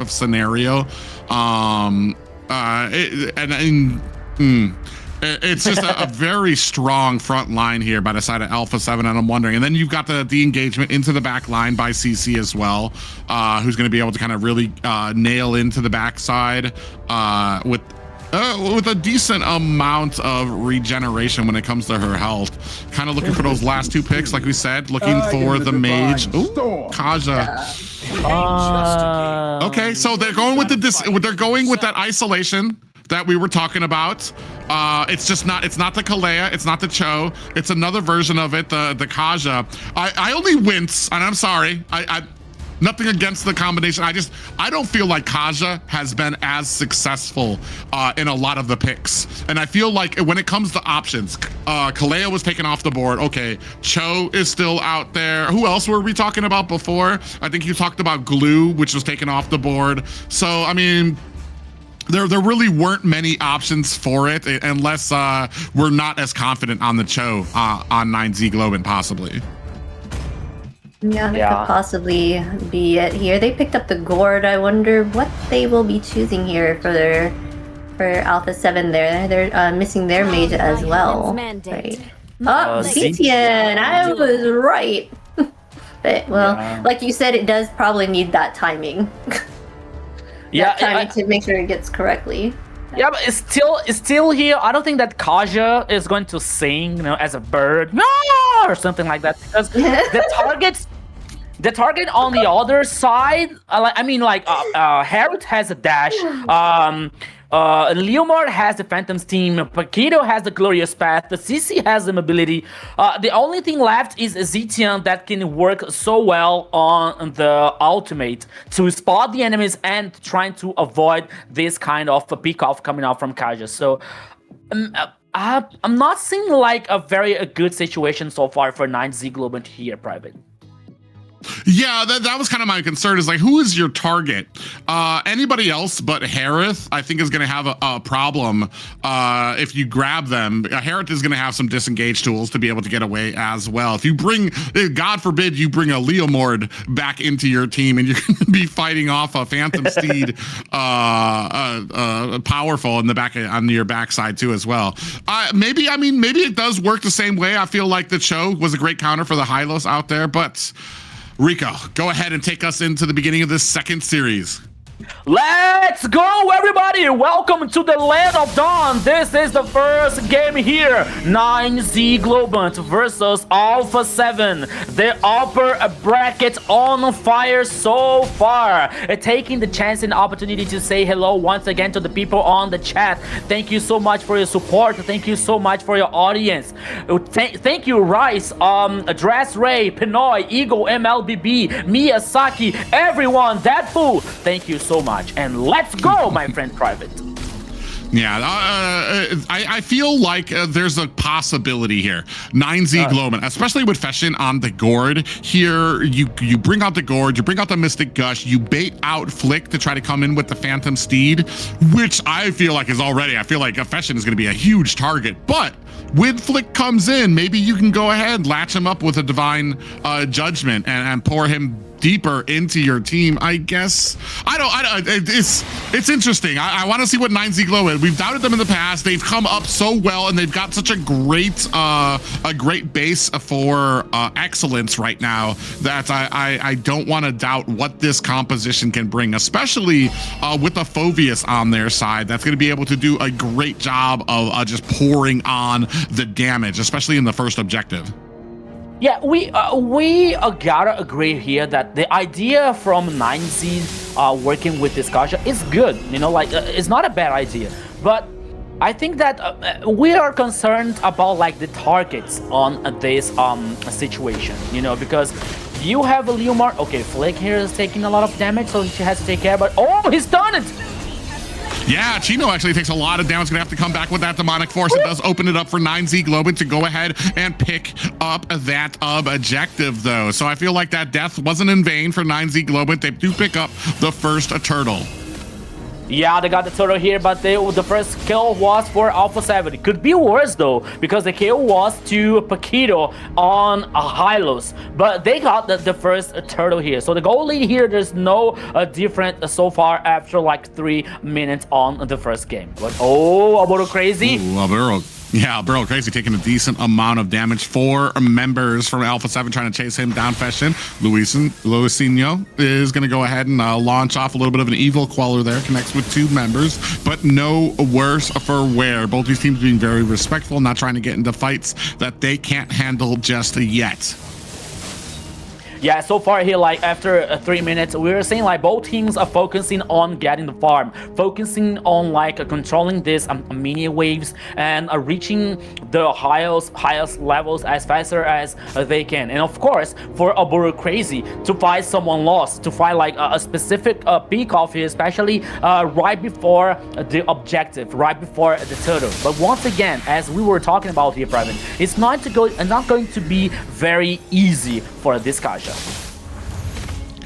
For me, the big strategy for Alpha 7 is going to be able to kind of understand where Fashion is on the map and be able to close the distance on him to shut him down. That's going to be something that's going to be a huge problem for Alpha 7 if they aren't going to be able to answer it right away. 13 seconds left on this first turtle, or on this next turtle.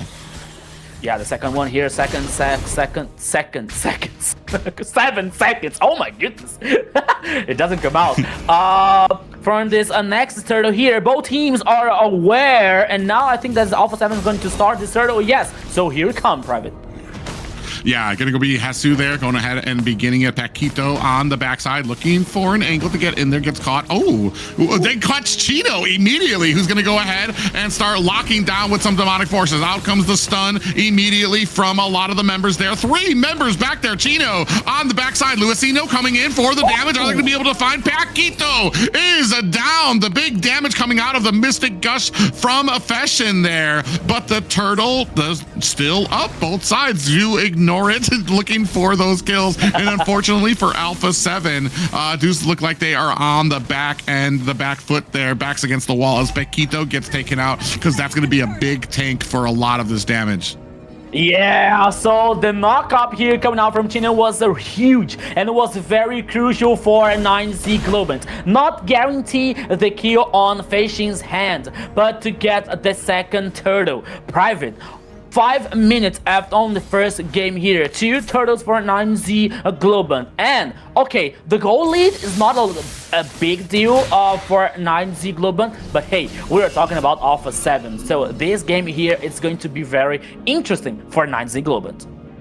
Yeah, it's really interesting too, because Alpha 7 were kind of roaming around there looking for a good pickoff, and Paquito decided to lay down the glorious pathway to catch Chino. I feel like of all the heroes that you could go for in the early game, Chino is the one that could negate the most damage if he slammed down with that demonic force. They were able to get the stun on him, they just didn't have the burst, and that really kind of led it to keeping them there, which allowed Fashion to kind of come in with the stun, with the Mystic Gush, to really lay on a lot of damage. We take a look at the items here. Yeah, corrosion side for a carry, stardom side here for a Herod, like the both guaranteeing the first item here and the boot so far. Glow you want for both mid laners here, Zetian and Gord, and the Ice Dominance and the War Axe here on X lane. But now here in the mid lane, Alpha 7 taking the actions. Oh! Yeah, Mystic Gush comes out there. 31 seconds still till the next turtle is up there as well. Paquito does find a stun onto Burrow Crazy, but first, we don't. Oh, a little bit of a pull there onto Paquito. Glorious pathway laid down, and this was the problem I was kind of seeing. You grab Paquito, and what does that really help your team? And now they turn it against them. 2 down for the side of 9Z Globant. Guys, look what I found. It was like, it's not so good idea here for Kaja, Burrow Crazy. I mean, once again, the idea, like on the theory is very good, but even once again here, the target for 9Z Globant is not that easy, because okay, you brought who? You brought a Paquito with Hylos? My goodness, you saw the response coming out from Alpha 7, the Glorious Path, and the rest of the teammates with the follow-up, with the sequence of causing damage, and now everything went in good for Alpha 7. 2 kills on Flick, the Leomord, the jungler for Alpha 7. So once again, okay, 9Z took the tower on the bottom lane, working on the macro, okay, but they have to take care about these pickoffs. Yeah, I mean, I kind of feel like we need to see. Oh, actually, going to lay a glorious pathway down again. Not able to find anybody just yet. Alburo Crazy lying in wait at the L bush at the mid lane. But maybe we need the rest of the 9Z Globant to kind of be on the same page. If he grabs that Divine Judgment, your response needs to be immediate. We need to layer on that the stun coming out from Gord there. Get that Mystic Gush out there as well to be able to burst him down quickly. Otherwise, you've wasted all of these abilities. You haven't taken down Hylos. He's healing up, and now you have the enemy team coming at you, and you have no more spells, no more ultimates, because you wasted them trying to take down the tankiest member of Alpha 7. So it's going to be very interesting as we move a little bit later, as we start getting more and more damage on the side of 9Z Globant. Are we going to have enough damage to be able to take down the Hylos if we continue on with these types of Divine Judgments?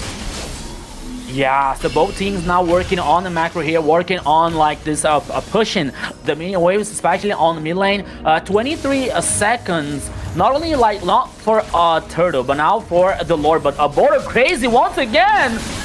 Yeah, and that is unfortunate for him. Got caught and tried to find himself an escape, immediately flickered away. They laid down the glorious pathway alongside a Zeshian ultimate, which stunned him, and they were able to pick him off quickly. He wasn't even able to find himself an escape. Not that Akaja is that tanky in the first place, but man, unfortunate for the side of 9Z Globant, now looking at a 3-kill deficit.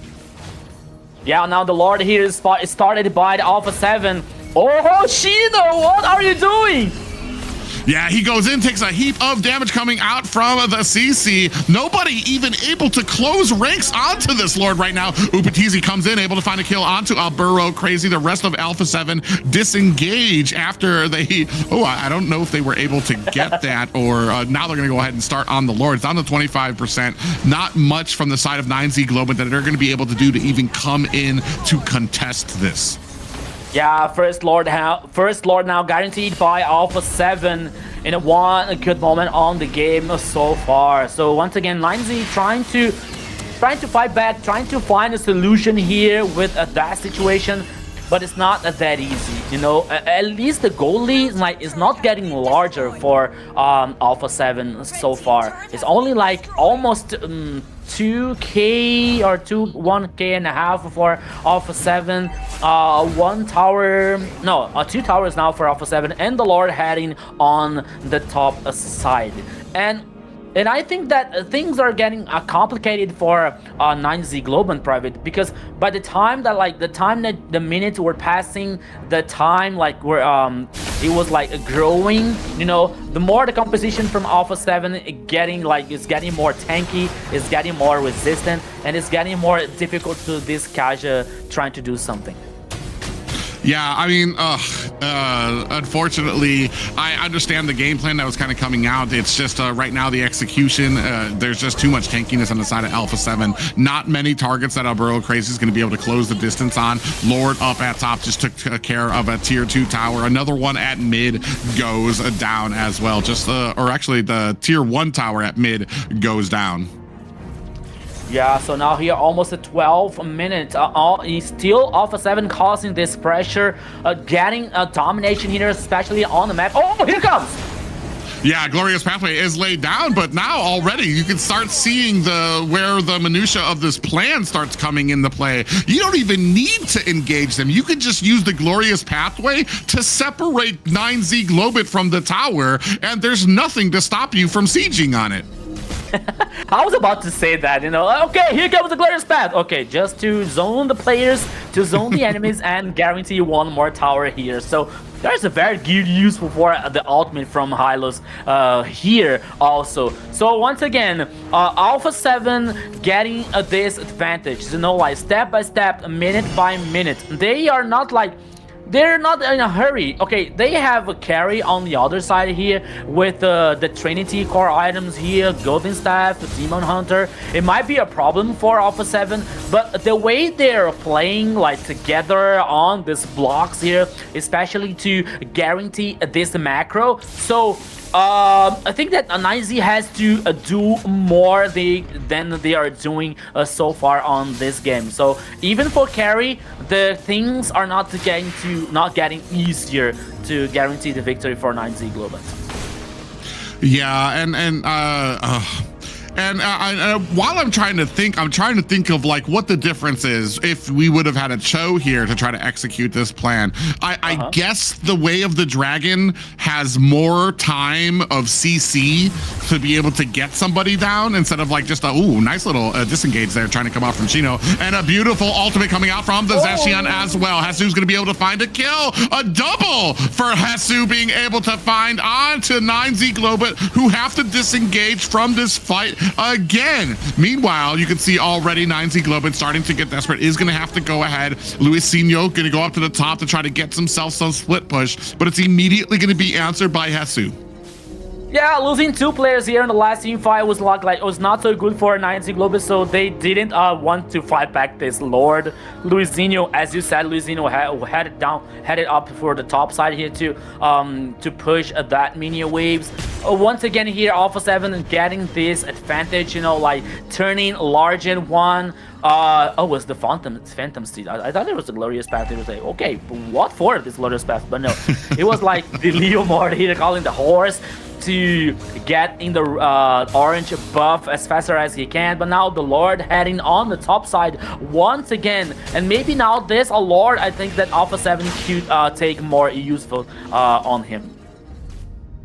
Yeah, I mean, we saw two blade armors actually come out there. Flick and Paquito both pick up the blade armor now, starting to get to the point where they understand that Gusta Lagusta should be coming online, so they're going to make sure that they can kind of hopefully offset that type of damage. Now, Lord up at top, tier 2 tower at mid, almost down. It's going to be down through the minions as 9Z Globant looking to make short work of this Lord. Luisinho unable to protect that tier 2 tower, which is unfortunate for 9Z Globant, sitting at a 1-7 game in favor of Alpha 7. Ooh, they do find Paquito again, and the ultimate again coming out from Frost Lane E to be able to shunt any type of offense that comes out from 9Z Globant as soon as they find that Divine Judgment. Oh, Gusta Lagusta here got 1 kill on Upa TZ, and now forcing Alpha 7 to head back. They took down the high ground tower on the top side here. It all seemed to be the end for 9Z Globant on the first game, but Gusta Lagusta got the kill. Once again here, looking at the items. Malefic Gun now for a carry, while Harriet has the Infinity Glaive, the Stallium, the Heavens, and the Holy Crystal. And now carry is heading for the Golden Meteor on the last item here. Radiant Armor and Blade Armor here on Hesu's hand.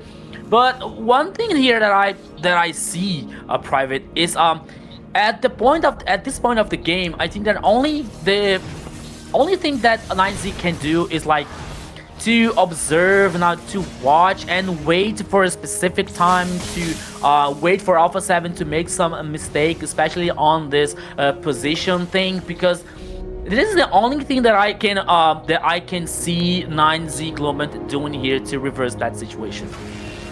Yeah, another Divine Judgment lands on the Paquito, and they still able to get away, even taking the full front of the Mystic Gush from Feshin, and he's going to go back to base.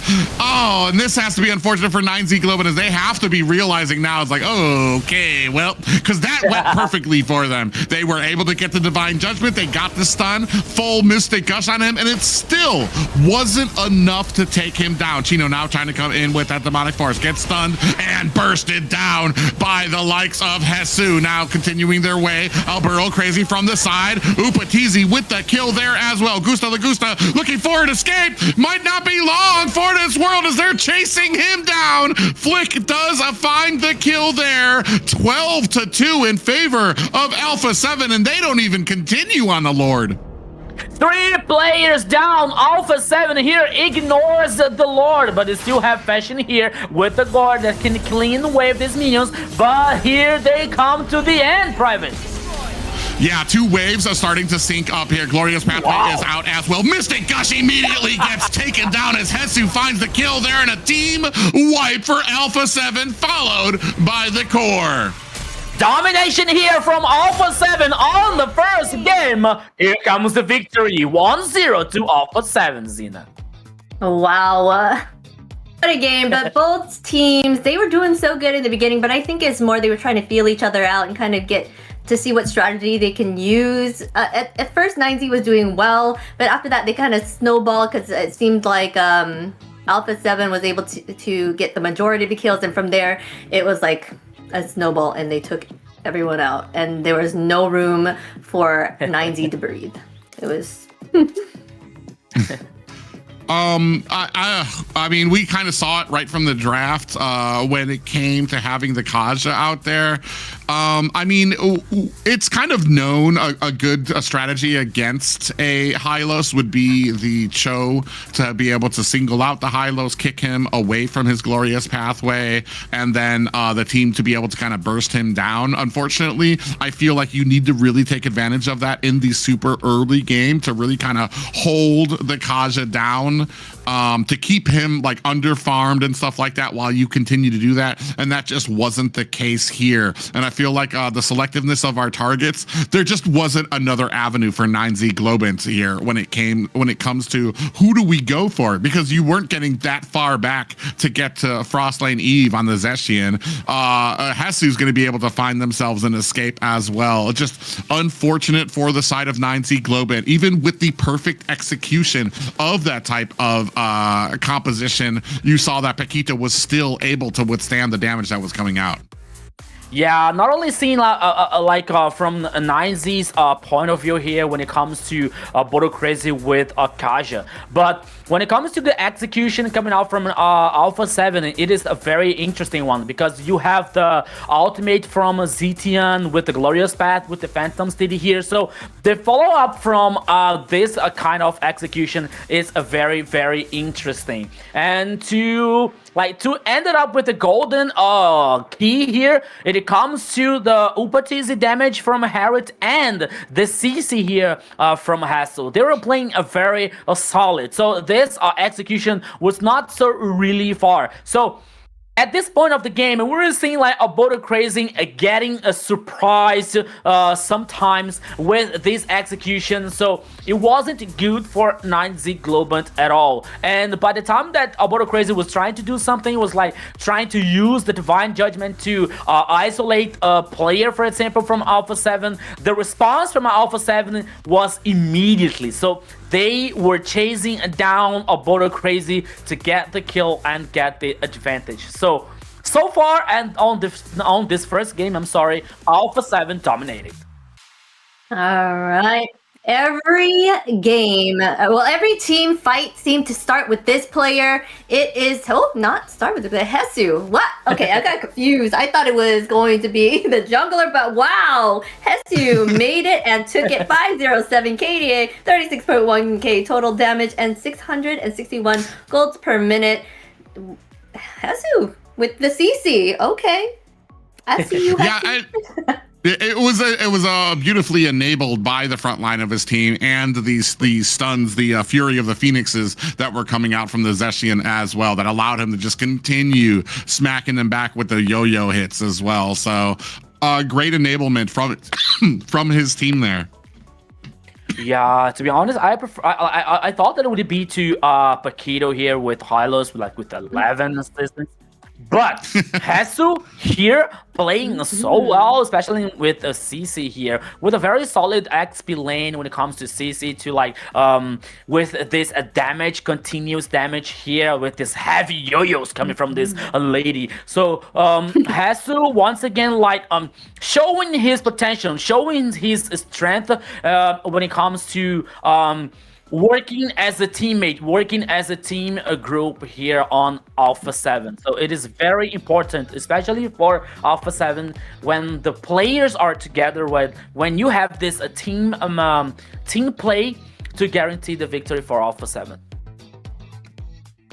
I'm almost kind of like stuck trying to figure out what might have been better to go in there. Maybe even the Gord might not have been the greatest pick up there too, especially with a Hylos and a Leomord on the opposite team. I feel like you're gonna close the distance on a Gord so well, but I don't know what else could have possibly gone in there. The a Linux possibly, but that's gonna be more to you're definitely aiming for like a mid to late game type of composition with a Linux on your team, and that doesn't really help you out in the early game, which I feel like is what they were looking for, is an immediate answer to really back off Alpha 7. And I feel like it went the opposite way, is that right from the get-go, Alpha 7 realized, okay, there's nothing really that we have to be afraid of as long as we have our front line. Hylos is there. As long as they're using those divine judgments on Hylos, there's really nothing for us to be concerned about. I don't even think they had any backline access on the side of Alpha 7, which was, I feel like, was the real problem. I don't even think Zushin or Zechion even took any damage whatsoever from any of those fights. Yeah, Zechion was not reachable at all. She did an amazing job helping with the control. There was a lot of heavy control on the side of Alpha 7 there. CC also kind of has that little control with her ult to kind of yo-yo them together and get them stuck from, escaping as well. So that all played a major part in this match win for sure. Yeah, and the people were like asking if the 9Z was like did they proc the Zetian's buff here passive, like pushing away the enemies, because yes, I don't remember seeing 9Z like trying to get this backline or trying to flank here, especially to counter this Zetian on this first game. Especially because when a Border Crazy trying to target some hero, most of the time it was like the Hylos one. So the Hylos would say, "Oh, hey, are you targeting me? Okay, let's go, guys." So here, activating the Glorious Path with the Phantom Steed, with the Hall following up of the damage. And so it was not a good idea for 9Z Globant. So let's see what 9Z is going to bring on this second draft here.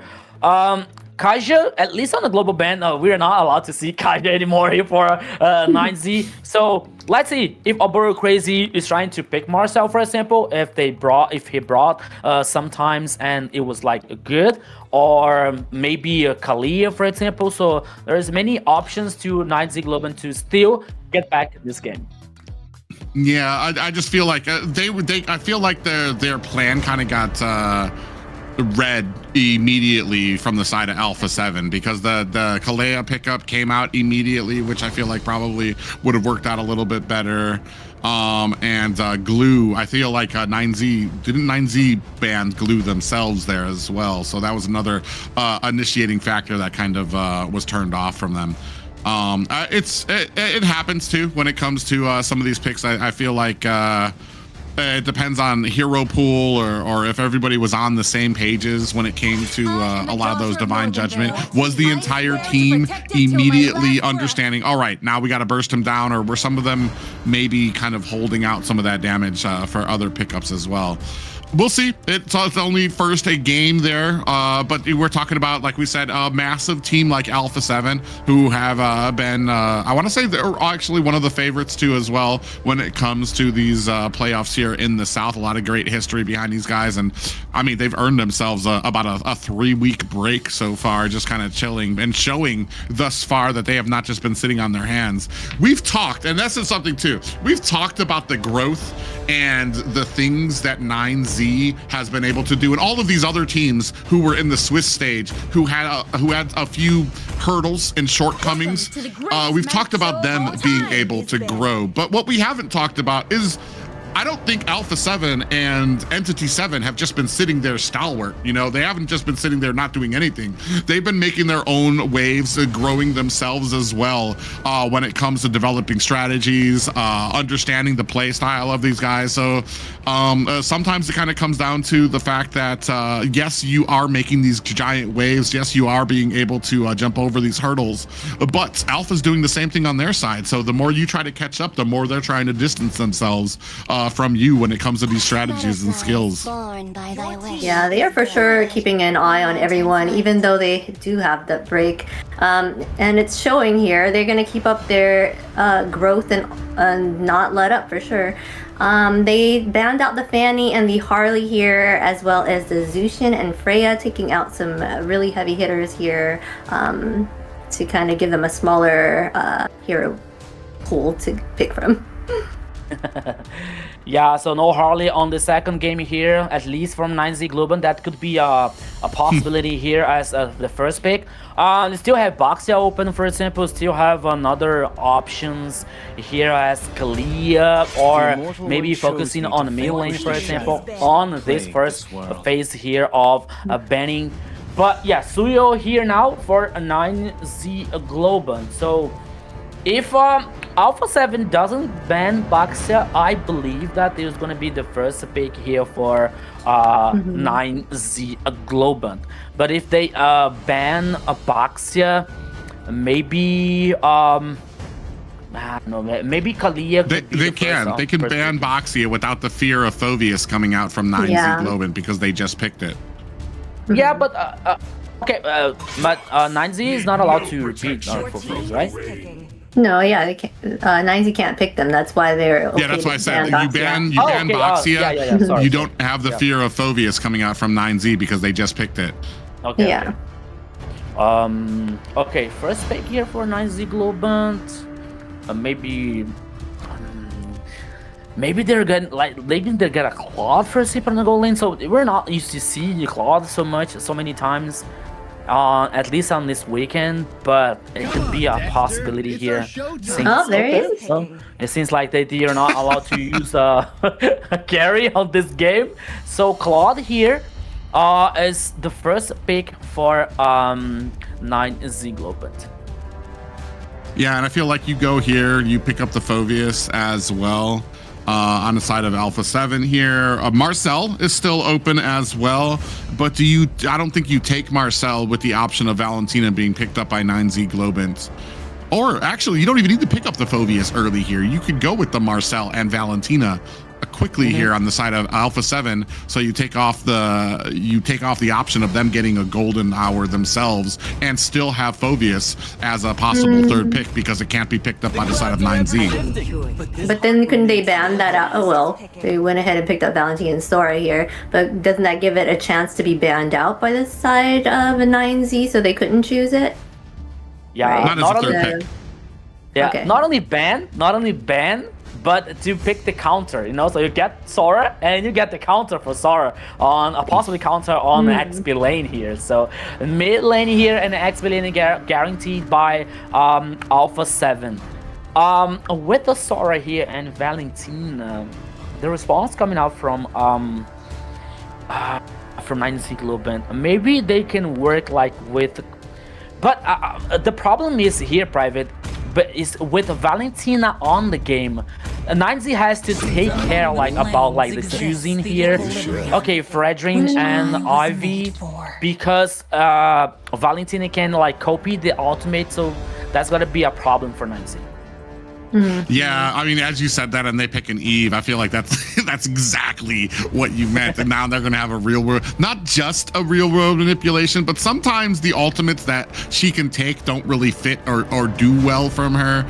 Like, I think, taking the Appraiser's Wrath, it doesn't really do much for Valentina. I don't even think she gets the damage or the scaling with that as well. But something like an Eve is perfect for her because she's going to be building basically the same type of items, the same type of damage for it, so she'll be able to really take advantage of what comes out of that.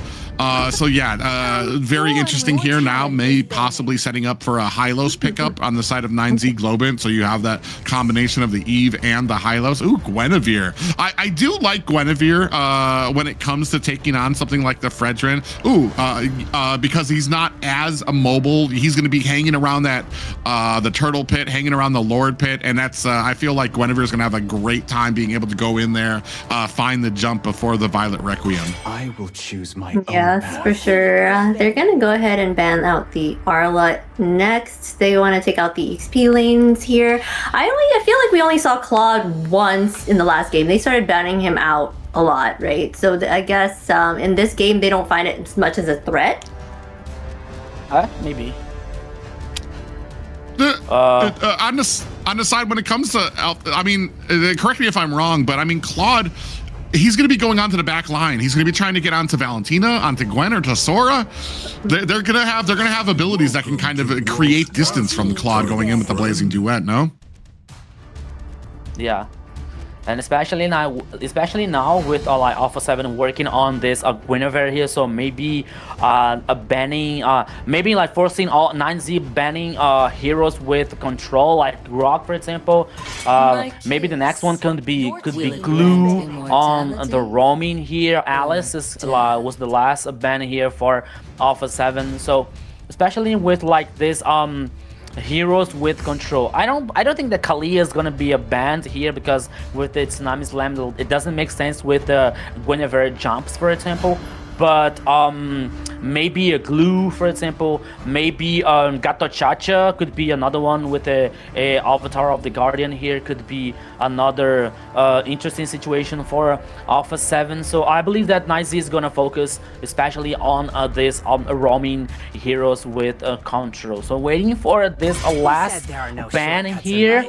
Ship, okay, not that much control. I was surprised about that. But let's see what is Alpha 7 going to bring to work with Guinevere here on this pressure or like mid/river/ XP lane here. Yeah, I feel like the Gatakacha is definitely, I feel like that's going to be about the #1 pick when it comes to this, especially because he'll be able to, as slow as the Avatar of the Guardian is, it's going to be something you'll be able to set down onto a real world manipulation where Eve isn't going to be able to find an escape. Not just that, but you've also got Fredrin that's going to be sitting inside that lane, and he's got that little bit of pop-up that can really meld well with the Violet Requiem from the Guinevere. And what if Sora comes to the gold lane here for Alpha 7? Because I saved my nation from falling apart. And bring a Terizla on the XP lane here with penalties on. That's actually not a bad spot because as much as Sora does not do well against being kited, Claude is unique to every other marksman where he has to be very, very close to be able to do his damage, and he wants to, and that's something that Sora absolutely punishes. That's actually not a bad maybe I mean they don't have a coach on the side of Alpha 7. Maybe start sliding you up in there, start sending out some DMs. if this happens, I'm like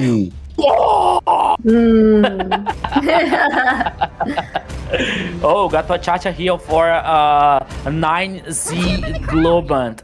Not only to take away from Alpha 7, but also to guarantee this control with this execution here, especially when it comes to the Fredrin and the Blazing Duet coming out from Claude. But still, I want to see what Alpha 7 is going to bring here on the last pick.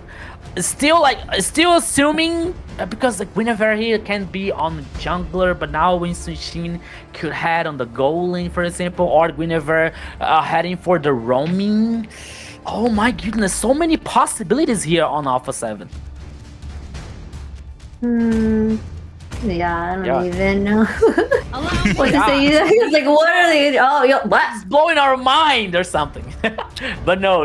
There's only like Hilda on roaming. No, Hilda on yeah, Hilda's roam. Wait. Sora XP. No. What? Oh, what? I am so what? Okay. I'm so confused. So I told you. So Guinevere's going to be our roam? Oh wait. Okay, Paquito, Guinevere, the roaming, Upachizi with Sora, the goal lane. Yes. Yes, I thought there was like XP lane would be with Terizla, for example, with the penalty zone, but he chose Hilda. But the idea from Sora with the goal lane, it happened here, Private. Yeah, I'm actually very curious about Hesu with the Hilda. Well, in the XP lane, which is really kind of confusing for me. I feel like Hilda doesn't really shine in the XP lane. I do like the rest of this. I do like the switch up to be putting Sora into the gold lane, especially like we talked about. Will shine up against Claude here. But ladies and gentlemen, this is going to be game 2 of Alpha 7. Alpha 7 taking on a 9Z Globant. 9Z still looking for a reply to Alpha 7, and they're dominating game 1 victory. Yeah, after the dominance here, welcome once again to the Land of Dawn on the second game. Alpha 7 versus 9Z Globant. Once again, you on the chat, you are the main star of the show, so hello once again. Hello to GM Kilua, hello to Kurapika, hello to Pinoy, everybody. Hello to Mir. One here, I cannot. Am I allowed to read this name? I think I can. But now here on the mid lane, Fashion in trouble with Alboro Crazy, but now they're safe. Yeah, a lot of damage coming out of there as we're taking a look at some of these emblems coming out. I think we got a concussive blast coming out from both of our roams. So going to be a bit of a tanky Gwen coming out of this. I'm definitely eager to see, do we send support up to this gold lane to try to help out Gusta Lagusta, or do we kind of let him fend for himself? And try to let him try to get nice little pop-up does land on Noah Burrow Crazy. Fashing right there in waiting to try to put some damage onto Paquito. Burrow Crazy, I feel like is a very aggressive for the amount of damage that he's taking. Maybe too much. Because he's forced to head back on the base. Meanwhile, you were seeing checking the emblems like Claude with the quantum charge, while Sora here was like with the Brave Smite. So okay, maybe for the regen HP here for Sora is a good idea, but versus and Claude, here it comes Hesu. Yeah, and we have the rotation coming in from Upatizi as well to put down the damage, and that's going to be an immediate takedown of Alburo Crazy on the backside. Luisinho maybe trying to take down himself a Lord, while Upatizi able to find a kill onto Fesh, and Flick able to find the kill onto Luisinho and the Turtle as well. 3 unanswered kills for Alpha 7 and the Turtle in pocket. On the backside, Chino in trouble, getting dove on by 2 members and taken down by Flick. The turbo mode here coming out from Alpha 7. The first Turtle, 4 kills and the first tower. Minutes on the game so far here, Private. Yeah, I mean, a great opening again for Alpha 7 here. 0 and 4, and 9Z Globant just have not been able to find an answer thus far. Trying to put on the damage. Luisinho, and that's the problem too, is there's an engagement on the other side of it where you found that Alburo Crazy just took a heap of damage. All the while, Luisinho on the back end, still trying to focus on this Turtle, didn't want to give it up. And maybe this is something that you need to talk about and understand, that this is something you need to call out for your team. If you're taking damage, if we want to go for the fights, or if we want to go for the objective, we need to call that out, because I want to say a decent amount of the team were trying to offend the damage coming out from Alpha 7, while Luisinho was still on the Turtle trying to take it, and then eventually got taken out himself. Yeah, and Alpha 7 here knew very much what they were doing, especially when it comes to Paquito. A very strong roaming here, because once again here, Paquito.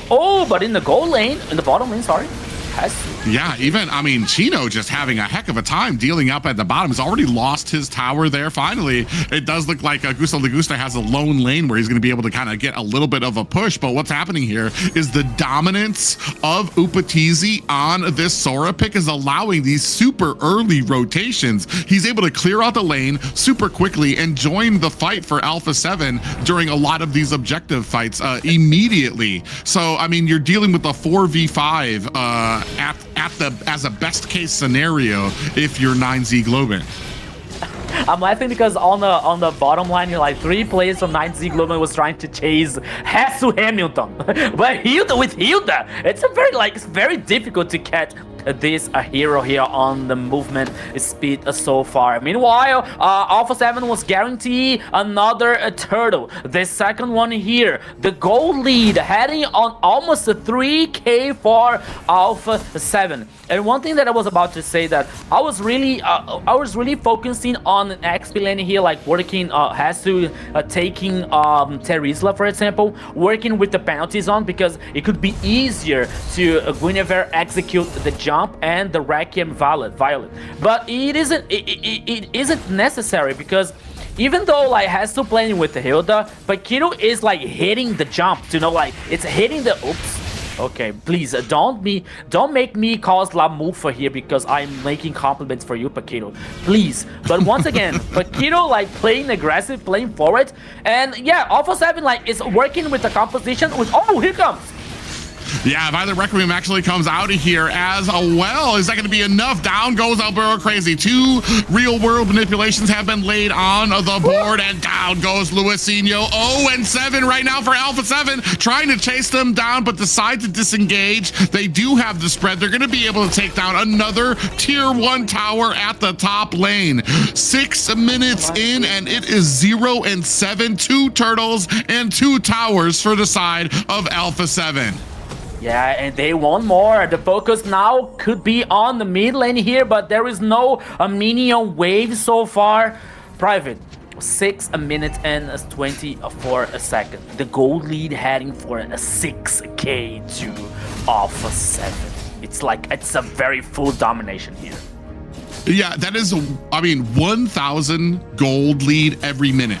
Every minute you're getting that big of a lead on your opponents right now. And that just talks like hugely about the overwhelming offense that Alpha 7 has in here. They're winning all of their lanes. They're able to push. They're able to get the early rotations to a lot of these objectives that 9Z Globant isn't even able to answer. And I feel like a lot of their compositions looking at a mid to late game power spike here as well. Gusta Lagusta so far probably underneath being fed here as well. And they cannot even contest this next lord or this next turtle. Look at the jungle XP level. Flick 12 and Luisinho 8. 4 levels ahead on the jungler. Yeah, I mean, I know Fredrin does have his issues when it comes to like farming. Usually you see him up against like a Suyo, and especially when it comes to mid game or late game, you start seeing that like 5k gold difference coming out. But man, Flick is really making use of the fast jungling ability that he has with the Yusun Shin. And here, sitting at 0-7, I feel like 9Z Globant, like they're at a point where you can't even contest any fights. If it's organized, you don't want the fight. The only thing that you can hope for right now is that you're able to bait something out, that you're able to find somebody that the rest of the team can kind of collapse onto, because any type of even fight that you're at right now is a fight that you're going to lose until like you don't have any of your power spikes just yet at all. Yeah, but now we're seeing once again Alpha 7 dominating the map, getting like stealing the the orange buff here from 9Z Globant. It's still the first tower here on the mid lane is standing up from 9Z Globant, but I believe Private is going to be a matter of time here to Alpha 7 take down. We saw the Blade of Despair on Insushin's hands. We're seeing the damage dealt ranking here comes to Fashion, you know, surprisingly to the mid lane for 9Z Globant with 18k. But the reality here is like Alpha 7 dominating the pace, dominating the macro and the micro here so far. And the goal lead once again, as you said, like 1k per minute almost is heading to almost 9k. Yeah, I mean, yeah, if it weren't a profession, Alpha 7 would be completely dominant in the damage charts right now. All 5 members up there immediately after Fashion there. So that just tells you how far behind 9Z Globant is starting to slip. Still trying to be active, though. I do like the spread that they have on it. They're trying to kind of keep up with these lanes. The only problem is now, especially when you're this far ahead, the answers that they have, things like the Hilda, when you're ahead is a big thing. Oh, Flick gonna go in from the backside looking for a damage onto Hesu, but immediately disengages so that they can get the spread to take out the mid tier 1 tower.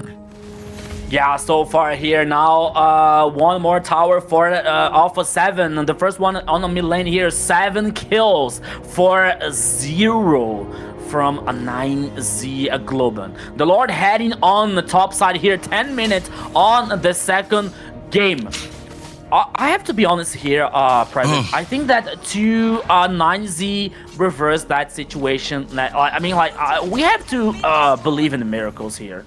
You know, this level difference, 5 levels for Flick. These are the types of games that you see on YouTube where they say ultimate build for Yu Sun Shin, unstoppable build, but then you just see it and it's like he's 5 levels ahead. Of course, he's destroying the opponents here. And right now, 9Z Globant just do not have, they just are not able to catch up. In any of the lanes, I feel like they're down about 2 levels here and doing the best that they can to try to turtle up. There's no answers, there's no abilities that they can come into. Even if they catch Hesu, they're gonna have a problem being able to try to bring him down. A almost 5K gold lead for Flick alone. Yeah, you see the jungler difference here, especially when it comes to the gold lead. Malefic Gun and Sky Pierce, Hunter Strike for Institution so far. While Fredrin is working on the def, you know, like the defense, the chases and the Radiant armor here. But still, it's not a good situation for Fredrin and the rest of the composition for 9Z Globant. But now Alpha 7 is cooking. You see all the players actually like doing the dance, like the recall dance here. Okay, it's like they're not compromising the rhythm, they're not compromising the pace here. Like, I think that they're waiting for the next Lord, you know, even though I believe that if they can, if they wanted to push, if they wanted to cause more pressure here on 9Z Globant, they could, because they have the jump from Guinevere, they have the ultimate from Sora, for example, which has a great control. So they have Valentina who can use the ultimate from Gato Chacha, for example, but no, they are playing safe. They're like choosing the safest option so far here to finish the second game. Yeah, right now, I mean, why not recall when you have the advantage, you're able to farm, you need it, and this is kind of the unfortunate thing. It's not the most exciting game when both teams understand where they are on the scaling. Alpha 7 knows that they have the advantage. They need to wait. They can wait out for either the objective to come outline or for 9Z Globant to come out from their base. 9Z Globant understands that they are so far behind that they need to turtle into their base. There's no fight that they can take that they're going to be coming out ahead here. And unfortunately, that just kind of leads to a game right now where they're slowly kind of being like, it's like a snake that attacks an animal that, yeah, it's struggling, but the snake hold is getting tighter and tighter and tighter until there's not going to be much left. We're only at high grounds here for 9Z Globant. 13K gold lead for Alpha 7. Is it my impression here, Private, or Alpha 7 is trying to do the perfect game? No towers down, all the 3 turtles, all the 2 lords, no deaths. I think that they are working on it here. Now the Lord heading on the top side, here comes the pressure from everywhere. Yeah, now comes the swell as the Lord goes ahead, pushes up at top. Violet Requiem does a land on to the team of 9Z Globant. Looking for an escape. Luisinho looking to put the damage on. Oh, and the first death. Upatizi, kick him off the team. Feeder on the side of Alpha 7 as 9Z Globant finally earn themselves their first kill of the game. Are not even able to chase as they still have a Lord underneath the base swinging away. No perfect game at all here on the second game here, and Upatiz is going to buy a pizza for everyone because he was killed here so far. But it's still, Private, the advantage for Alpha 7 is huge. Not only about the goal lead or the map domination, it's about the confidence, it's about like the experience levels here, you know, everything. Okay, now look, the top level on Mobile Legends is level 15. So now Lizio is reaching Flick on the level, but still Alpha 7 is like very very far ahead on the second game. Yeah, I mean, I'm all for like trying to take advantage and stuff like that, but there's only so much of a spread that you can get. I think from this point on, 9Z Globant can only get closer. So, ooh, now Paquito comes in, slides in again with the Violet Requiem. Might be able to find a kill here as Frostlane Eve able to push back Alburo Crazy, finding that kill. 1-8 right now for the side of Alpha 7. Yeah, so one more kill here for Alpha 7. 8 kills so far on the second game. 26 seconds left for the next Lord, but I think that Alpha 7 is trying to do something here. Not only causing pressure, but only to push these minion waves here to try and take down the high ground towers left on this second game. Yeah, looking to maybe put some pressure onto this mid lane here. You see them kind of poking away at it. That's going to be one high ground at mid taken away, and they are going to be able to disengage despite the offense coming from Gusta Lagusta there. You see Paquito there, able to kind of turn around for that jump. Gusta Lagusta was ready for it.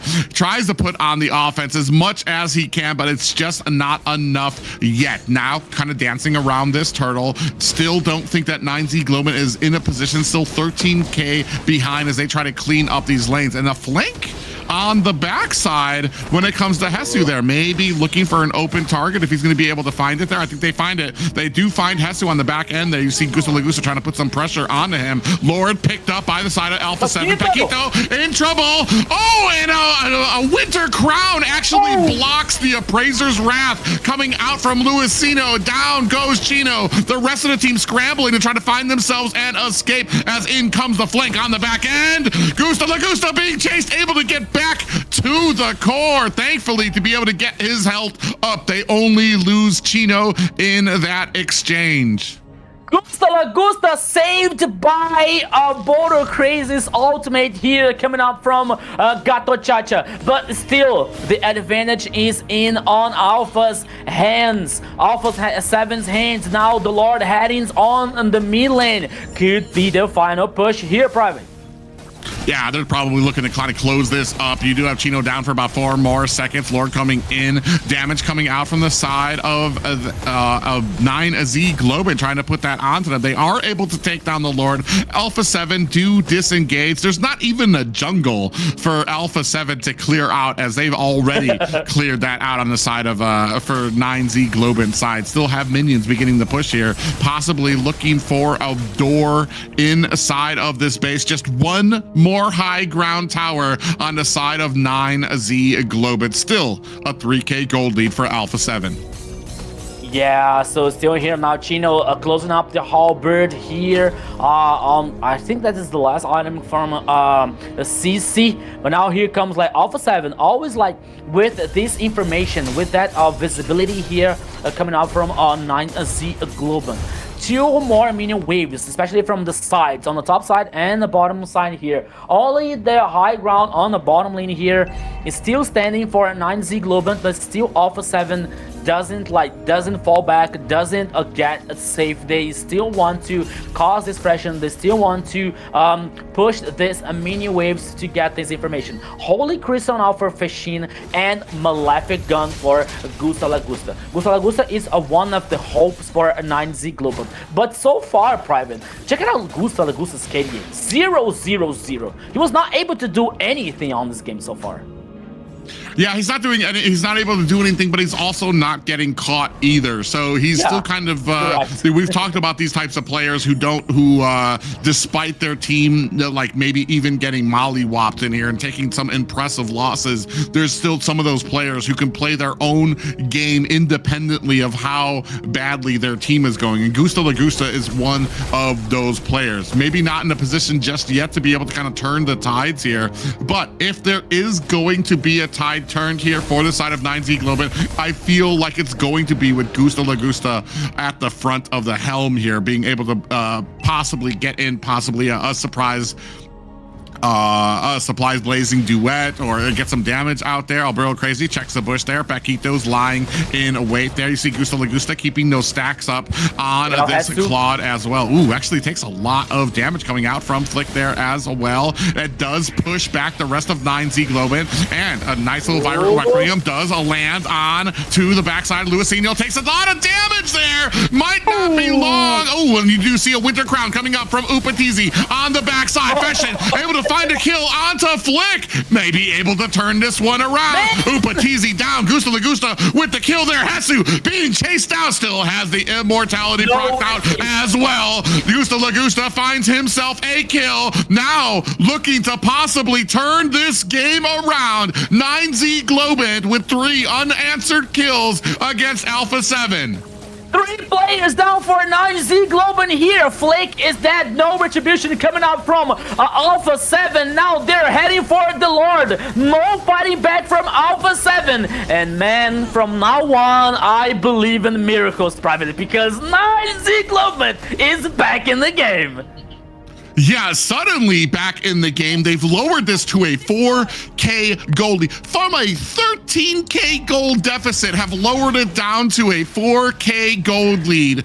And that's saying a lot. I know that's not great. I know that's still not a great game right now. But I mean, from what it was here, 9Z Globant looked like they actually still have a chance. Have the Lord going to be crushing down at mid lane. Now trying to get the side lanes kind of grouped up here as well. Paquito lying in wait, looking for a way in as the Lord does its damage to the mid tier 1 tower. Looking for another charge at the tier 2. Ooh, up at the top, we do see another takedown there. Chino putting the damage on. Is he going to be able to find it? Is not able to find the damage against Hesu as Upatizi come in to find an escape for his comrade. Another tier 2 tower at mid and top as well. Violent Requiem comes in. Paquito in trouble. Fashion finds the kill there as well. Down comes the real world manipulation. Gusto Lagusta finds a kill on the Flick, and another one onto Upatizi. A double kill there for Gusto Lagusta out, and a kill and a victory for the side of 9Z Globant from the clutches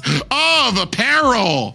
9Z Globant as a phoenix here, coming back from the ashes. What a miracle we just saw here, Zena. I agree, Zena. Wise words, Zena. Totally. Wise words. I was like, oh my god. I was gonna say full-on domination by Alpha 7 there, but they totally threw it. But at the end, 9Z Globant came back. I think it probably had to do with the fact that they did not have a marksman as well. So the longer they kept going, and the stronger that he would be getting too, right? So, I do not use the term throw often, but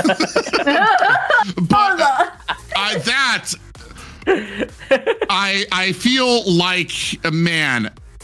First of all, let's just focus on 9Z Globant. The ability, we were talking about Gusto Lagusta. If this was going to be a turnaround, it was going to come onto the back of Gusto Lagusta coming in here. You see 4, 0, and 3. Not just that, but Fashion was able to find the great real-world manipulations and the damage himself there, coming in at 4, 1, and 5, picking up the game where Luisinho was on his back. Chino, Alberto Crazy on their backs, not able to really find that momentum there. These two damage dealers on the side. You can see there 100% team fight participation by Fashion, 78% on the side of Gusto Lagusta. When we were talking about all these kills that were on the side of Alpha 7, it wasn't Fashion, it wasn't Gusto Lagusta. They were still maintaining that distance, still maintaining that discipline that they needed to be able to turn this around.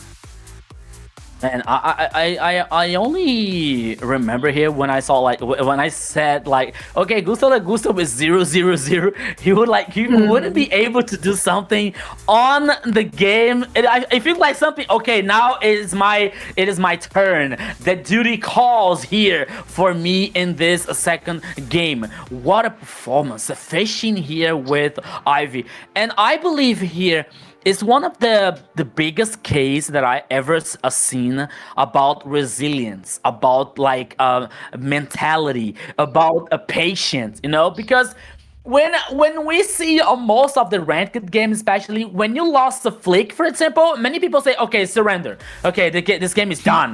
There's no way to get back in this game, you know? And it was like, okay, Alpha 7 dominating the game, dominating the pace since from the very first minute. And I was like, I already said here, once again, it burns my tongue because I said, okay, from this point of the game, it was like for 9Z Globant to reverse that situation to win this game, it's only in the miracle. And the miracle came. Not only, I cannot say the miracle. I can say that 9Z was like a professional team. They were like very resilient here, especially working on Gusta La Gusta and fishing strength. And they knew what they're doing here, waiting for the right moment. And oh my god, what a victory for 9Z. I know, and when it mattered most, this player delivered in a big way. It was Fashion with that control. 415 KDA, 83.4k total damage, 646 gold per minute. Fashion was a big factor in helping them turn that around. Yeah, both him and Gusta La Gusta, even with the complete offense from the side of Alpha 7 pushing into their line, into their jungle, I feel like both Fashion and Gusta La Gusta were so slippery when it came to trying to nail these guys down. Only one death here suffered by Fashion here, so he was continuing to get the items, continuing to try to work his way to getting the damage that he needed. You see here another real world manipulation on there, bursting down Flick there as well, and able to find himself an escape from Upatizi, who was trying to come for the flank as well. So, I mean, a great game here played by, well, I mean, a great game played toward those last 2 minutes when it comes to 9Z Globant. But, I mean, maybe, possibly a little bit of a lesson in that last game when it comes to celebrating before the entire game is over. No, I'm so sorry. I'm so sorry about that. I thought the game was done, but once again, I want to figure out what happened to Alpha 7, honestly, because you had a team like we saw Alpha 7 dominating everything from the first minute, right? So the turtles, the towers, the kills. You know, I was about to say like, okay, maybe they're like trying the perfect game here because like 9Z was like not able to do anything to get anything, but suddenly, all of a sudden, like Alpha 7 was like trying to play with the safest way. That's okay. We don't want to say about that, but once you have the chance and you have the advantage to push away, to cause more pressure, you know, to trying to finish the game, and you're just like, okay, just head back, just get it safe, just wait for another lore, for example. And I didn't get it like this Alpha 7 performance on the second game so far. So not only like not taking the merit from 9Z because they were really good on reversing that situation, but Alpha 7, I think that they lost some chances to finish this game though.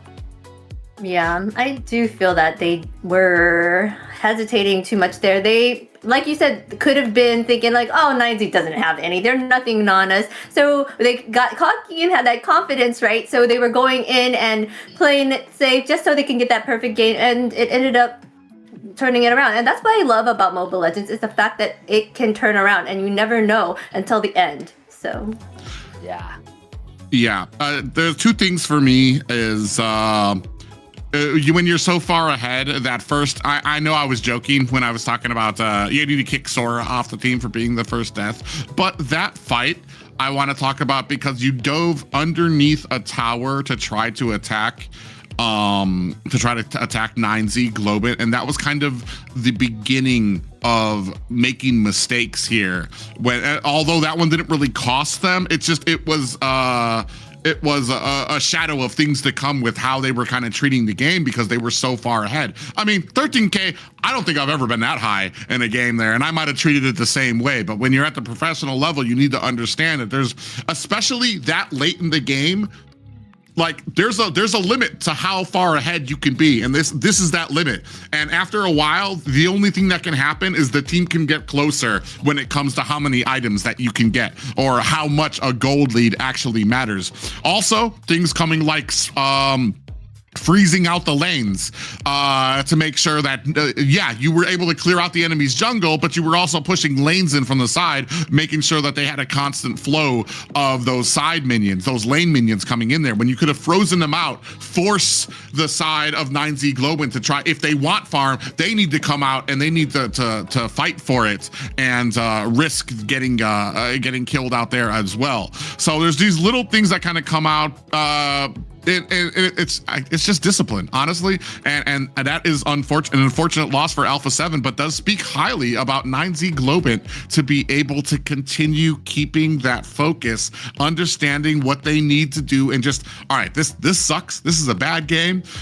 We can't surrender, so let's just keep on doing what we need to do to move forward, and hopefully the enemy will provide us with an opportunity, and that's exactly what happened there. And that's honestly, and I've talked about that, I think I talked about this last week, that's exactly why I never surrender games when I'm playing ranked or anything. I don't care how bad it is.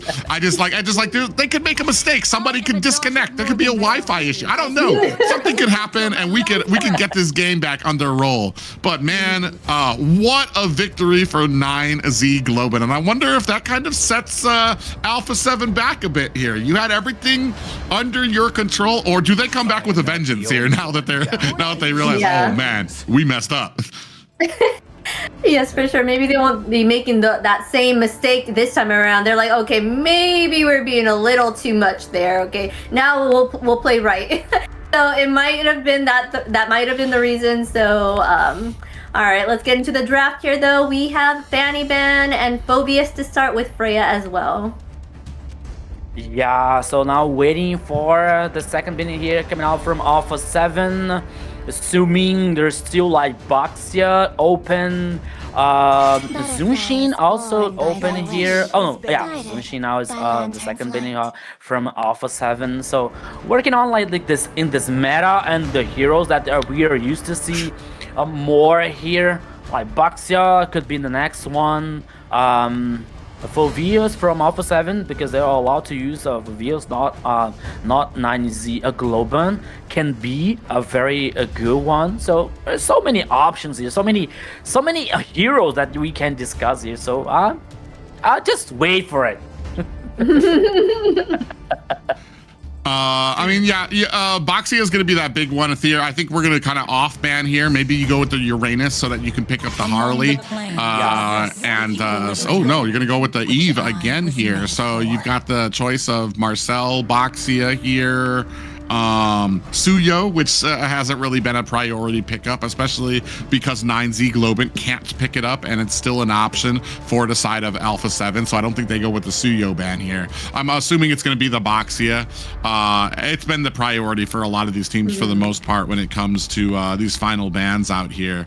And then I don't even know what you go with the pickup if you're 9Z. The last time they went with the Claude, I mean, and as much as I was kind of like a little bit of questionable about the Claude being your first pickup, it ended up being one of the saving graces of their last match as well, is to get Gusta La Gusta on something comfortable, something that's going to be able to dominate. And maybe that's where you kind of go here. Maybe that's where your focus lies, is getting Gusta La Gusta on something that he's good on. Yeah, it seems like they're gonna go ahead and ban out that Harith here, trying to take out, you know, any ammunition that Gusta may have. Yeah, so they're target banning that for sure. Yeah, that's exactly what I was thinking about. Like, if they couldn't ban a Harith here, I think that would be the first choice here for 9Z Globant. But now when it comes to the goal lane here, like with Harith banned, no Claude, no carry here, so maybe there is still some choices left, like Moskov or Bruno, for example. But the first choice here for 9Z Globant is going to be Baxia. And then here, if you're on the side of Alpha 7, do you go with, I thought they picked Valentina. Oh yeah, they did pick Valentina last game. So, I mean, Marcel is an option. However, you still have Valentina as an option on the side of 9Z Globant, so they can answer that back immediately. Maybe that's something that you save the roam for the next pick here. Go maybe in for a mid and a marksman pickup, possibly, and then try to shut down marksmans on your second banning phase if you're decided Alpha 7. It could go anywhere. I'm honestly, I just kind of want to know.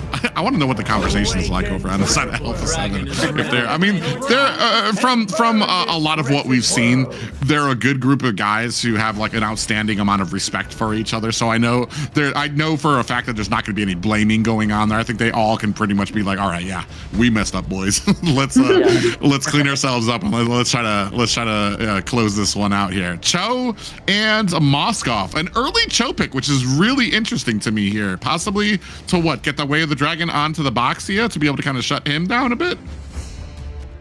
Or they're trying to scare any possibilities of anything that Cho can Cho can counter. So they're probably like, oh, we're gonna put this out here so you can't choose it. Let's see what else you choose. I don't know, maybe that could be their strategy there with that. Moskov is, like we've seen before, he's really great with getting around the map pretty quickly. Oh, there's the Marcel though on the side of 9Z and Valentina as well, so they aren't able to counter it on Alpha 7 side. Interesting. Yeah. I'm thinking about like a Cho's pick here, maybe to force a 9Z Globant to use some mid lane with some kind of mobility, maybe Valentina or Kimi, for example.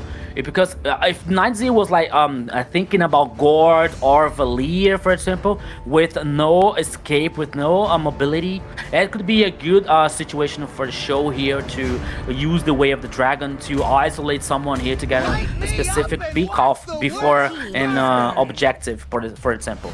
But now here, seeing that Alpha 7 guaranteeing an X-Borg, and it brings a possibility to X-Borg being in a jungler or in an XP lane, more to the jungle to be honest, but it has the possibility to head on XP lane. Yeah, I feel like it's gonna fit more into the jungler way. And I was trying to think, I'm pretty sure this last Insanity gets frozen by the golden hour, correct? So what happens after that? After the golden hour ends, does the last Insanity finally explode, or is it negated entirely because it would have exploded in the golden hour? I assume that the damage just comes after after the golden hour. So yeah, so that's gonna be very interesting to kind of play into too. Is that you see the golden hour go off, all the damage that's gonna come out here. There's a possibility of what? Do you go Beatrix on the side of 9Z Globant, which has been a big I want to say it's been a big one of those big contenders with Marcel to come out with that. I forgot what the machine gun is called though, but it does a lot of damage. That really kind of puts a huge amount of AOE spread onto the opponents. Both teams are taking their sweet time with these bans. They're making sure. They're like, are we sure we want to ban this? Are you sure? But they're gonna go ahead and ban the Gord here on the side of a 9Z because they don't want to leave much options open. That's what they need here for the side of Alpha 7, which is the Mage and the EXP laner, or Roam, unless if they put Cho on that EXP lane. So yeah, maybe Alpha 7 can ban Bruno here, for example, to take out from Gusta Lagusta. Or working on XP lane here, maybe a Lapu or Alice here from Chino. This could be another interesting ban from Wan. I was about to say something about Wan. They're like, well, here you go, you can't Wan here no more. Okay, I wasn't expecting that, but that's okay. It calls respect here for Gusta Lagusta private. Yeah, it's interesting. I'm still in disbelief from that last match. I'm trying to figure out where you go from here. For me, it's more so not even that they were able to turn it around, but how dominant Alpha 7 were. The draft didn't look that bad to me when I saw it. Like I wasn't looking at this draft and being like, oh my god, 9Z is about to get destroyed. But Alpha 7 just took such dominance of it that I'm actually kind of questioning what I understand about drafting, especially when you're talking about one side that has a coach, one side that doesn't. And this is something I've talked about before.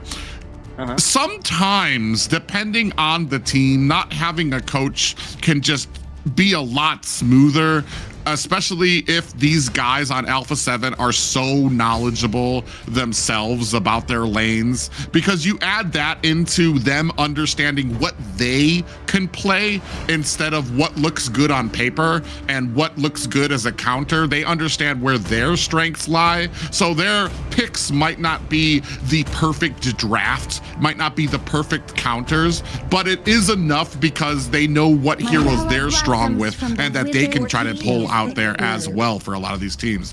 Ooh, very interesting, as we do have a Lunox pickup out there. That, if it's able to get close enough to the Boxia, could possibly be able to burst it down there. And I think it kind of offsets the possibility of a lot more of a tankier composition coming out from 9Z Globant. Yes, for sure. Lunox, I was thinking that would be a good pick, but more so on the side of 9Z. But then, would they use Lunox in the gold lane anymore? I know they used to do that before, so. But I'm like, I don't know what they would pick here. Frig. Yeah. Experience the euphony of suffering. Granger and Lapu. Okay, actually. All right. So, okay, when it comes to Gusta La Gusta, everything is possible, especially like playing very good with this Granger here. Even though I'm not a big fan, because you have to work on skill shot, for example. Lapu on XP lane here brings some like more a free zone for Chino, so it is very interesting for 9Z Globant. But now waiting for the last pick here for Alpha 7. Assuming there is still, XP lane here left, so no, Joy! Oh, Joy! That's what I thought. So, no, wait, okay. Hesu on XP lane here with Xborg, sorry. Yeah, so the drafts are locked in for here. My only question sometimes kind of comes out, Lapu, diving into the back line, who is your target? Who are you going to be able to take down here? He's going to be able to be tanky, hopefully create some type of separation between Alpha 7's back line and the front line that will allow 9Z Globant to be able to facilitate a lot of those objective pushes. We'll see. Yeah, we'll see. I'm thinking why I'm eating my bread here. So, when it comes to, especially with Alpha 7 composition, with Flick with Joy here, it's a great finisher. Frost with a very late game hero, and Upatizi with the split push situation. That could be very interesting, because this composition from Alpha 7 has a lot of damage, you know, when it comes to execution. With the high burst, when the last insanity, Joy with the rhythm, and Lunox with the true damage here. So I think at Alpha 7, it's they are like compensating the lack of like resistance that could be on this composition so far. But now, ladies and gentlemen, welcome to the Land of Dawn one more time. This is the game number 3. 9Z Globant versus Alpha 7. Everything is tied up here, Private. Yeah, I want to say, ooh, Joyce tried to sneak in there to find themselves a Little Wanderer, but it was secured up by 9Z Globant. Speaking of which, actually, Luisinho looking to try to go ahead and invade early already. Paquito actually very low on the backside here, taking a little bit of damage there. A little Albero Crazy does use that flicker to get out of harm's way. Flick already down to about half health, and Luisinho trying to continue on the pressure into enemy territory. 9Z Globant trying to cause this pressure on the Alpha 7 jungle so far here in the very first minute. Playing aggressive, lane forward here to trying to deny this farm so far. As we're seeing now the emblems that, oh my goodness, pure rage for Boxia, Valentina. Oh, in the mid lane here it comes. Yeah, a little bit of an engagement there. Both teams just saying a little bit of a hello there. You can see all already on the side. Hesu trying to go ahead and scoop up some minions there. Paquito on the backside getting vision for his team, trying to thread that to his team as well. Gold minion does look like it gets picked up there by Hesu as well. Now trying to spray on that damage. True damage going to be coming out with all those full stacks coming out from that pickup there. Now at level 3, almost at level 4, so he's going to have that last insanity. Yeah, he has the last insanity now. Out comes the bravest fighter immediately from 9Z Globant as well. A little bit of a stun lands onto Paquito and Hesu, looking for the jumps in there. Jikundo from Paquito. Ooh, almost taken down very low. In comes the last insanity. Electrifying beats as well. Fashion finds and secures the turtle for the side of 9Z Globant, but Upatizi comes in, is able to find a kill of his own. Actually, yeah, the only kill was for Alpha 7 there. The turtle went over to 9Z Globant though. Yes, so the first turtle here goes for 9Z Globant. Meanwhile, Upatizi was able to join the fight, get the first kill here, the first blood, but even though he gave Gusta the opportunity to take some gold energy on the top side, but now here in the mid lane, 2v3. Oh, here they come. Yeah, Way of the Dragon followed up by the Golden Hour from Alboro Crazy. Now flicking a little bit of trouble here, taking a heap of damage as Fashion comes in to secure that escape for Alboro Crazy, and he is able to find himself an escape.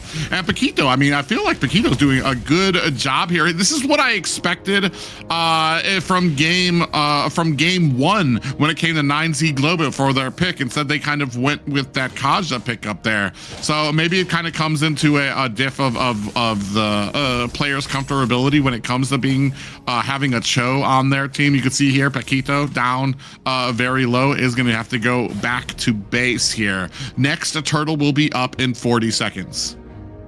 Yeah, so we didn't talk about too much about like Marcel's situation here and on 9Z Globant's composition.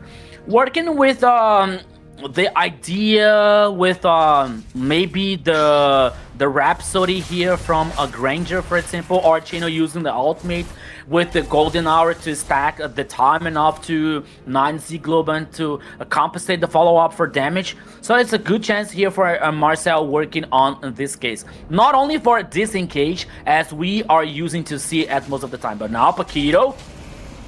Yeah, I'm not gonna lie. I feel like he's actually using he's using a lot of these golden hours pretty much on cooldown. I appreciate that. I'd like to see that coming out there where we don't have to hold on to these ultimates all the time, and it's still able to go ahead assist 9Z Globant, able to go ahead and pick themselves up another turtle. Yeah, someone is eating a lot. I want some, Zina. Please, I'm hungry. But now here comes to the game. The second turtle goes for 9Z Globant so far. Working on this macro here. Oh, here comes Paquito. Oh. Yeah, he wasn't able to kind of close the distance fast enough. Alboro Crazy doing a good job making sure that he has that, is able to get that information, get that viewing, and that vision for his team. Ooh, Paquito actually takes a little bit of a stunt there. I feel like the only thing that we're kind of lacking, I do like the use of the golden hour here. The only thing that I feel like we're lacking is Albero Crazy is able to go in and get a lot of the CC that we usually see from Marcel when he's being like really, really offensive. Goes in, gets the stun, runs out away, which does a great job of being able to set up for his team when it comes to kills. You see a little bit of a gank up at top, that information already fed to Gusta La Gusta, and they both go ahead and try to get away from that top tower. Oop, gonna go in there, trying to get some a little bit of a stun up at the top, and Albero Crazy still kind of continuing walking around with Gusta La Gusta, trying to assist him with a little bit of that farming. Yeah, way even better than Kaja on the first game, right? Using the Marcel on that composition, because I think that Albero Crazy, like, it feels more comfortable with Marcel here, working on stacks, especially on this crowd control. But now, Chino was in trouble because 4 players on Alpha 7 was heading down on the bottom side, but now heading on the million because on the top side. Oh my God, Upatizi tried. He was able to dodge. He dodged, I think, Luisinho twice as he came in there. Even was able to spear him away. But now, Alvaro Crazy comes in. Flick able to find himself a retribution on this turtle. Even with the golden hour out there, 9Z Globant not able to offend that pickup of the turtle by Alpha 7. A tower has been picked up by 9Z Globant up at the top. Radiant armor now on Luisinho's hands here on 9Z's Globant's composition, but now in the mid lane here, so 4v3. Oh, Frostbite heavy. Yeah, huge amount of damage there. We're gonna use that brilliance to get ourselves out of harm's way, but Frostlane Eve almost was able to one-shot Feshin, who has to find a quick ride home. Yeah, so he has to back home now. Hessel with no Faragar armor so far, but still interesting situation for 9Z Globant, because they are taking down the tower number 1 on the top side so far. We see the items here now. Gusta Lagusta with a Hunter Strike and a Sky Pierce here. So confident to get the second item here to stack this possible kills on this team fight. Corruption Sight and Golden Staff for Moskov, as we know that he's working on Split Burst, especially with the Globot, with ultimate, like the global presence of the ultimate. Oh, in the jungle! Yeah, I see that Faraga armor comes off of Hess, who's gonna have to use that flicker to get himself away. Stun came down there from a Chino, but he does not connect. He's not gonna have that that ultimate for another, I believe it's like 33 seconds at this point in the match. 1-1 right now. 9Z Globant taking on Alpha 7 here. A little bit of an engagement at bottom. Drop. Oh, 5-man push. Paquito sees it coming. Is going to try to disengage from this tower. Golden hour is out. Rest of the team looking to be able to capitalize. And Paquito still able to get away. Gusta Lagusta able to go ahead and get the finishing touches on that tower. Out comes the stun. But the Faraga armor came online just in time. Yeah, meanwhile, you've seen Flick on the tower number 2 on the top side. Alpha 7 working so well on the macro, but now he can be chasing down. Oh, yeah, you can see Flick on the other side being chased down by the entirety of Alpha 7. Is he going to be able to get away? He's going to turn around there. Electrifying beats us out. He gets away as the team realizes that the Lord is up, and maybe they need to turn their attention to that, because you know Flick would have taken them through the trenches to try to elongate that fight so that Alpha 7 and Hesu might have been able to pick up a sneaky Lord from 9Z Globant. So a great read by this team. Speed Racer is that dude, even though the flicker from Alvaro Crazy. Oh my goodness, I saw the Spear of Destruction. I thought that he was able to steal this it's the Lord, right? It's the Lord? Yes, the Lord from 9Z Globant, but no. Meanwhile here now, Alpha 7 trying to take down the tower. Oh! Yeah, Chino gets Way of the Dragon out there. Golden Hour is out as well. Paquito in trouble. Are they going to be able to find that escape? He is able to find his, he just walks away. I was going to say he Jeet Kundo, but he just walked away out of that. Feshin finds a kill onto Hesu here. This game not looking terrible for the side of 9Z Globant. Not terrible at all here now with the Lord heading on the top side here. With no tower number 1, but now here they still focusing on the mid lane. Here we go. Yeah, Feshin goes in underneath the tower. Flick comes in as well, looking for, he was going to look for an engagement there, but the IMU brilliance from Feshin kept him out of harm's way. Very low on this mid tower. You know, 9Z is looking for a way to be able to take that down early. Now going to go ahead and force their will up at the top. It's just Hesu up there. Does have the Faraga armor, gets frozen, and he has the last insanity, gets back underneath his tower. And a flicker does not save him as Luisino is right there to take advantage. Upatizi comes in, finds a kill on Gusta Lagusta. On the back end, still laying down the damage as Flick finds a kill onto Feshin. Chino able to answer back. 3 down for the side of 9Z Globant. Chino not long as Paquito with the Way of the Dragon finds an answer for him.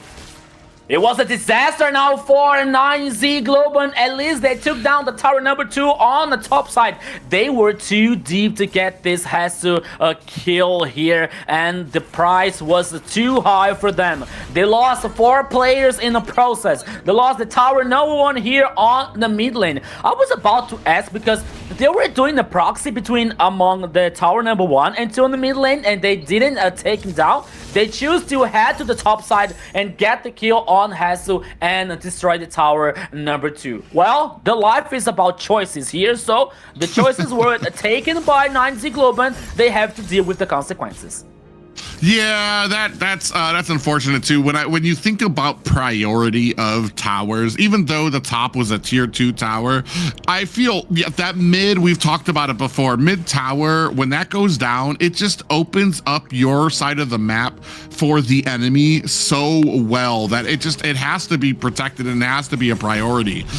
Being able to open that up on the side of Alpha 7 would have given 9Z Globant just a huge advantage. And here you could see it kind of coming back and swinging back for Alpha 7. They're able to kind of, they've got a lot of momentum behind them. Next, the Lord is up though. Yeah, next Lord here immediately started by Alpha 7, Hesu. 9Z Globant has the knowledge here. Yeah, they're trying to come in. Bro Crazy does find himself a little bit of a stun. Brilliance comes out from the mage. Paquito in trouble is going to use a little bit of a jump to get himself underneath his tower. Neither team really looking to start the Lord just yet. You see a lot of baiting coming out from Hesu and Luisinho. Luisinho, I feel like 9Z Globant, they want this Lord. They want to get the breathing room that it offers. On the backside, Flick looking to go find himself a flank on his side there. Luisinho taking some damage there. Paquito, Jeet Kundo looking to get the jump on the Fashion. Does not find it. Very low on the Lord just yet as Luisinho able to find the retribution there as well. Alpha 7 now looking for the kills on the back end. Flick does find Gusta Lagusta. Frost Lane E finds a kill onto her opponent in the mid lane as well. That's Fashion down for the count as Chino finally able to take down Alpha 7's jungler. Flick is down for the count. That's going to be the first one down for Alpha 7, and the rest of them going to go ahead and lay waste to this Lord before it even reaches the first tower. Yeah, 9Z Globant here got the Lord, but it was for nothing because the Lord here is already melted down by Alpha 7. They lost 2 plays in the process again. Meanwhile, Flick was taken down by Alpha 7's side here. So, when we look on the game after 14 minutes so far here, like, the game is, for me, it's very close. This is tied up. As we've seen the items here so far, Hallbeard and Malefic again. Oh, here comes a little crazy. Yeah, Paquito in a little bit of trouble there. They do use that golden hour to cut off his escape. Gusta Lagusta is able to find himself a kill there. His first one of the game, sitting at 1, 2, and 5. The entire score 6-7 with nary almost a 1K gold lead by Alpha 7. So very much still tied for both of these teams. Very tight here for both teams.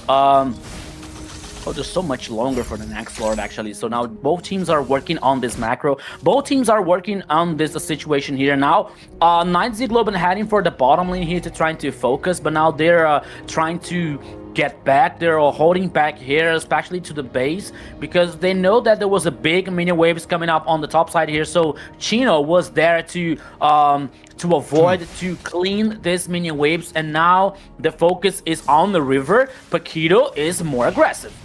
Oh.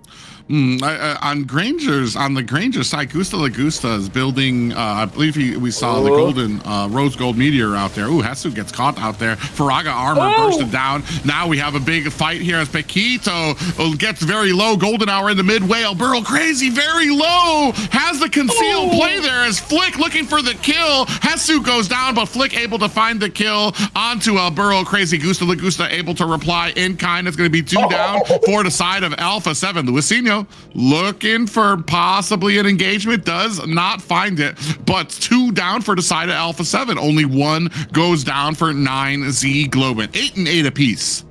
Oh, so here comes with the pause now here on this third game so far. My goodness, it's so wild. But once again here in the last team fight, it was 2-for-1 for a 9Z Globant with like 20 seconds left for the next Lord.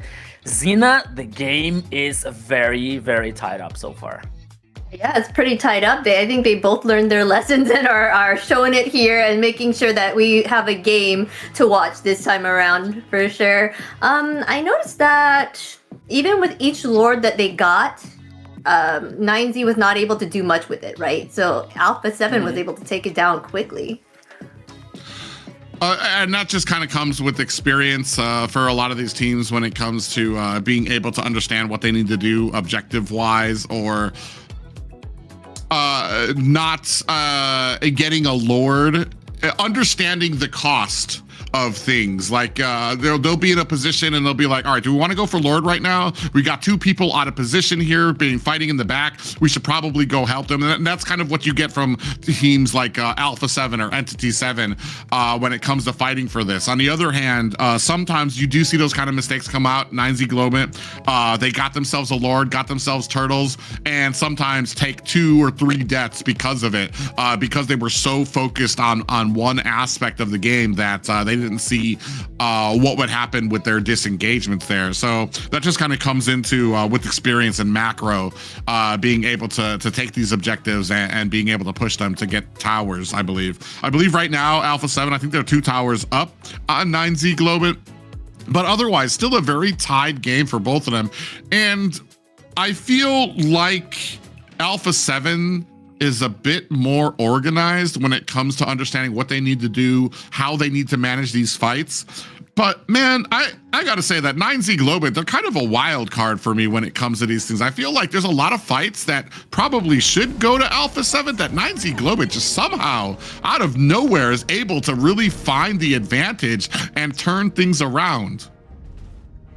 Yeah, so you're right here, especially when it comes to this that situation with a 9Z Globant. Able to get the Lords, able to get some objective here, very important ones. Meanwhile, Alpha 7 is getting the kills, but now 9Z Globant is more aware about what can happen. Paquito now trying to get this info, trying to do something with this show. Meanwhile, here now it is starting the Lord here to call a 9Z Globant's attention. Meanwhile, they are focusing on the mid lane here and the bottom lane, and they had to get to the Lord here to dance around this objective.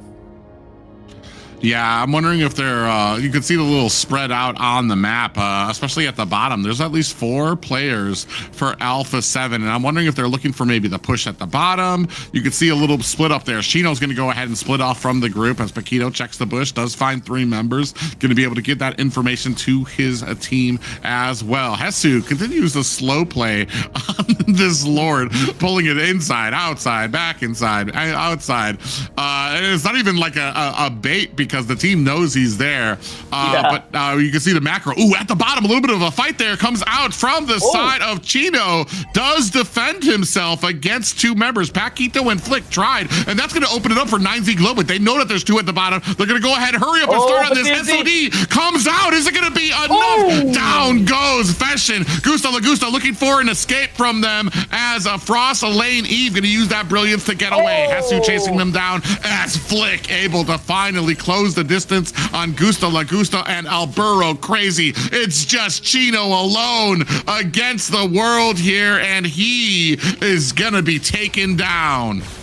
Or not. He buys the time that he can here to avoid the finish a game from Alpha 7. They ignored the Lord and they are heading on the mid lane here. Can't be the final here, my friend Private.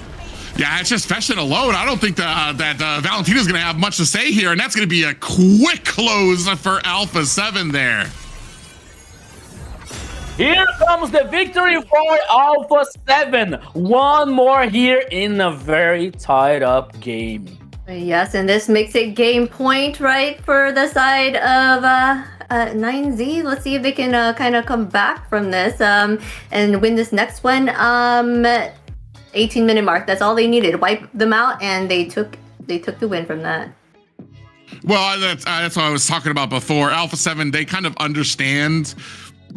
I feel like they understand just a bigger berth of understanding what's going on the battlefield. They know that once they find, when they have like timers that are at like 30 something seconds, how much time does it take with one tower on the field? They know that they can close that up very quickly there. You saw them, they immediately rushed right. They didn't even bother for the Lord. And that, like in the moment, even I probably would have questioned that because I'd have to do math. I'd be sitting there like, how much quicker can we take down a Lord? Lord is a safe bet. But here, that's just what it comes with pro teams here to understand. All right, boom, we just got the whole team wipe.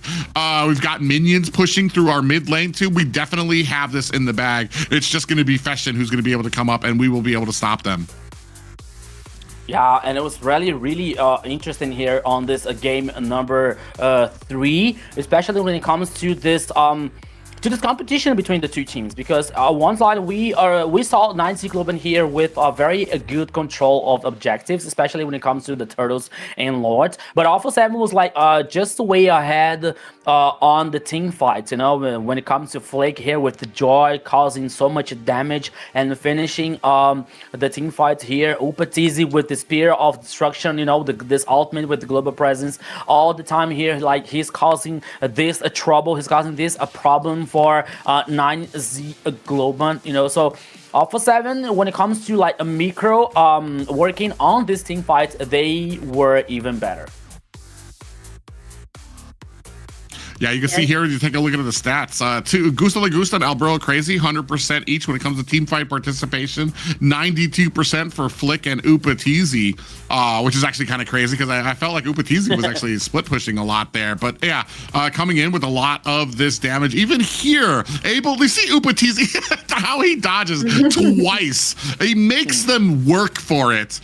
Even though they were able to get that kill, like just absolutely just taking as much time as is needed to be able to take him down.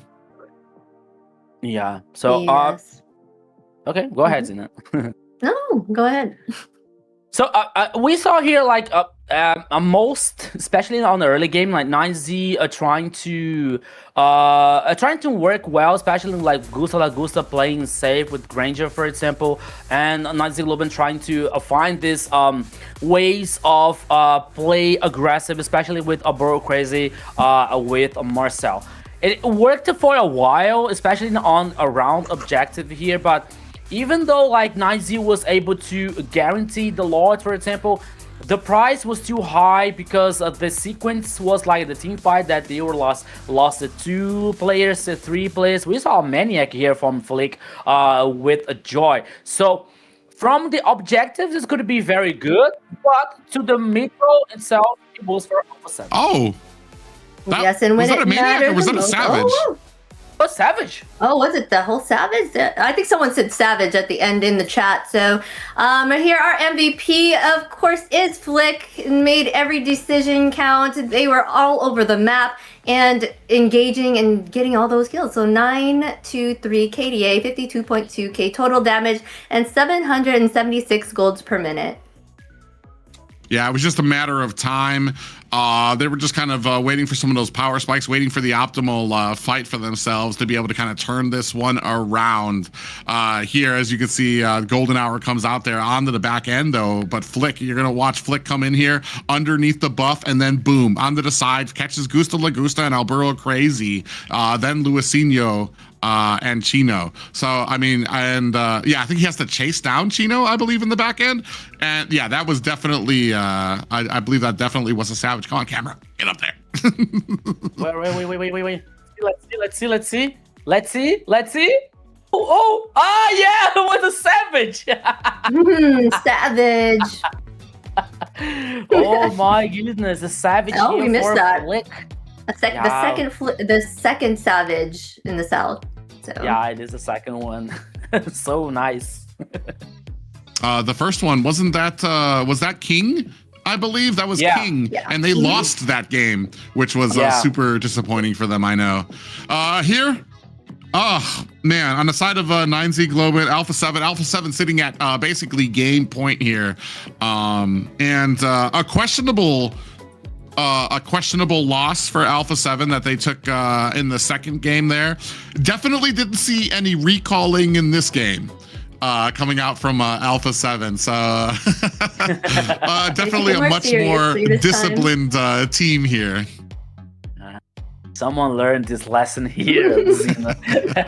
About you like using the recall dance. Yes, they for sure. We're making. I want to see now what is going to happen on this next game here, because it was like so many different situations so far in this best of 5. Like we saw a game that was full dominated by Alpha 7 and they lost. It was a game like with we didn't have purpose with 9Z using Akaja, for example, and now we saw a tied up game here between the two teams, and like details making the difference on this last game. So far it is 2-1 to Alpha 7, but here 9Z Globant has all the potential here to tie it up again and maybe reverse that situation. Yeah, I mean, you can tie this up if you're 9Z Globant. I feel like if we're kind of going over a lot of the issues that we're seeing on 9Z Globant, I feel like there's a lot of factors that need to be discussed here that's maybe not a fault for 9Z Globant, but they're just that Alpha 7 is just taking them to school, whether it's just drafting, finding these counters, when it comes to target focus and in a lot of these objective fights. Alpha 7 is just this cohesive unit that 9Z Globant just is not able to find the cracks in the armor of it. As much as they've grown, as much as they've gotten a lot better here throughout the switch stage and to this point here, Alpha 7 just remains that wall that they cannot pass, unfortunately, here. I mean, even though we can give all respect for that second game, but that was basically Alpha 7's to lose, and unfortunately it felt like they kind of they let that one slip through their hands. So if I'm 9Z Globant, I don't even know where you go from here, because I mean they've shut down a lot of our strong players too. Even Gusta Lagusta has had trouble really kind of breaking through, getting comfortable on a lot of these picks that he has, and Alpha 7 just seemed to have the answers in spades. Yeah, like you were saying, Alpha 7 has that synergy, right? They just speak so highly of each other. They played together for a while now, and they just understand and have that bond. So I feel like this has to do a lot with their gameplay and just being able to even enjoy themselves in these tournaments, I'm sure. So it kind of lightens the stress. So yeah, maybe I'm being too crazy but when it comes to Alpha 7's lineup, when we see like two players from abroad our region, two imports, like it is Flake and Hasu, and you have Paquito from the Latin America, and Frost and Upachiza are the Brazilian ones, So when I think about Alpha 7's lineup here, I think that, okay, it is not to be to write on the same page always like we talk about 9Z Globant, right? So for the first day, I used to say, okay, 9Z Globant is good, but so many personalities, different personalities here, different ways of different play styles or something, But I think that when it comes to Alpha 7, Flick and Hasto, for example, from Philippines, they have one way of thinking the game, even the micro and the macro. It is totally different from Brazilian way, for example. It is totally different from Latin America, for example. The regions are different here. Okay, maybe you can follow the meta. Okay, but that personality, not on, I don't want to say this word again, not personality, but the way that these guys think the game, maybe in my opinion, Hasu and Flake has a concept of the game, and Upatizi and Frost has another concept, and Paquito has one concept, you know. So I think when it comes to this situation, when it comes to this lineup, they have to be on the same page. But it's not that easy, because it's not about personality. It's about like culture. It's about like concept of the game so far. For me, maybe it depends on, we're talking about Flick and Hesu being imports. I'm not sure if they have a history in the Philippines or something like that with playing here. Perhaps when it comes, especially in North America, I can only speak on North America, when you get a lot of players with big history who have been on the main stage, you got a lot of heads butting together because you've got a lot of ego there. People think that they know what is best. Possibly when you have the possibility of imports without like a coach in there, maybe it's just easier for Upatizi, Paquito, Frostlane to just accept, like, all right, these guys are imports, they know what they're doing. Maybe it's better because they're able to kind of absorb better. They don't really have the egos because they know that these guys have come from a different play style and are trying to absorb that play style a little easier than sometimes maybe you get with 9Z, who all might have at the beginning been clashing with what to do. Because I know for me, and this is probably why I'm not a pro player, but if I'm on a team and we get like an import that's like that we know that has had success in the Philippines or something like that, I'm going to be doing nothing but listening to what he has to say about stuff. Not that I'm going to be completely unquestioning, but like, I mean, why not take the opportunity to try to absorb that type of knowledge from players like that? Yes, for sure. They all have different play styles. They all come from a different background, different countries, different ways of playing. All the countries play differently, right? So they brought that here to the south, and it seems to be working well for them. They're gonna go ahead and ban out the Fanny, Baxia, and Claude on the side of 9Z, and Harith, Zushin, and Freya. Oh, what? They're gonna pick Harley? I'm sorry. Yeah. Yeah. I'm like, what? Sometimes you just get excited and you gotta shout it out. Oh my god! They have the bands. They had like Zushin bands. It has to be Harley. I was like, Harley. I'm like, what? Are you doing? Oh my god. So then on the side of Alpha 7, I'm wondering, do we go with Uranus Phoveus here? Because I believe Phoveus is still available for Alpha 7. Or we could, since it's not something that we need to pick up right away, it's something that we could leave out there. But Uranus is definitely something I would possibly be looking for to try to counter out and try to stand in front of that Harley when that deadly magic comes out. I think that one is Kalia for Paquito here. No, Gato Chacha. Okay, forget what I said. Bruno and Gato Chacha here. No, we don't know anymore at this point. There's so many bands out there. I'm like, I don't even want to try to remember what's been banned now. Yeah. Okay, go ahead, Rabbit.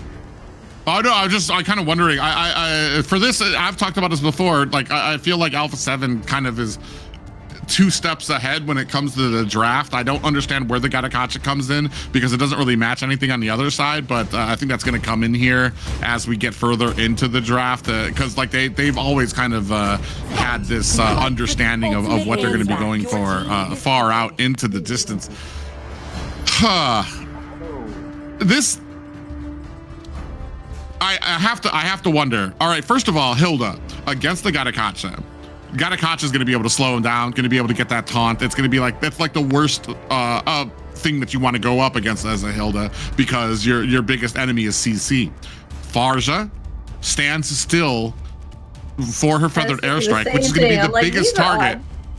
Yeah, it's going to be the biggest target for Gatakacha coming down with that Avatar of the Guardian.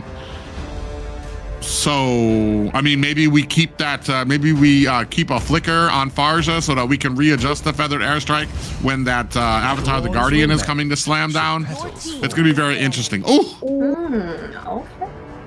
Oh my goodness. Slippery. Beautiful of that. Lancelot here. it's the third. It's the third pick from Alpha 7. I'm not sure, but we saw Lancelot being banned on the first game, right? For like focusing on a flick here. So they don't have Fanny, so he doesn't have Fanny, so he's going to play with Lancelot. When it comes to assassins, especially with these high mobility ones, it's the signature for a flick. Hayabusa, Fanny, Lancelot, he plays a lot with these heroes. So he's the third pick here coming out for Alpha 7, and once again 1-1 being banned by Alpha 7. It's like showing respect for Gusta Lagusta. Yeah, they for sure don't want to give that opportunity for Gusta Lagusta to kind of pop off and kind of give them that comeback, right? They want to make sure they secure that win, and they know that is one of his ace in the hole, so they're taking that out. And I'm wondering what else they will ban here. They seem to be targeting the marksman lane for sure. It kind of mystifies me that you're banning out a Wanwan here, because that speaks so highly of Gusta Lagusta's skill with that hero, because I don't consider Wanwan meta. It's hard for me to find a Wanwan and consider it meta in my head. That'd be like banning out like a Mia, or I don't even know what else, but that just tells you how good Gusta Lagusta is on that pick, to where I wouldn't even be able to find a use for it in a composition that I have. Also, another Selena ban on the side of 9Z Globant out here as well. Definitely to try to offend the possibilities of that coming out against the Farja, to be able to kind of throw that abyssal arrow when she's in that full feathered airstrike mode as well. No more bans for either of these teams. We're going to see what that first pick comes out for Alpha 7. I believe we are looking for an XP lane and a mid. Yeah, for 9Z, their carry's still open. Oh no, she's not. At this point, what is he going to choose? Because they totally banned out the Obsidia, Wanwan, Harith over there, and the Claude on that side. They've used already Granger, carry. With me here, Beatrix. With me. Beatrix. For Alpha 7, Gord here has been the choice for Frost La Neve. I have to be honest, I was expecting a Kimi, for example, that it has more mobility, maybe when it comes to Hilda on the other side, and maybe to avoid some kind of XP lane with the control. But now we were waiting to see the final, the finishing composition for 9Z Globant. Assuming there is a still XP lane, Chino likes to play with Alice a lot. I think that we didn't see Alice on this match here on this best of 5. Maybe an Alice and Beatrix, it could be, or Moskov, but I don't see. Maybe Beatrix could be better for Gusta Lagusta, especially when we are talking about his comfort zone. So they're cooking very well here. Okay. Nothing what I said, nothing that what I was expecting here. Yuzong and Insungshin in the gold lane. I do like the Yuzong here, especially to offend the Gord pickup. Gord definitely not known for his movement abilities, so you'll be able to kind of close the distance on him, especially because he's kind of sitting there trying to camp the Farja. He wants to wait for that feather airstrike to come out so that he can throw out his own stun, and the Kalea pickup here for the side of Alpha 7. I have to ask a question. What happened to Khalid? Did he get a nerf or a kick in the butt at some point in the last 2 weeks? That's a good question. I've kind of favored Khalid over the Hilda, just because I feel like Khalid offers a little bit more in the team fight aspect of a setting potential when it comes with the Raging Sandstorm, whereas Hilda can only lock on the one person and get that stun. It's going to be very interesting to see how this composition shapes out. Yeah, I think that from Khalid here, I think that most of the teams likes to play with more pressure on the river and mid lane. Maybe, for example, Khalid with Zunshin. that could be very hard and very strong. Khalid Zunshin and Fovius is going to be the Exodia from any team here composition so far. But here, my friend Private, let's go to the next game. Everybody, once again, welcome to the Land of Dawn. This is the game number 4. 9Z Globant versus Alpha 7. Alpha 7 versus 9Z Globant. Could be the last one here, Private. Yeah, Alpha 7 sitting at game a point with 2 wins here. 9Z Globant looking to even the odds against their opponents. Will they be able to find a way like they were in game 2, or will Alpha 7 reign victorious in their 3rd matchup? I want to say this is the 3rd matchup of 9Z Globant taking on Alpha 7. Alpha 7 has been victorious in 2 of those. Maybe we have ourselves a little bit of an upset in mind for this next series. Yeah, so here now we're seeing both teams concerning on reach the level 4 as faster as they can. So we're seeing like a mobilization here from Fashin and Abura Crazy, but Frost Lanevi is really aware about what is happening on this bush here on the mid lane. So now the Grasshopper here dominated and guaranteed by 9Z Globant. Now we're seeing Luizinho heading for the orange buff so far at this point of the game.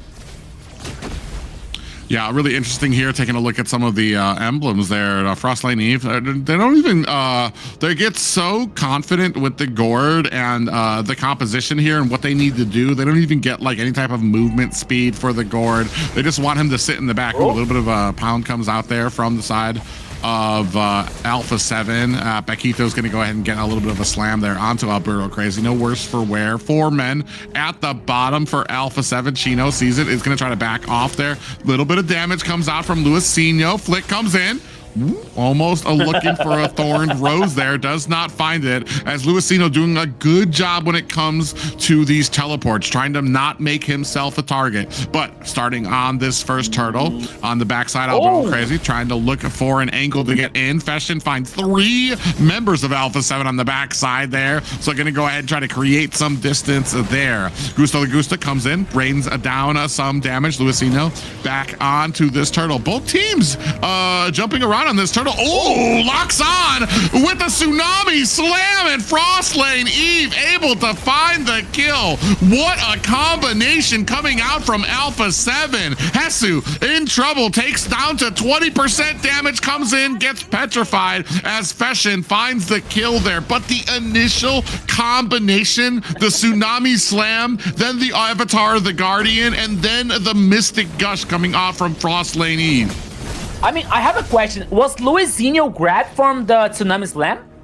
From Paquito? I have to be honest, I didn't see this play because it was, for me, it was really weird the way that Luizinho died here in this fight before the turtle, because for me, it was like he was able to use the teleport to be like very, very far away from the confusion, for example, from the fight, and then suddenly I saw like he was neutralized by Frost Lanevi with the gourd. You know, it was like so.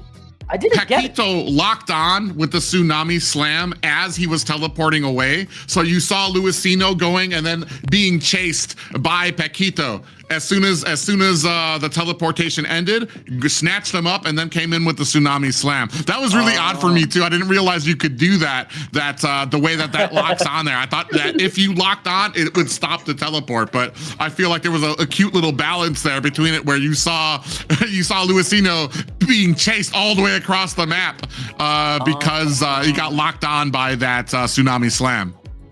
Yeah.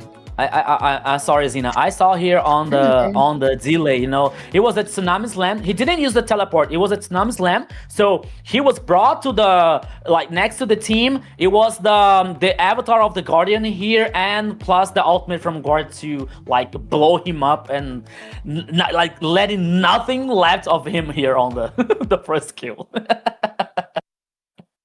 Yeah, but they're gonna have to. That's a shadow of things to come there, especially when you're talking about the Mystic Gush and the Tsunami Slam alone. Already is going to be a huge thing to watch out for. You mix that in with the Avatar, the Guardian, and the taunt that can come out there. You're talking about whoever gets put into that's already going to be in a coma, and it's just going to be on Alpha 7 to be able to kind of burst them down. Yeah, so we're seeing here now after 3 minutes on this game. 1-1 here, but the goal lead here letting just a little bit ahead for Alpha 7 so far. So once again, Lizino has to take care about like this specific pick-off or potentially pick-off here, especially coming out from Tsunami Slam with the Avatar of the Guardian, because it is so much control. Now we're seeing Hunter Strike. Oh, Lizino from Hassel. Oh, and Luisino, he gets the deadly magic and he misses half of his cards on Hasu as he was coming up there. Didn't have the perfect angle as he was coming in there, so didn't even do enough damage. And that, when it comes to things like that too, you've kind of wasted your deadly magic already too, so you're not going to be able to kind of have that for this next fight. Ooh, you see already Paquito landing in that bush. Alberto Crazy in the middle, feathered airstrike raining down to kind of get some suppressive fire on to their targets. I think the most of that kind of went into Hasu, tanked most of that damage. Yeah, so if you have the ultimate from Harriet with a follow-up with some damage, it can be from Fashion, for example. It is okay because the high potential of like getting the kill is high. Oh, the turtle. Yeah, you see a lot of damage coming out here. Another Tsunami Slam comes out there. Alberto Crazy able to get away. Avatar the Guardian slams down, misses all members, but Flick trying to come in, find damage of his own. Paquito gets taken down by Gusta La Gusta. Alberto Crazy finds a kill onto Flick. So, able to find 2 kills with that turtle pickup. Yeah, the second one here goes to 9Z Globant, plus 2 kills. 1 for Fishing and another one here for Gusta La Gusta. Oh, and they continue. Yeah, they're actually going to go ahead try to use this feathered airstrike to zone out Upatizi. This might be a quick tower for Gusta La Gusta here. 9Z Globant with the early macro and a 3-1 lead. All that Gusta La Gusta likes. if you go to his live streams to say, okay, more items for me, more gold for me, he likes this a lot here. Like when he's free, trying to focus on this towers here, especially on the gold lane. But now, almost 6 minutes on this game. The goal leader here, like it's 1k for 9Z as we're seeing out Hunter Strike so far. Oh, in the mid lane here. Oops, okay. Yeah, a little bit of damage coming out there. Oh, feathered airstrike comes out there to lay some damage. That's actually going to put Confession into harm's way. Almost gets bursted down for that atrocity of that ultimate there. Tried to put some damage on the Alpha 7. They immediately turn onto him, almost one-shot him out of that lane. Are you sure that you want to use the feather airstrike like alone in the mid lane when you're seeing like 3 players in front of you? So you have to take care about that situation. So Hassel was trying to chase, and the burst coming out from the Gord ultimate here, it was like almost the end for Fashion. But even though Fashion is leading the damage dealt ranking so far, 12, almost 13k of damage here on this game number 4. About Crazy can be spotted. Here we go. Oh yeah, Tsunami Slam followed up by a beautiful Mystic Gush coming out from Frostlane Eve there. Dusted. Freshen didn't even get the license plate on that truck that smashed into him and is down for the count. Black Dragon on the back end. Chino taking a heap of damage. Upatizi might be down because of that deadly magic. Luisino able to find the kill there as well on the back end. Flick. Luisino gets caught by Hesu on the back tower there, or behind the cave of the turtle there. Gets caught on his way back on the back teleport. Yeah, 1 player down here on 18. Oh, Hesu! Okay.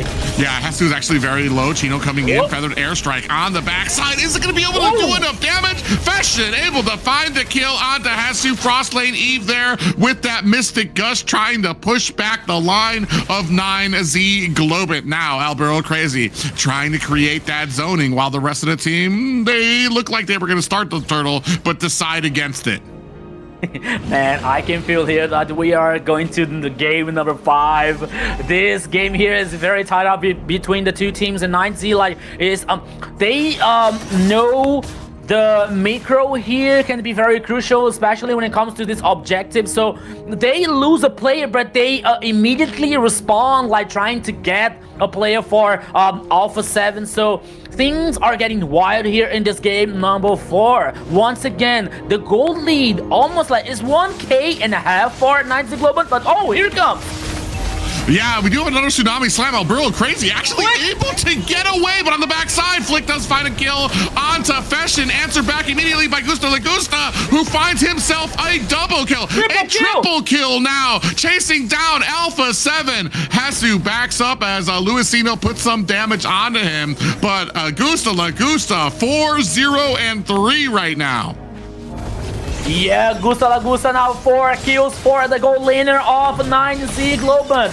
Plus the Lord, free, so free here for 9Z Globant. 9 minutes so far, 8 kills for 9Z, and now the gold lead ahead, just a little bit ahead for 9Z here, almost 3K actually here for the goal lead for 9Z Globant.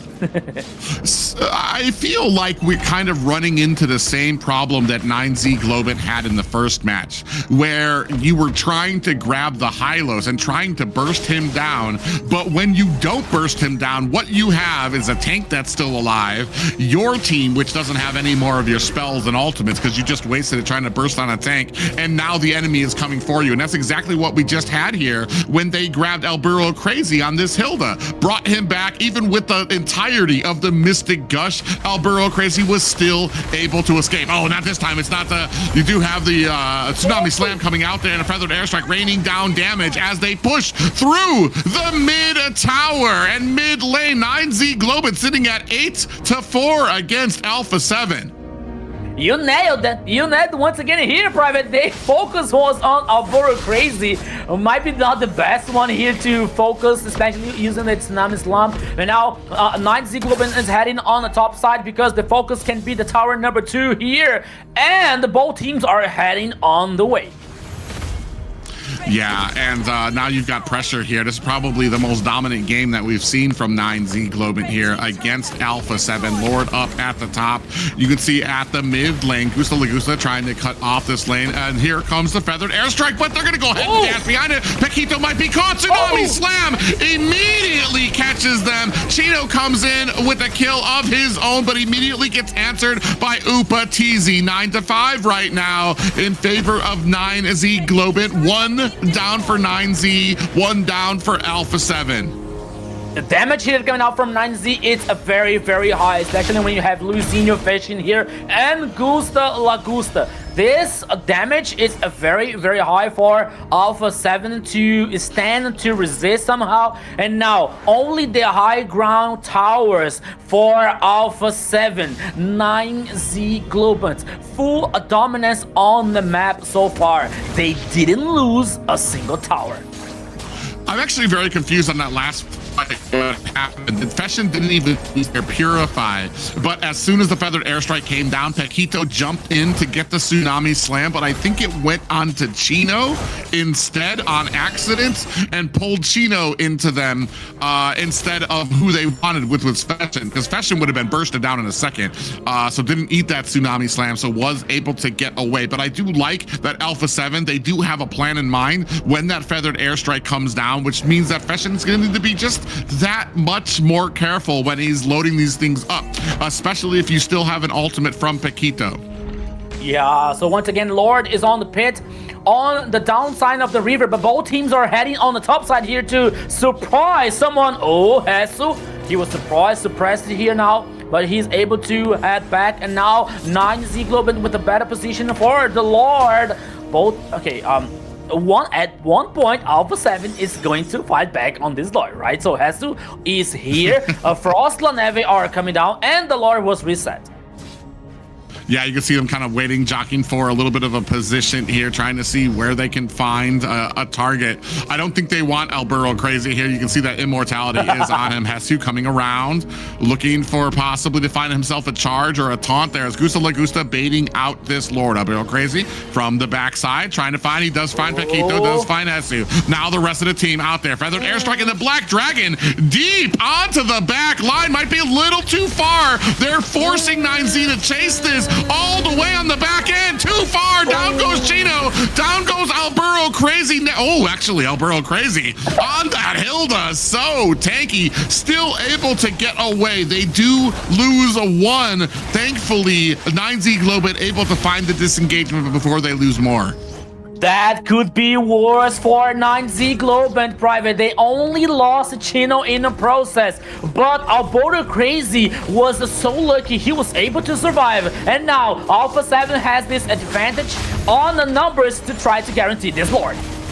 Yeah, you can see Fashion on the back end. Oh, Feathered Airstrike again misses. There's nobody home for that. They're going to go ahead and latch on to Alburo Crazy, who does have the immortality. Mystic Gush is out. Luisinho is down. That's going to be a retribution down for 9Z Globant. Next is Gusta Lagusta, which means a huge amount of damage for 9Z Globant is off of the books. They're now trying to chase down Fashion at the bottom lane. He's going to use that Wings by Wings to get away from there while still focusing up on this next Lord. Alpha 7 in prime position for a push at mid. Yeah, prime position now to get the Lord here and push the minion waves. The question is, we'll be able to see a similar movie as we saw on the second game here when it comes to Alpha 7 and this struggling to finish the game. Now heading down the tower number 2 on the bottom lane. The Lord heading and marching on the mid lane here, while we still have the tower number 2 for 9Z Globant. So let's see what is going to happen on the next few minutes.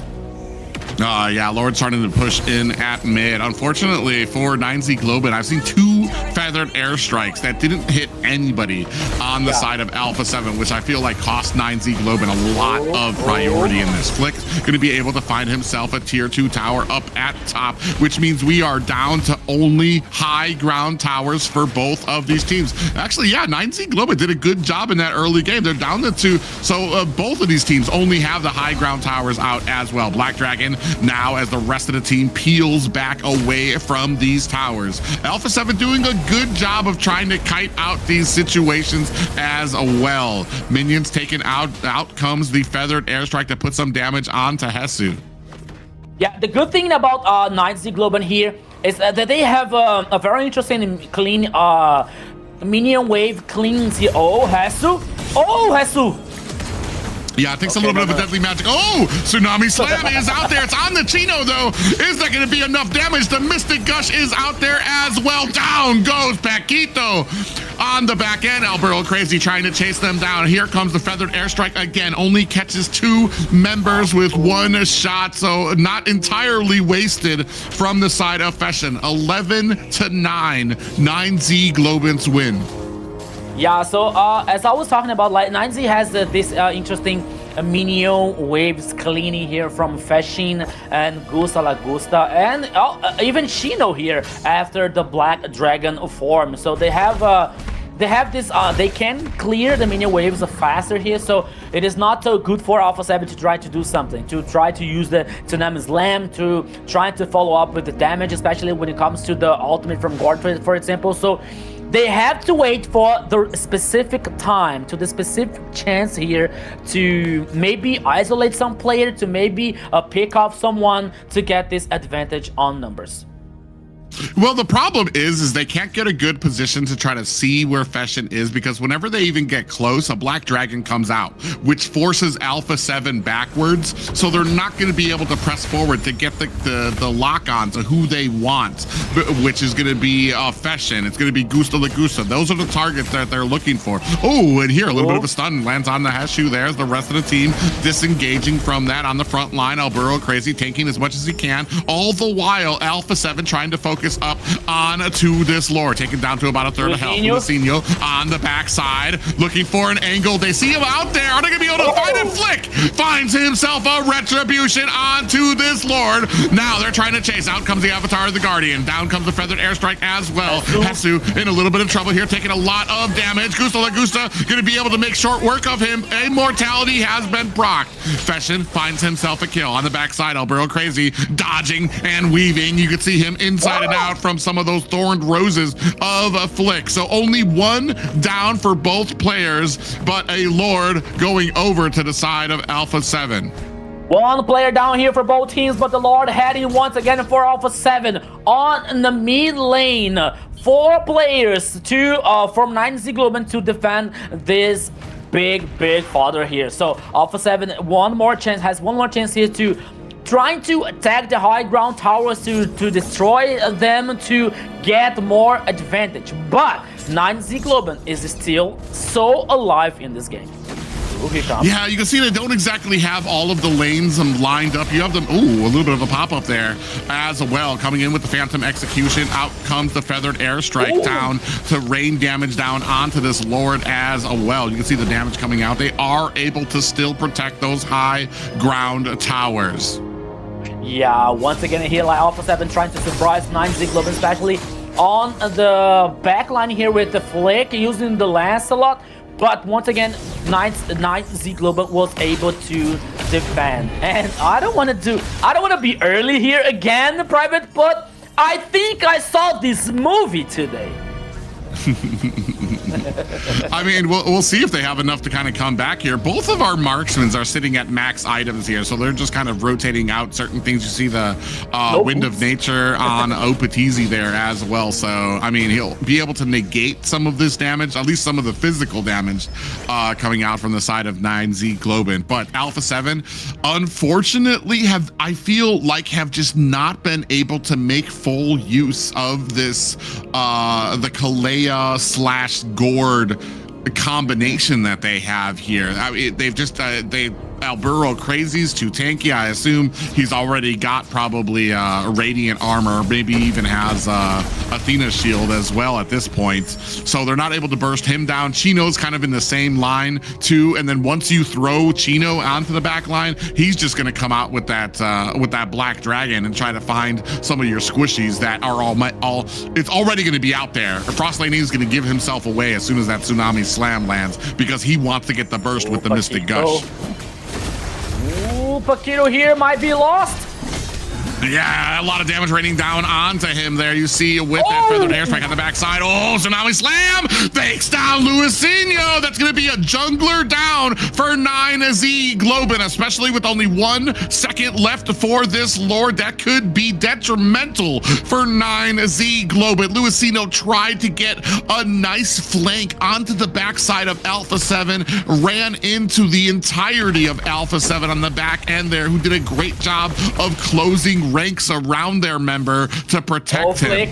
Flick, give me a surprise! Oh, Flick! Oh, what a Phantom Execution, but in comes Gusta Lagusta! And another Phantom Execution comes out there. Gusta Lagusta is down! Hesu with the pickup there! Still trying to chase down Flick, who's doing an amazing job with these dashes. Feshin is down for the count. It's just Chino who needs to find a way to elongate this job, or it's going to be game over for his team. Chino back and forth, look at how much he's trying to survive here. Gets eventually taken down to just Luisinho by himself, trying to put down the damage. And ladies and gentlemen, that is the game for Alpha 7. After a miracle play here coming up from Flick, he was able to survive with that surprising on the bush. But now here, Alpha 7 guaranteed 3-1 victory, Zena. What a game that was. There was a lot of back and forth there, but ultimately, in the end, we got our winner, Alpha 7. And some great pickoffs there too, because I felt like that kind of 9Z Global was in a great position with a lot of those engagements. The only problem I feel like is that Fishin Fashion, I feel like Fashion. I feel like there were a lot of these feathered airstrikes that were just out of range of a lot of these fights, and I feel like that's going to be half Alpha 7 creating that dangerous zone that Fashion couldn't get close enough, and also Fashion maybe might have wanted to hold on to those just a little bit longer to just be a little bit more of a use during a lot of these teams fights. But I want to say a lot of his feathered airstrikes were the reason Alpha 7 was finding a lot of trouble when it came to trying to push into the base. Yeah, I agree with you, Private, especially when it comes to the 9Z's composition. They didn't have this control, this effective control, you know, like this stun.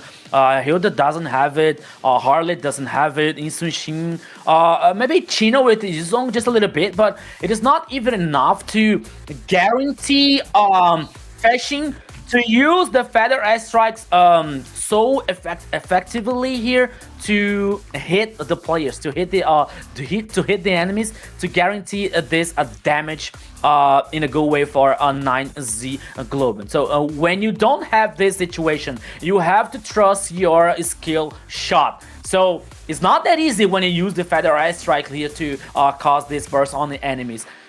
It is like could be better for a 9Z Globant if this ultimates coming out from Farsa would be like hit more players from Alpha 7. So we can say that it was like the main reason or something, you know. But when it comes to Alpha 7 and Paquito was trying to focus in Alboro Crazy, focusing on Luizinho, which on the first team fight it was good, but after that I didn't see this happening anymore. So 9Z was like guarantee this advantage, getting the trust, getting the confidence to, but that way and that part, I think that everything started to do bad for 9Z Globant. When they trying to get this deep on the bottom lane here, and Alpha 7 was like getting this confidence to get back in the game. So after like Flick surviving somehow on the last team fight on the mid lane, so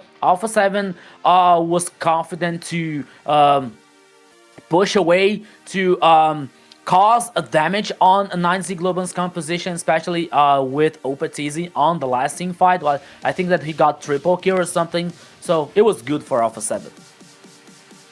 Yeah, I mean, and when it comes to like the entirety of the series, it just felt like Alpha 7 just had a firmer grasp on the games, whether it was the macro or the draft or understanding what they needed to do.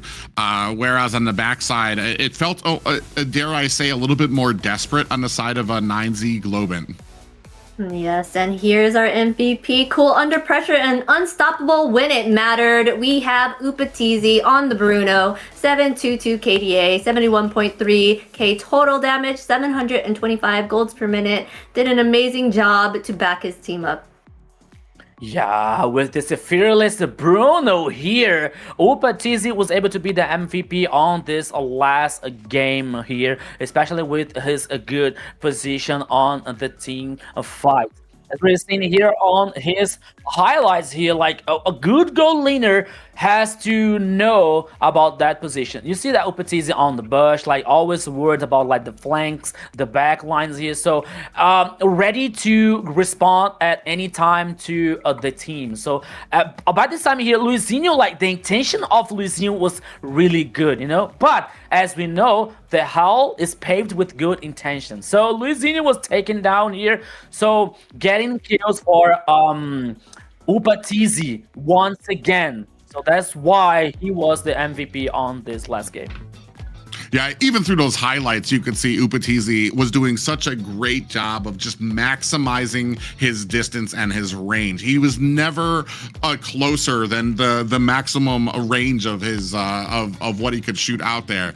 And then on those rare occasions that Luizinho would try to be able to dive onto the back line, they did have the Kalea right there to be able to get the Tsunami Slam to really get the peeling effort for him. So just a great job for him played out there. And I want to say, even at a point, I believe he was just sitting in a bush while a fight was going on because it wasn't close enough to him yet. So it's just like, all right, Just a little bit closer, and I'll start doing some damage here. So and that's just the patience that you have, and a great game played by him. Yes, for sure. He had really great positioning there, but he also had his team to back him up. Alpha 7's team, the way that they work together, I just can't say it enough. Their positivity, their bond, it shows in what they do. And this is why they're saying, we don't need a coach. We got this. A coach will only hinder us, basically. Yeah, I mean, okay, they don't have a coach, and I think that the communication inside is that like, okay, we don't need a coach. We can talk like with ourselves here. We can arrange the things here. But I don't know. Maybe okay, maybe for them a coach doesn't work, but I don't see a team. Okay, I wonder like if sorry. If Alpha 7 gets to get the spot to the MSC, for example, to the EWC, will they go to this tournament without a coach? I mean, I don't see this happening. I've always been of the mind that if you have like a wine bottle, you know how you have the thin top and you got like the wide body at the bottom.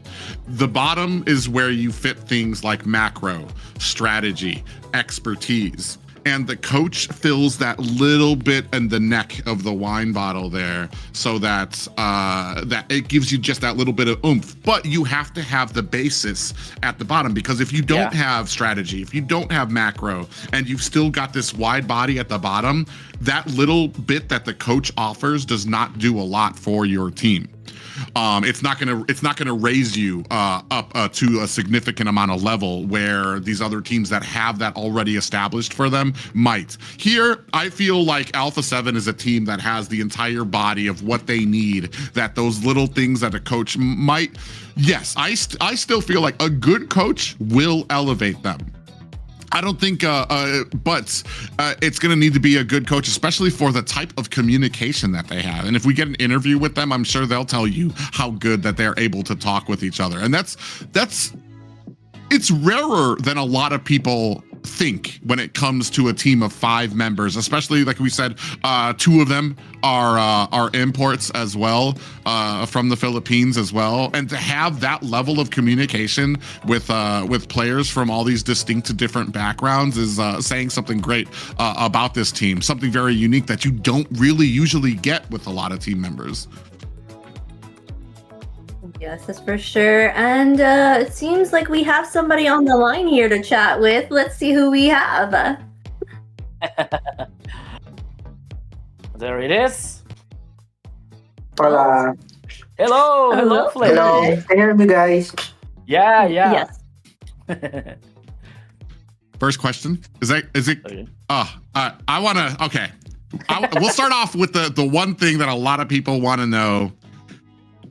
Game 2, you guys had about a 13K gold lead, maybe got a little overconfident. What was the talk back after that game? What were you guys talking about when that game ended?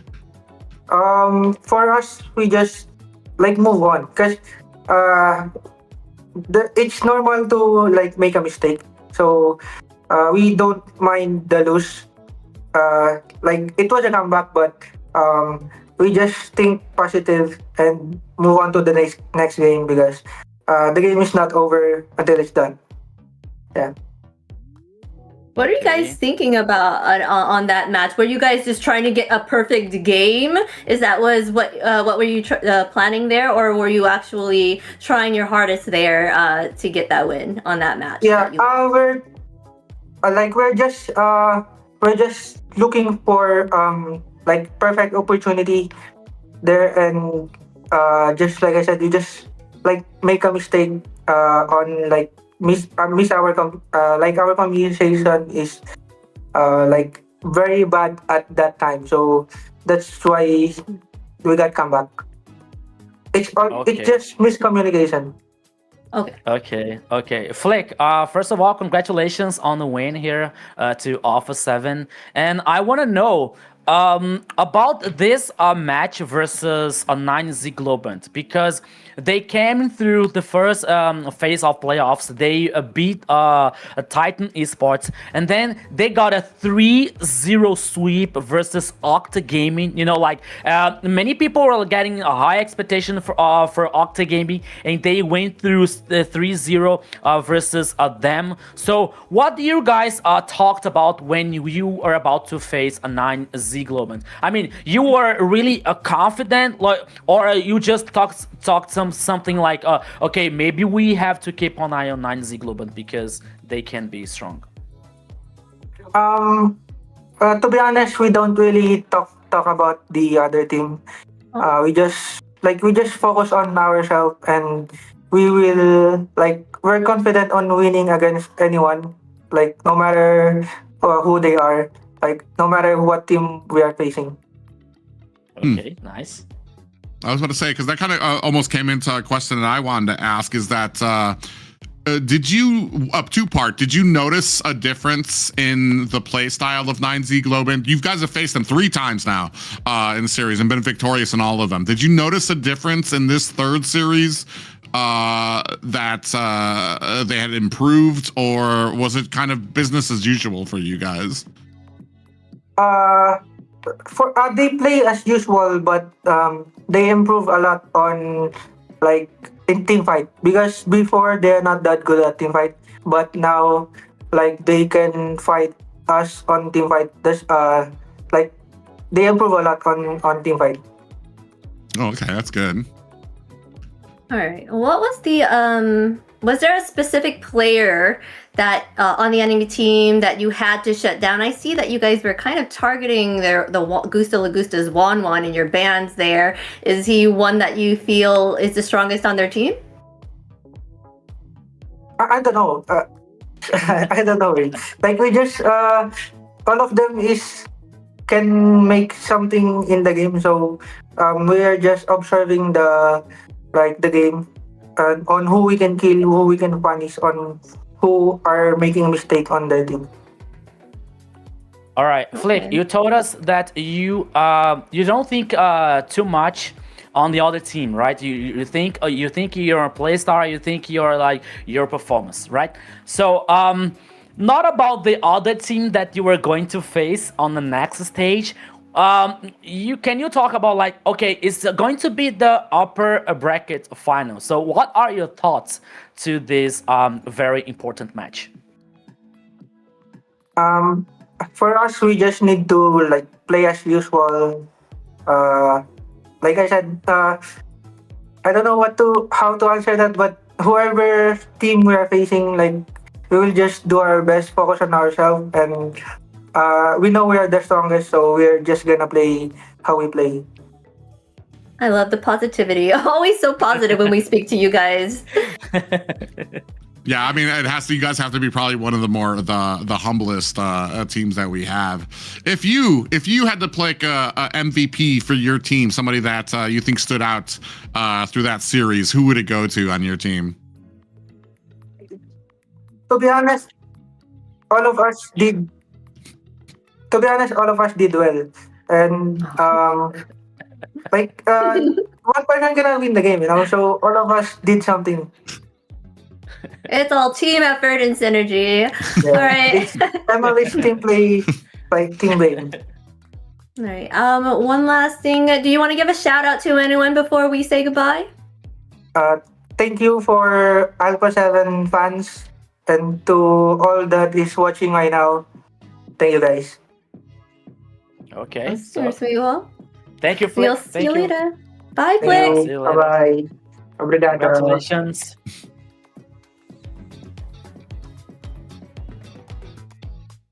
Their team is just so positive, and they don't ever want to speak bad on anyone, on any team. That may be the reason that they get through this all the way. I'm just kidding. Well, I feel like that's an underrated thing for players that are that good, that have that type of respect for each other. And I feel like that's part of the reason of why they've been so successful. And that kind of leads into any type of fallacies or any type of hiccups that they might have. I'm sure that same type of respect is paid when somebody's, hey man, I noticed some issues with the last game. Like maybe we can work on this, or maybe we can work on that, which I'm sure probably goes over a lot better in their team than it does probably a lot others. So I mean, an amazing thing for them to be able to accomplish, to get here to the finals for the upper bracket here in the South, and then also to do that without a coach, to kind of be relying on their own backs, especially with the global bans. I can't even think of like how you keep all of these picks in line for yourself of what you've picked, what's the possibility of something else being picked, and then having to worry about the getting in the game and playing some of those picks there as well. Yes, I can't give them enough kudos for all that work. They're doing the coach's work and they're playing at the same time. But we want to also give a shout out to our sponsor, runestone.gg. Runestone has been an amazing place that you can go to kind of get the data and analytics you need to be on the level of these players here in this tournament. Yeah, so you want to have the chance to play like Flick. So not only you practicing every day, you got to count here on Runestone also to improve your gameplay level and check your stats here on Runestone. Thank you so much, Runestone, to make this thing happen. Yeah, information is king, especially even when it comes to casting and stuff like that, for us to be able to get all the information that we need when it comes to games, counters, and picks and stuff like that. Runestone.gg is where it's at. All right, and that was our thanks to our sponsor. And now let's go take a look at this bracket and see where we're at now.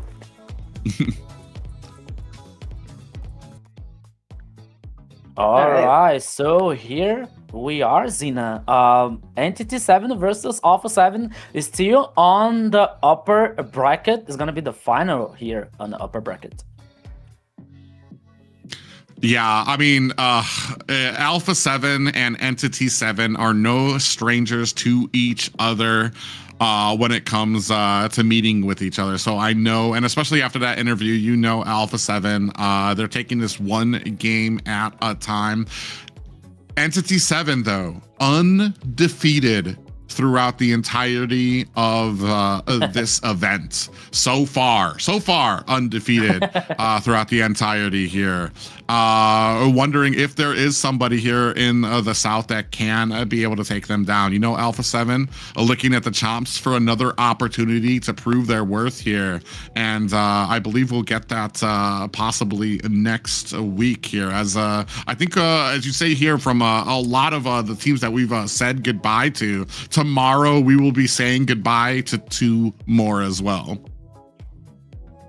Yes, for sure. Entity 7 has been a force to deal with. They have such great strategic play. Like, they can make a call and change up their strategy in the mid game. It's really a sight to see. But let's check out tomorrow's schedule here. We have Infinity versus 9Z and Octa versus Dreammax. Again, 2 of these players are going to be sent home, or teams are going to be sent home. So this is going to be a match that everyone's going to put all their cards in just to stay in this tournament.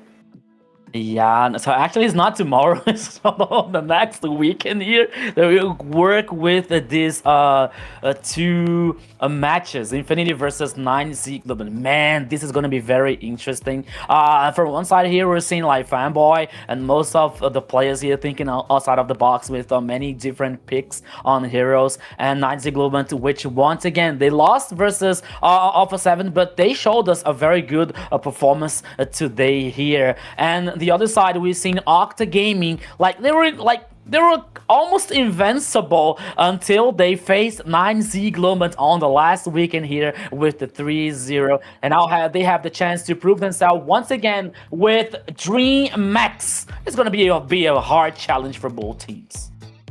I mean, all four of these teams metaphorically licking the wounds from kind of being dropped down to the lower bracket there. You talked about it, Octa Gaming, probably one of the favorites here to get into second place. Took a 3-0 loss to 9Z Globant. And you saw there from talking with Alpha 7 that they have improved immensely, especially when it comes to team fights, which came as a little bit of a surprise. But ultimately, all of them meeting down at the bottom of the bracket there. And like we said, only 2 will be moving forward.